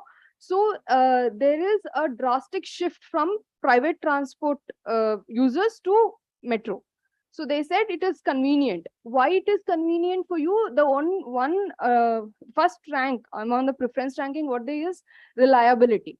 So I know when my the train is coming. So exactly there is a mention of the timings. So I know I can plan based on the timings of arrival of metro train. So it is better for me to, rather than drive in my two-wheeler or car, I have actually shifted to metro if it is available, and wherever it is not there. So it is actually still a process. It's still in a construction stage. So wherever it is not there, they also want to, like, if it is there, I really like to travel in metro because it is more reliable. That's the word what they use it. It is more reliable rather than BMTC. That is the bus transportation in Bangalore city, which sometimes it is reliable, but majority of the times they don't know when the buses are coming. So they have to wait for a longer period of time. So the one aspect which has actually, it was also there in our literature, and also in my study, it has came out very well, was the transit station, the distance to the transit station. So if it is less than 500 meters or less than a kilometer, they said we can walk and take up the bus or a metro. But if it is more than that, because majority Bangalore city is growing in a concentric circle. So what is happening is our public transportation is lacking with the frequency and accessibility. So I can provide you the numbers, but anyway, so the distance from your origin to the nearest transit station, if it is shorter, they do prefer public transportation. But what happens, it is longer. So that is why they prefer to have a private transportation. As sir was also mentioning, this is also actually came in my particular paper also, where traffic congestion, the private vehicle users, they are not only the victims of it, but they are actually the cause of it. So this is what we try to say through our particular papers. To madam's question, if we look into Bangalore's historical development, it is, as I rightly said, after 1991 itself, actually Bangalore is developing in such a faster level than what exactly was before this. Congestion, ma'am, what we also read in the transport literature or any other literature for per se, congestion is, I don't say that there is zero congestion. I cannot say also, because what we say as, if a particular road is empty, it signifies that there is no economic activity in that particular road. So a road is made because there is a demand for mobility. So I don't say that before this particular period there is traffic and now there is no traffic and now there is traffic. I cannot make such statement, but I can make the statement that it is quite very recently that Bangalore has been identified as a city with the worst traffic congestion in the world by the TomTom index. This is a multinational index, and it says that among the top 10 cities, which they actually survey almost 500 odd cities of the world, they say that among the top 10 cities, Bangalore ranks among the top 10, and it is the worst traffic congestion. What was intrigued us is, we always thought it is Delhi, where you have congestion, where you have air pollution, etc. But Bangalore has overcome that particular status ranking, and that is where you have the longer travel time in the junctions. I don't mean travel distance. In the junctions, it's a longer time. And to continuing the same, the period of data collection, it was in mid of 2019. That was on my actual research study. So that's what I said at the end of the presentation. It was before COVID. It's not during or after. So it was before that we have conducted the survey for 427 commuters, working commuters.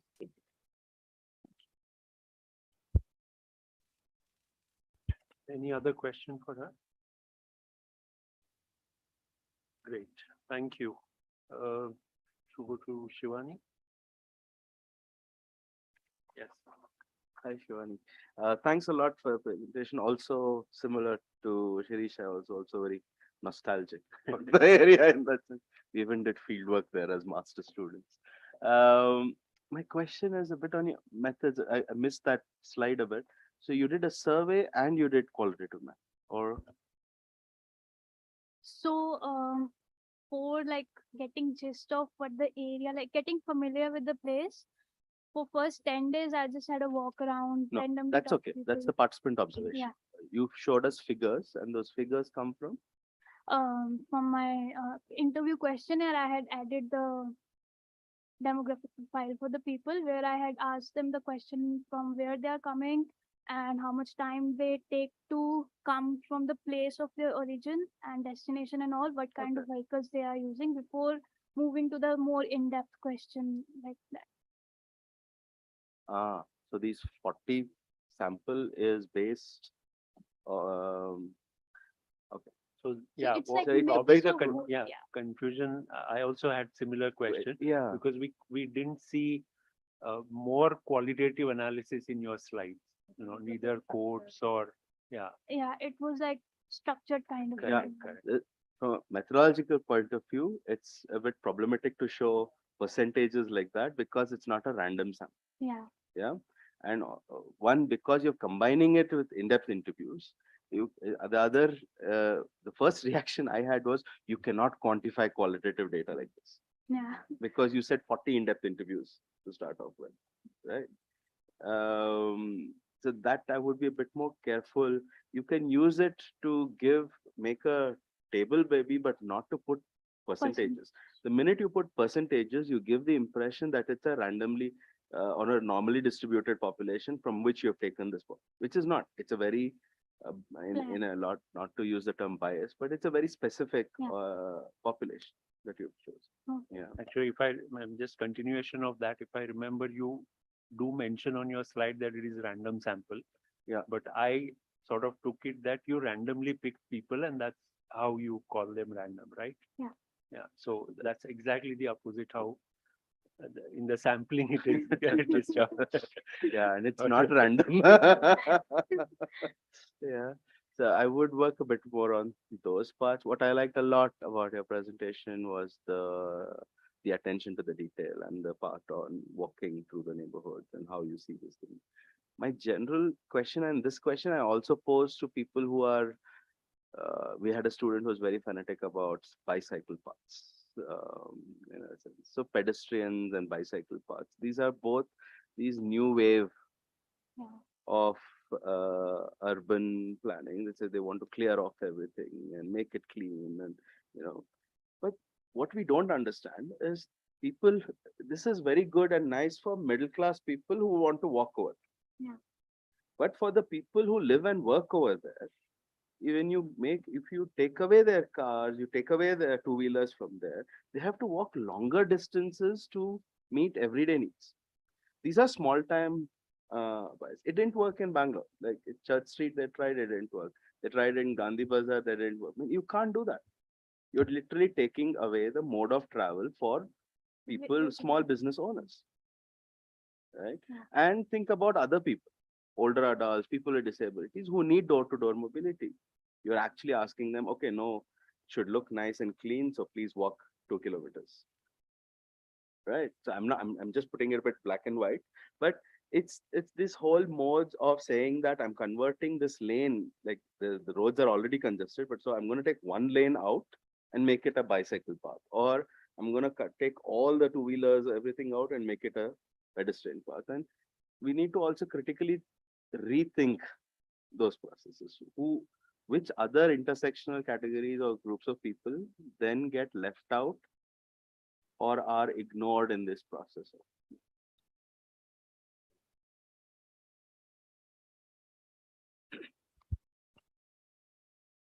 Other questions?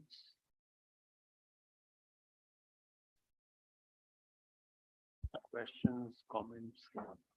Just the continuation with the methodology part actually. So I have just a very specific question. So you mentioned about this walking as a mode of ethnography in your study. So I would like to ask, like, other than the like conducting the interviews, have you like chosen any other source of information while doing this particular mode of ethnography? So for this like method, I talked with people a lot while I was like moving on the roads and everything. And Parisar had earlier done work on the same issue because this is their project and I just came later. So in that they had like done surveys and research and about gathered information from people earlier, the National Pedestrian Day they celebrated. In that they had done survey from around 122 people, gathered their views, what they think about all these things are like processes that we bring together. So I couldn't find much literature review from a social science perspective, but most of the data that I found was based on designing and planning. Even the timeline that I showed you, it was more basically technical, that they think bringing this kind of design to the road will help curb the problems of traffic and all this. So that's why I had like, I won't say I fought with the program people, but it was like making them understand why I want to take qualitative rather than going with another survey, was because their main objective from my role in the internship was to gather fears and concerns, what people think are and what they think are the organization thought and what people are actually concerned about. So that's why I like took the mixed methodological approach in that way. So focused ethnography was just a part of me trying to understand what the place is all about, describing a place from my own perspective and generating a questionnaire for my later fieldwork. So I think I hope. Actually, why did I ask about, because walking is a very, I mean, it's a contemporary mode of doing ethnography. So I mean, other than doing interviews, you have like why, I mean, who all are working on this walking ethnography, they always say that photography is a very interesting and important method, like mode of collection of data, and there are other forms, so you can try in later period, because walking is obviously a very interesting and contemporary mode of ethnography. Like I have taken photographs and videos, but just because the presentation was 15 minutes, I had to like present it very structurally. All right, sure. So my question is general question for everyone who is working in this field. Like now the most, like this session was most on public versus private mode, and there has been push for public like transport system, and it's very good to have public transport system which is affordable and like also easily available and efficient.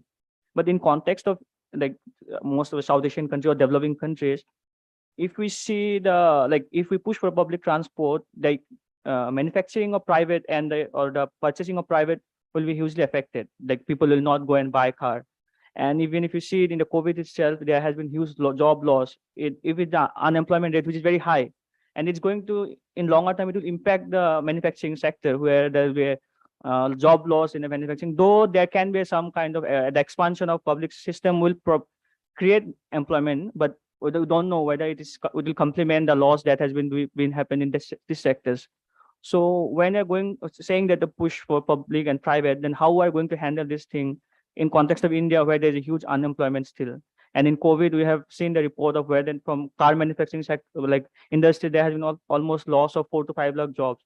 And also another thing is that petrol or diesel, which is one of the important instrument for government to collect tax in India. At least it gives around 8 lakh to 9 lakh crore.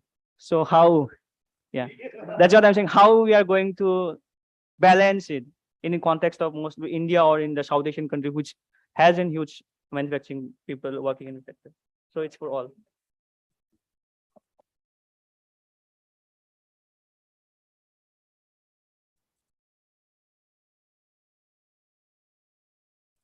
For whom are we conducting and where are those inequalities most present and how can we deal with those inequalities, right?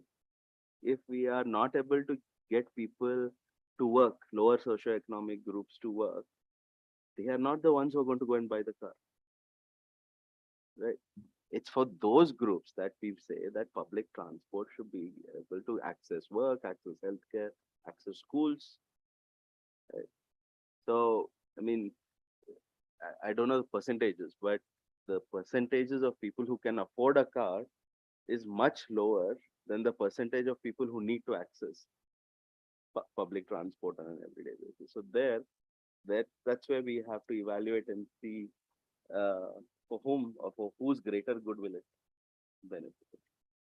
That's what I think. Yeah, if I can quickly respond, I think what you mentioned is definitely a reality, and that's all the reason why government will not make efforts to strengthen public transport, because that's the source of economy and all sorts of things. The other part is those whose voices can be heard to some extent will not travel through public transport. So therefore, demanding for a better public transport will not be, I mean, that also won't be there. So one of the thing that we can do, because what government does and intend to do is a different thing, is basically try and see if we can involve communities who can demand better services at a local level and can improve maybe infrastructure or other facilities to strengthen public health, public transport system. So if I can quickly respond to that particular question. See, if I have to take your question, if I have to put it in this way, so does it mean like private car companies will have a lesser production and it leads to unemployment? So that will be the gist of it. So since actually we are working on a project where to make especially in Bangalore city to have a more sustainable urban mobility. So nowhere we are mentioning that people should not buy cars. So we are also very well aware that buying a car, whichever the slots of income it would be, it's a dream.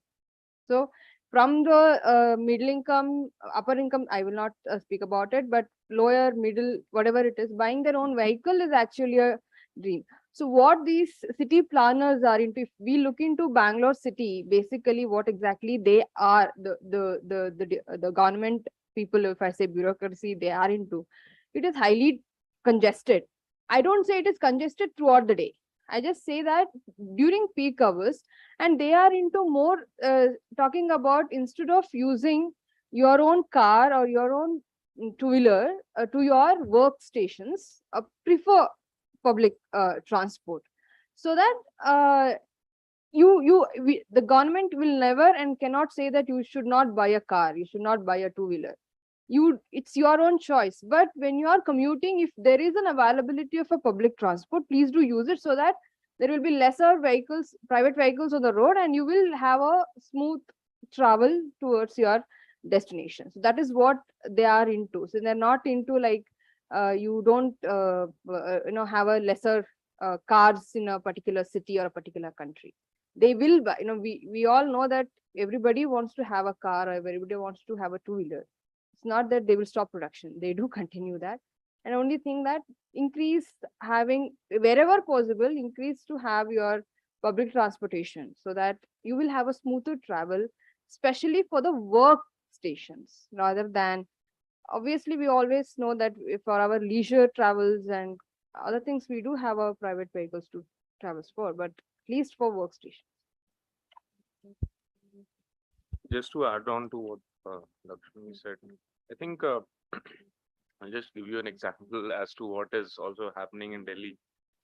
These are all interesting observations, I feel.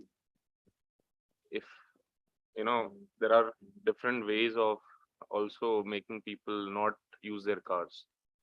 So now I cannot imagine taking my own personal car and going and parking it in Connaught Place, when it is more convenient that I spend a few bucks, okay, say 30 bucks or so, I probably reach from my home to Connaught Place in Delhi, and I don't have to pay any parking fees. The parking fee itself over there is 100 bucks or so, for example, if I spend good 4 hours or so. It does justify my cost. And it also demotivates me to, move into a different direction. So just adding on to, so it is not that ideology, places which are already, clogged. Why do we intend? We should be looking at those areas as priority, and then later. But as a practice, it is not that we are saying we should ban all of this. It is never the case. I think it is only situational, off-peak hours, as she mentioned. So I think it would have been a bliss if you had car and if you had a car and in lockdown you could travel around. If you had the permit, you would have understood how wide the roads are generally in a city. That is a perfect gauge. That is a perfect time to understand.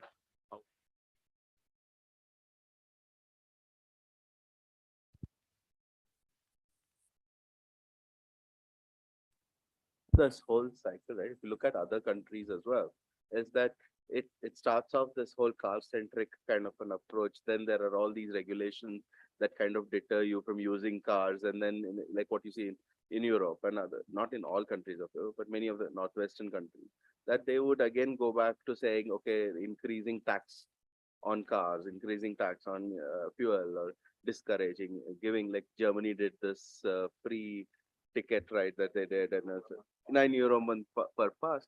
It's also like starting to tell people that there are other modes of transport that are also feasible, one could also take, because it's not just about buying car and unemployment, right, or employment. It's also about the gas, the petrol, and everything that is going on here. Maybe the prices have not so increased, but in Europe at this moment, having gas to heat your house is more difficult. There will be more houses who will go into poverty this winter than what they had expected before, almost close to after World War II. So that also changes that whole dynamic of, okay, car for whom and for whose public good is it in that sense? Yeah. I would also like to add to whatever discussion is going on here. I remember my professor saying about the different methods, different tricks that used by several governments, where especially in the Western world, where initially they focused on they only focused on transport-oriented development (TOD). So in Singapore and all, if I remember it correctly, it's Singapore. They issue a certain number of car registration annually. Beyond that, they don't issue car registration, so that you will have only a certain number of car on the road, so that there is no, that's how they control. But in South Asian countries like India, it's very difficult to impose those kind of things because we have a huge population to cater to, and also, uh, in my opinion, I'm an urban planner. But our transportation planning research is very, you need a lot of studies in that area. Researchers, we also need to give a lot of contribution to. We cannot adopt, the things that is adopted in, especially in the European world directly here, of course, because of the contextual difference. So this dilemma is always there among transport planners itself. We study a lot of things, already established, proved techniques to solve the problem, but we don't know how to, apply here. Just like NMT, non-motorized transport, we propose a lot of NMT plans in after doing a very thorough study of the situation, but still it doesn't work. You can have it. You see a lot of examples, just like you said in Bangalore also. So we need a really different approach to how to, solve these issues in our context. So I just thought of, saying this because So actually, right, for example, in academics, we were trying to make a city mobility plan for Imphal, and we were trying to reintroduce NMT into their, very congested zones. But when we figured it out from the citizens themselves, they said before cars we used to cycle. That was the only modes of this thing. Today it is paratransit or something which has been.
With how are you not just rejecting but reformulating, right? Just because decarbonization has come or NMT has come, it's not new in India. In Pune, for example, my grandmother used to cycle and bring my dad to school.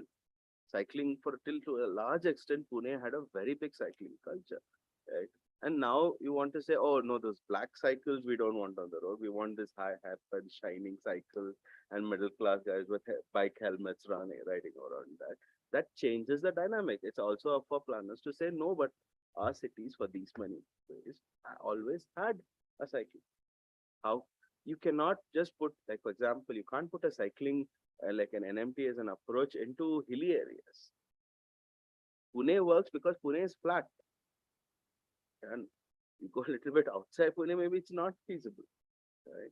So that's something we may also have to bring in, is that just because a concept has been put onto us, is it relevant for that particular? From the, I mean, we are talking about theories about NMT and all, but it all applies to the people, right? Yeah.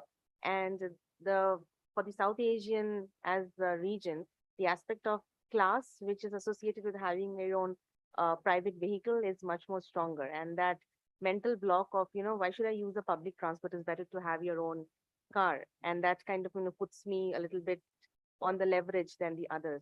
So that mental block, we also have to kind of, overcome. Yeah. Only then will these kind of, frameworks, conceptual frameworks and theories can be implemented. I mean, every middle class, like you mentioned, with the middle class families and upper middle class families, their dream is to own a house and a car.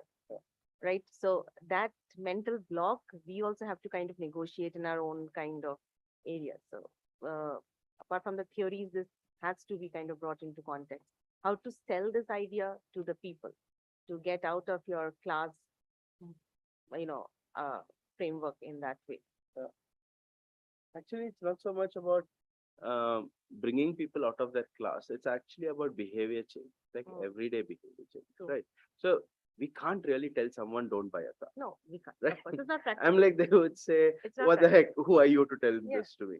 But rather, if you say, for your everyday commute, would you reduce True. using your car and use public transport and keep using a car for more family or this thing? So then, Right. like what Vijayashri said, the congestion is reduced. Hmm. That would mean more people can reach their work in time, Exactly. right? So in that way, that is that the way it's like doing behavior change communication. How would you do it? Would by not by saying, oh, you can't do that. Minute you say you can't do that, they will do Human instinct. it. All right, I think it's time for, already we have 15 minutes past the thing, but very interesting and, all right. Or do you want to discuss it during tea? Or, It's for everybody. so, okay, okay. Thanks. We're in a tropical zone in terms of weather placement and geography. And we get a lot of ample amount of solar energy, and that's going waste during the day because there's no requirement, there's no use case generated for that. And if electrification of transportation is a new area of direction that we need to go through to utilize this free energy, where do we see about electrification of multimodal transports coming into effect? And is there a way to direct it into what we need out of making mobility an inclusive aspect to everybody in life?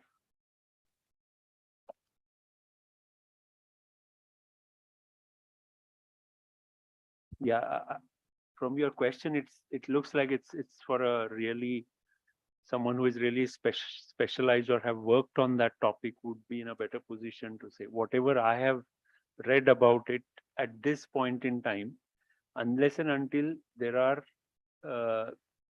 eco-friendly ways of creating and destroying batteries, the electric car thing is just a, it is not a very eco-friendly way, because you have to look at the entire chain of production to, whatever is the life cycle of that vehicle, and not just that you convert one energy into another and then all the problems are solved.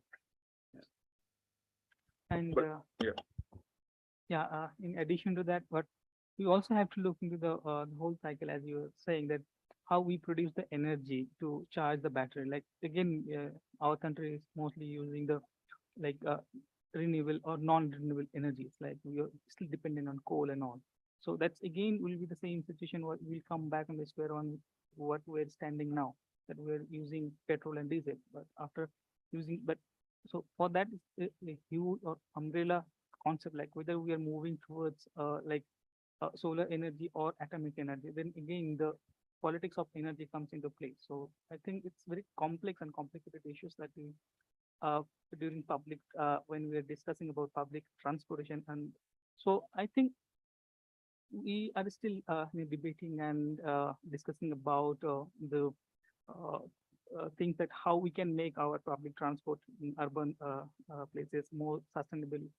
So what I from last 2 days discussions, it's I think both ways that we as Ajay is mentioning that it's the behavioralism of the people, that how we perceive different modes of transport in our everyday life mobility, as well as I think we need to see the from the policy perspective that how we can influence or we can make some certain interventions to channelize the people's interest towards going towards more using more public transport in urban spaces.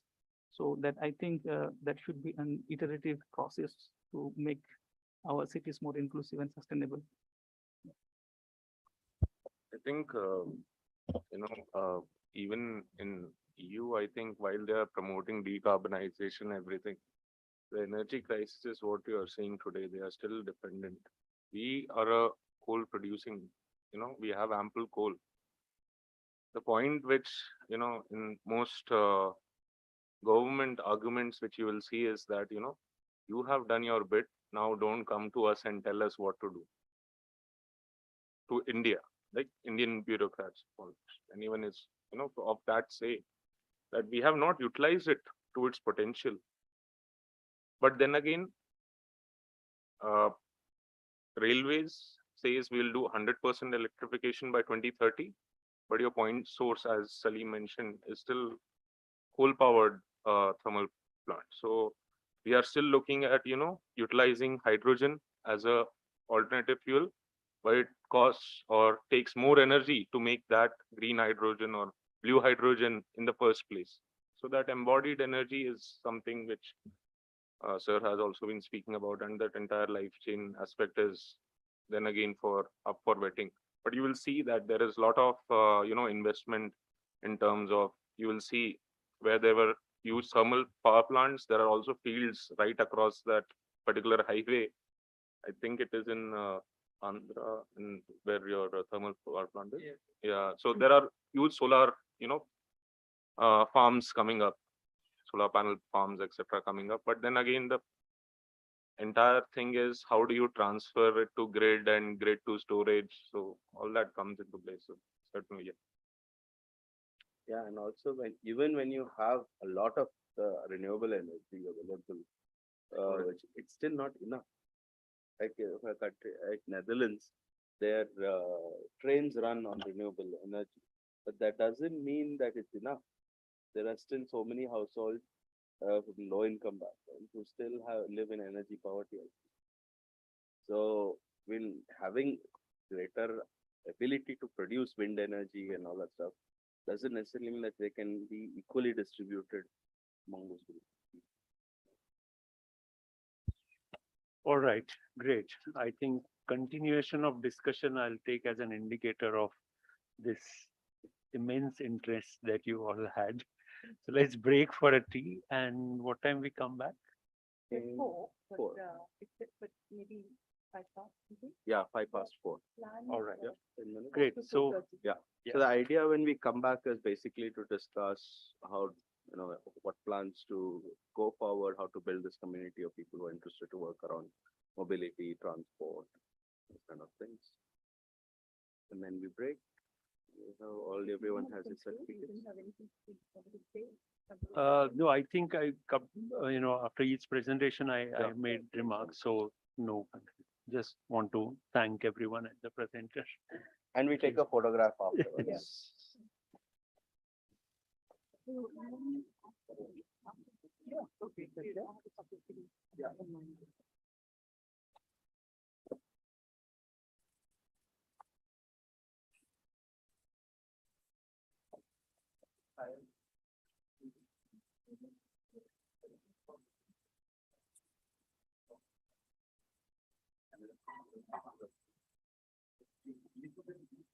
I also had to sit out, so have a very fast meeting with them.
Hi, Maria, Jay here. Am I disturbing you? Okay, I just thought we'll have a quick word for tomorrow's thing. You don't have to do a lot of presentation, like, more about, okay, like where have we collected our data, what do we have, how many of the features done,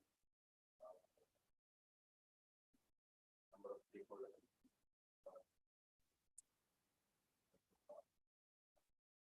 All that.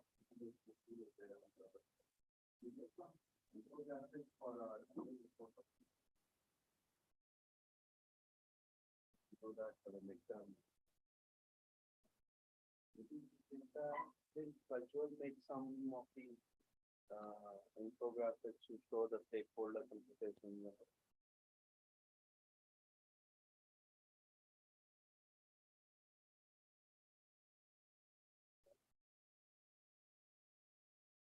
Maybe you can use one of those. It was for, okay, okay. Maybe we made that as an kind of an attachment to the midterm report or that, or one of that. We trying to. So only those three, the key highlights we have done in the last 2019. You have that overview also of what data has been collected. Yeah. Oh. Yeah. Yeah. Yeah. Super. Yeah. Yeah. Yeah. That goes. That is. And then so I asked, so the part when they start to discuss about the invention data, that's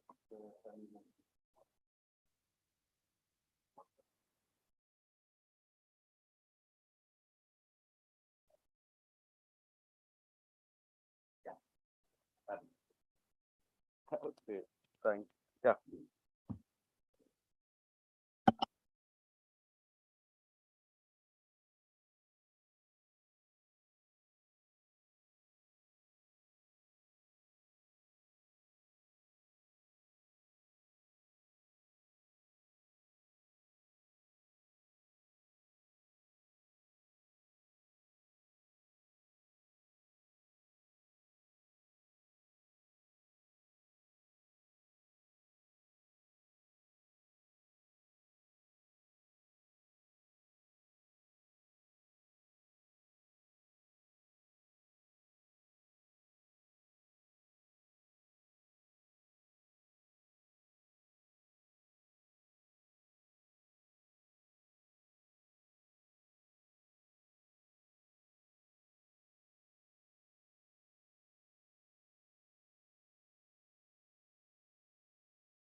ಇಲ್ಲ ಇಲ್ಲ ಕೇಳಿಸುತ್ತಾ ಏನು ಮಾತಾಡೋದು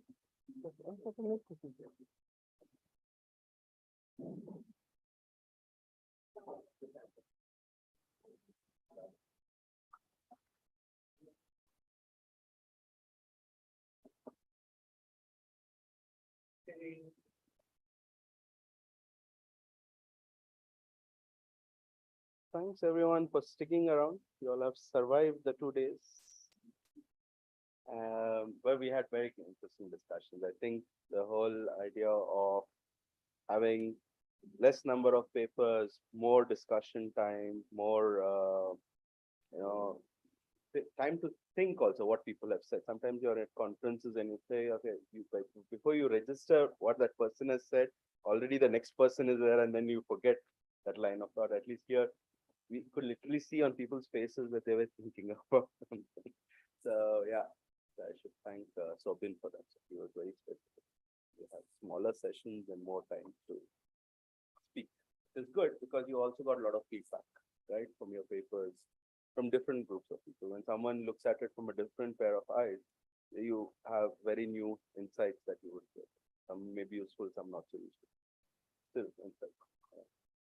Our idea of organizing this seminar was also to see present, of course, from the Equimob, what we have done, what we want to do, where we are at this point in the project, but also to learn from other cities, learn from other disciplines. Also to showcase our work to other groups of people, to build a community of people working on social science or more critical approaches towards transport or mobility research. So what we want to do is, if everyone is interested, to take this process further. Say we build a community around this.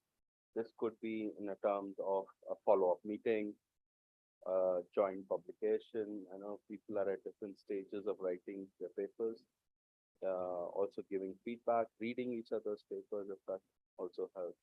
From Equimob, we meet every Friday, where all the PhDs and the postdocs discuss their work. Will also be one of these Fridays, you all can join in. Or if you have events where you think, oh, it's also interesting to bring this group of people into account, that's also an opportunity. Yeah. It's not a Ajay is saying this, so we should do it. It should be more like, this is what we want. The network or the community will only survive when everyone feels the need to be part of it, right? And then you come in, you go, you bring other people. Like for example, we very specifically looked for people who were coming from history or cultural studies or film and this kind of thing, because these messages we hardly hear within social science, the cultural studies, because it helps you also to rethink the terminology, so the concepts that we use. So in that way, that would be a good start. We will just do a round of ideas that you all have on how to continue with this community, what initiatives possible. Then we take it from there. If someone has taken. Who would like to start?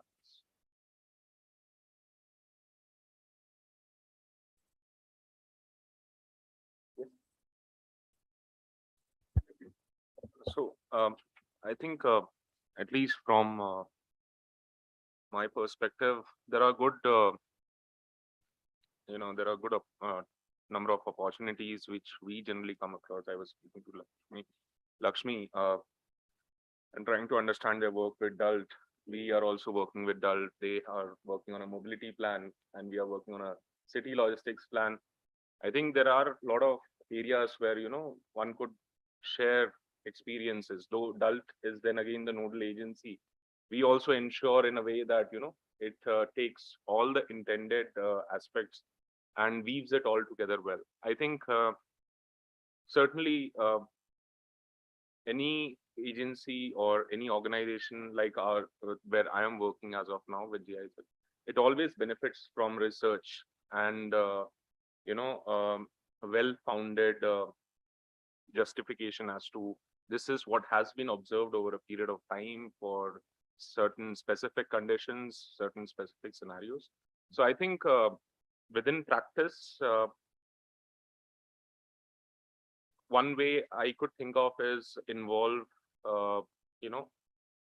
the team over here at Equimob with real-time decision makings, which are probably happening, probably internally at an organization level, not in an interfacing level with the ministry directly, but also so that, you leave us with some thoughts that this is also one way of looking at. So I think that is one value add which I can think top of mind.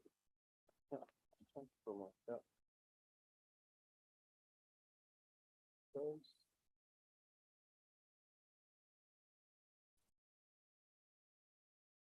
We can, since we have various strands of thoughts, we can take it up as a process, those who have gathered for these 2 days, to follow it up with the next set of either a round table or a discussion base.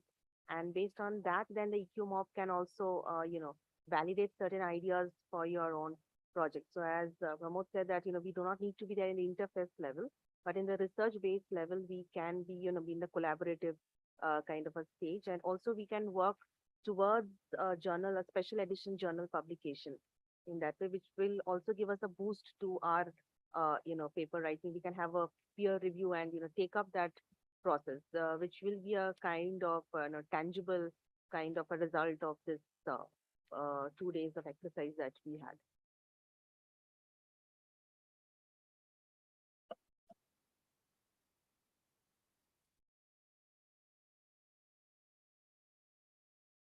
Just to provide one more this thing, we are planning from GIZ's end, because transport and mobility is one field where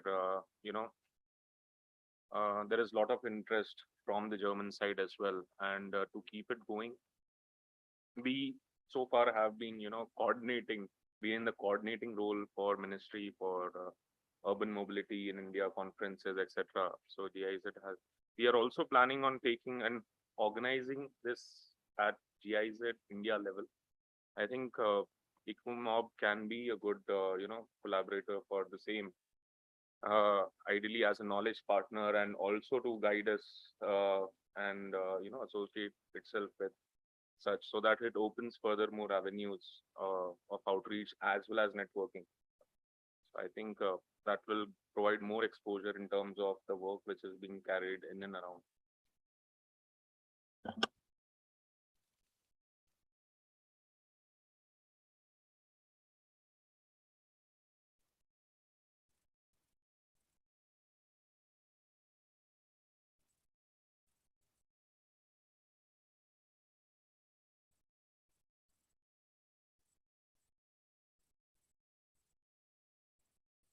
Because and a lot of ideas are also hands-on developed, this kind of immersive experience in that way also. And one of the ideas that he said that every Friday you have an Equimob meeting. So if we want to be a part of a monthly basis or, meetings like that, where it's kind of open to the participants who joined in these 2 days. And also one suggestion that if you can keep it in the hybrid mode so that it's also kind of accessible. Because it's a little bit accessible, then we can kind of, integrate. So that's a good idea. Accessibility on the move. So we can kind of, come in from there and then develop another set of workshop series. And then based on that, we can kind of develop the publication of a special edition journal on this.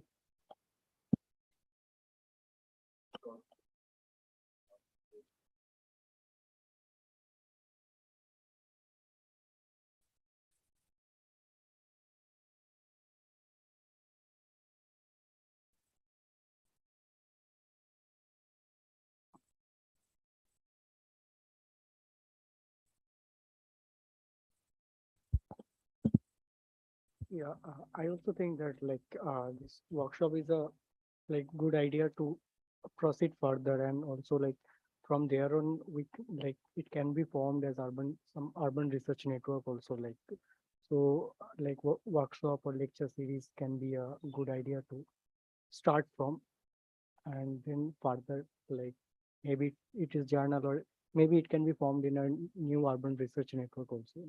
Yeah.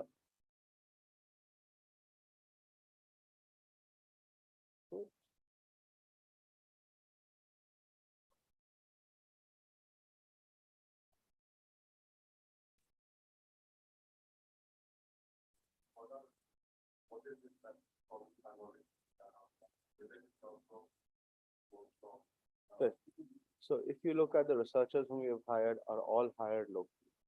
So at those, at these cities, at those organizations where they come from. So then the research training that takes place, both of PhDs and postdocs, also contributes back into these organizations that we work on. In addition to that, we have also done workshops or seminars with different stakeholders. That would also be another way in which capacity building is done. In addition, not just in this project, we also run a qualitative course, a certificate course on qualitative methods, which Salim now coordinates in Manipal. It's also possible to do it in a hybrid mode. That's also that we've been doing for the last, in 2015 actually. Shirish and me started that in Manipal. Those are angles, but we could also think, you saw the Footspace people who came yesterday. With them also we have done workshops together because they bring in a very different skill set, which is applicable to the Europeans. But some of those methods we can learn, which can also be applied here.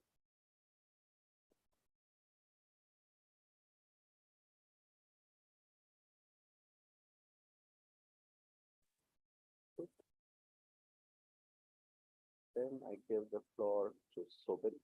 We will collect all emails we have. If you don't want to be spammed, you should let Prajwal know that please don't send me information. Otherwise, we'll send you an email about what's coming up next event. Yeah. Floor is yours. Thank you, Ajay. Thank you very much. So we are last moment, the seminar. And I'm supposed to say what of thanks, right?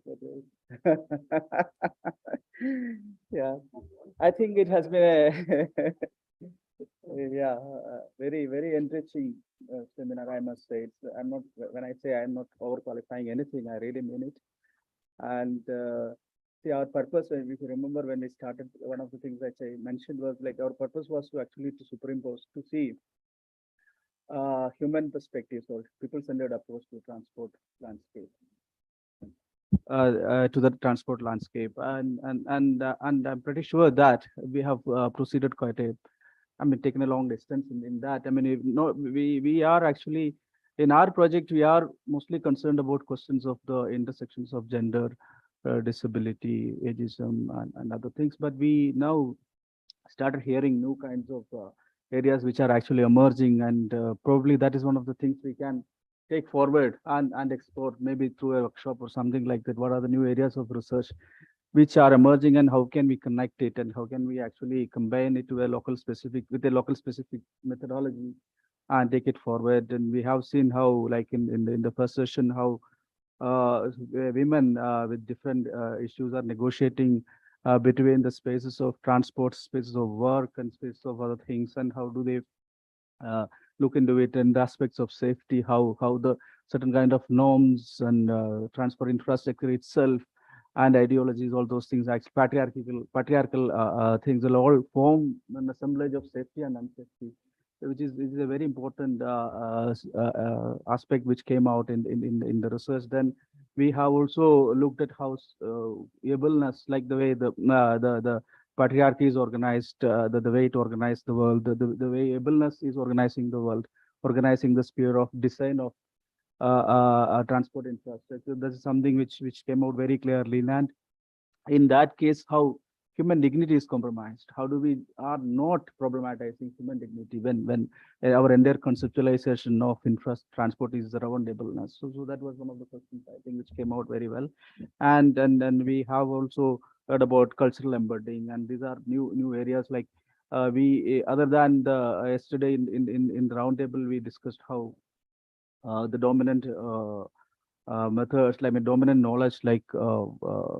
cost efficiency and are actually informing to us, but in the cultural embedding we could go beyond that utilitarian approach. And why I maybe cost is one of the things for me to use the tram, but also I see it as something else, and I'm coming out taking the debate out of the utilitarian sphere, which is a very nice contribution, very interesting contribution. The same way Rajul's work also come how the entire social sphere is actually reorganized with and it is taking transport outside the realm of utilitarian approach or cost recovery or the existing methods and knowledge paradigm and actually allowing us to think it in a different way. I think this is some again an interesting aspect which came out. I'm not trying to summarize, but I thought these are some of the things which actually we can take forward. Then we looked at barriers and enablers, and we have looked at private and public, and we have also non-motorized transport. We have heard about water transport. This is something very interesting, and we have also heard about how we can actually make our pedestrian, our cities, our walking, our roads more inclusive. So there are several issues that came out in the discussion. I think probably as some of you suggested, we can take all these newly emerged areas a little forward and see whether we can actually come together and problematize it further. Then probably we can look for larger projects. There will be a lot of calls again, so how we can take it forward. Maybe you can extend it to different cities.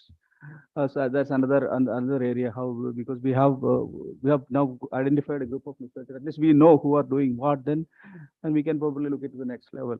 So in that sense, and I sincerely thank all of you coming out with all these ideas and presenting and sharing it with us. And I think I thank first all the paper presenters who took all the pain to write your papers and come here and present it and stay with us. Thank you very much for that. Let me also thank the people who actually made it possible. We have got generous support from NW and Utrecht University. We thank them, and definitely it was with the financial support was from them, but the knowledge support was mostly with the co-created knowledge. Definitely, I would say we are talking about decolonizing, and then we haven't found any kind of power relation in this. I must say it's not like that. People in the West, in the European country, they designed the project and we did it. No, we did it together. We all we wrote the proposal, everything together. We identified the areas together. We identified the researchers together. So it was complete that way co-creation. And in the project itself, we have a component of actually creating knowledge with the stakeholders. That is one of the things which we have emphasized in the project, and we thank all of you for that cooperation, which actually the spirit of cooperation and co-creation that we have maintained all throughout the project. Our project is also going to end in 1 year, this project, but it has been a really wonderful experience. And I must thank my institution, my director, our colleagues, administration, and all of us. They really helped us to organize this conference. Where is Shailaja? Uma is here. Uma has been helping us for the last 2 days. Thank you, Uma. Thank you very much for all your help. It really helped us. And I don't have words to thank Sadish ji. He has been I'll be really failing in my duties if I don't thank. I can't thank you enough. I know that. Okay, I'll see you in the evening. Thank you very much. And I don't. It's not fair if I thank Prajwal and like we are all two colleagues. We work together. So I think I thank all of us.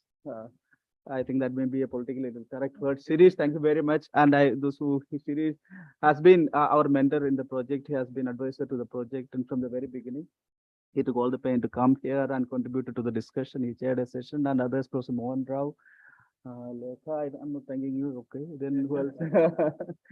So, thank you very much again. I don't think I need to go one by one, but thank you very much again. It has really been a wonderful learning experience, and we have learned a lot from you. I hope you have also learned.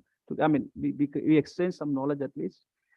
And thank you very much. And let's keep this spirit alive. Have some more meetings. Let's discuss how we definitely will come back to you. We'll send you an email and see how many of you can actually contribute papers. We can work on that, and maybe as a special edition or maybe an edited book, whichever way we can open that discussion and see how many papers we will get. Thank you very much. And we have students friends also. They are research scholars who participated, who have been participating. Thank you very much for your participation. And I stop here. Did I miss out anybody? No. Yeah. Thank you.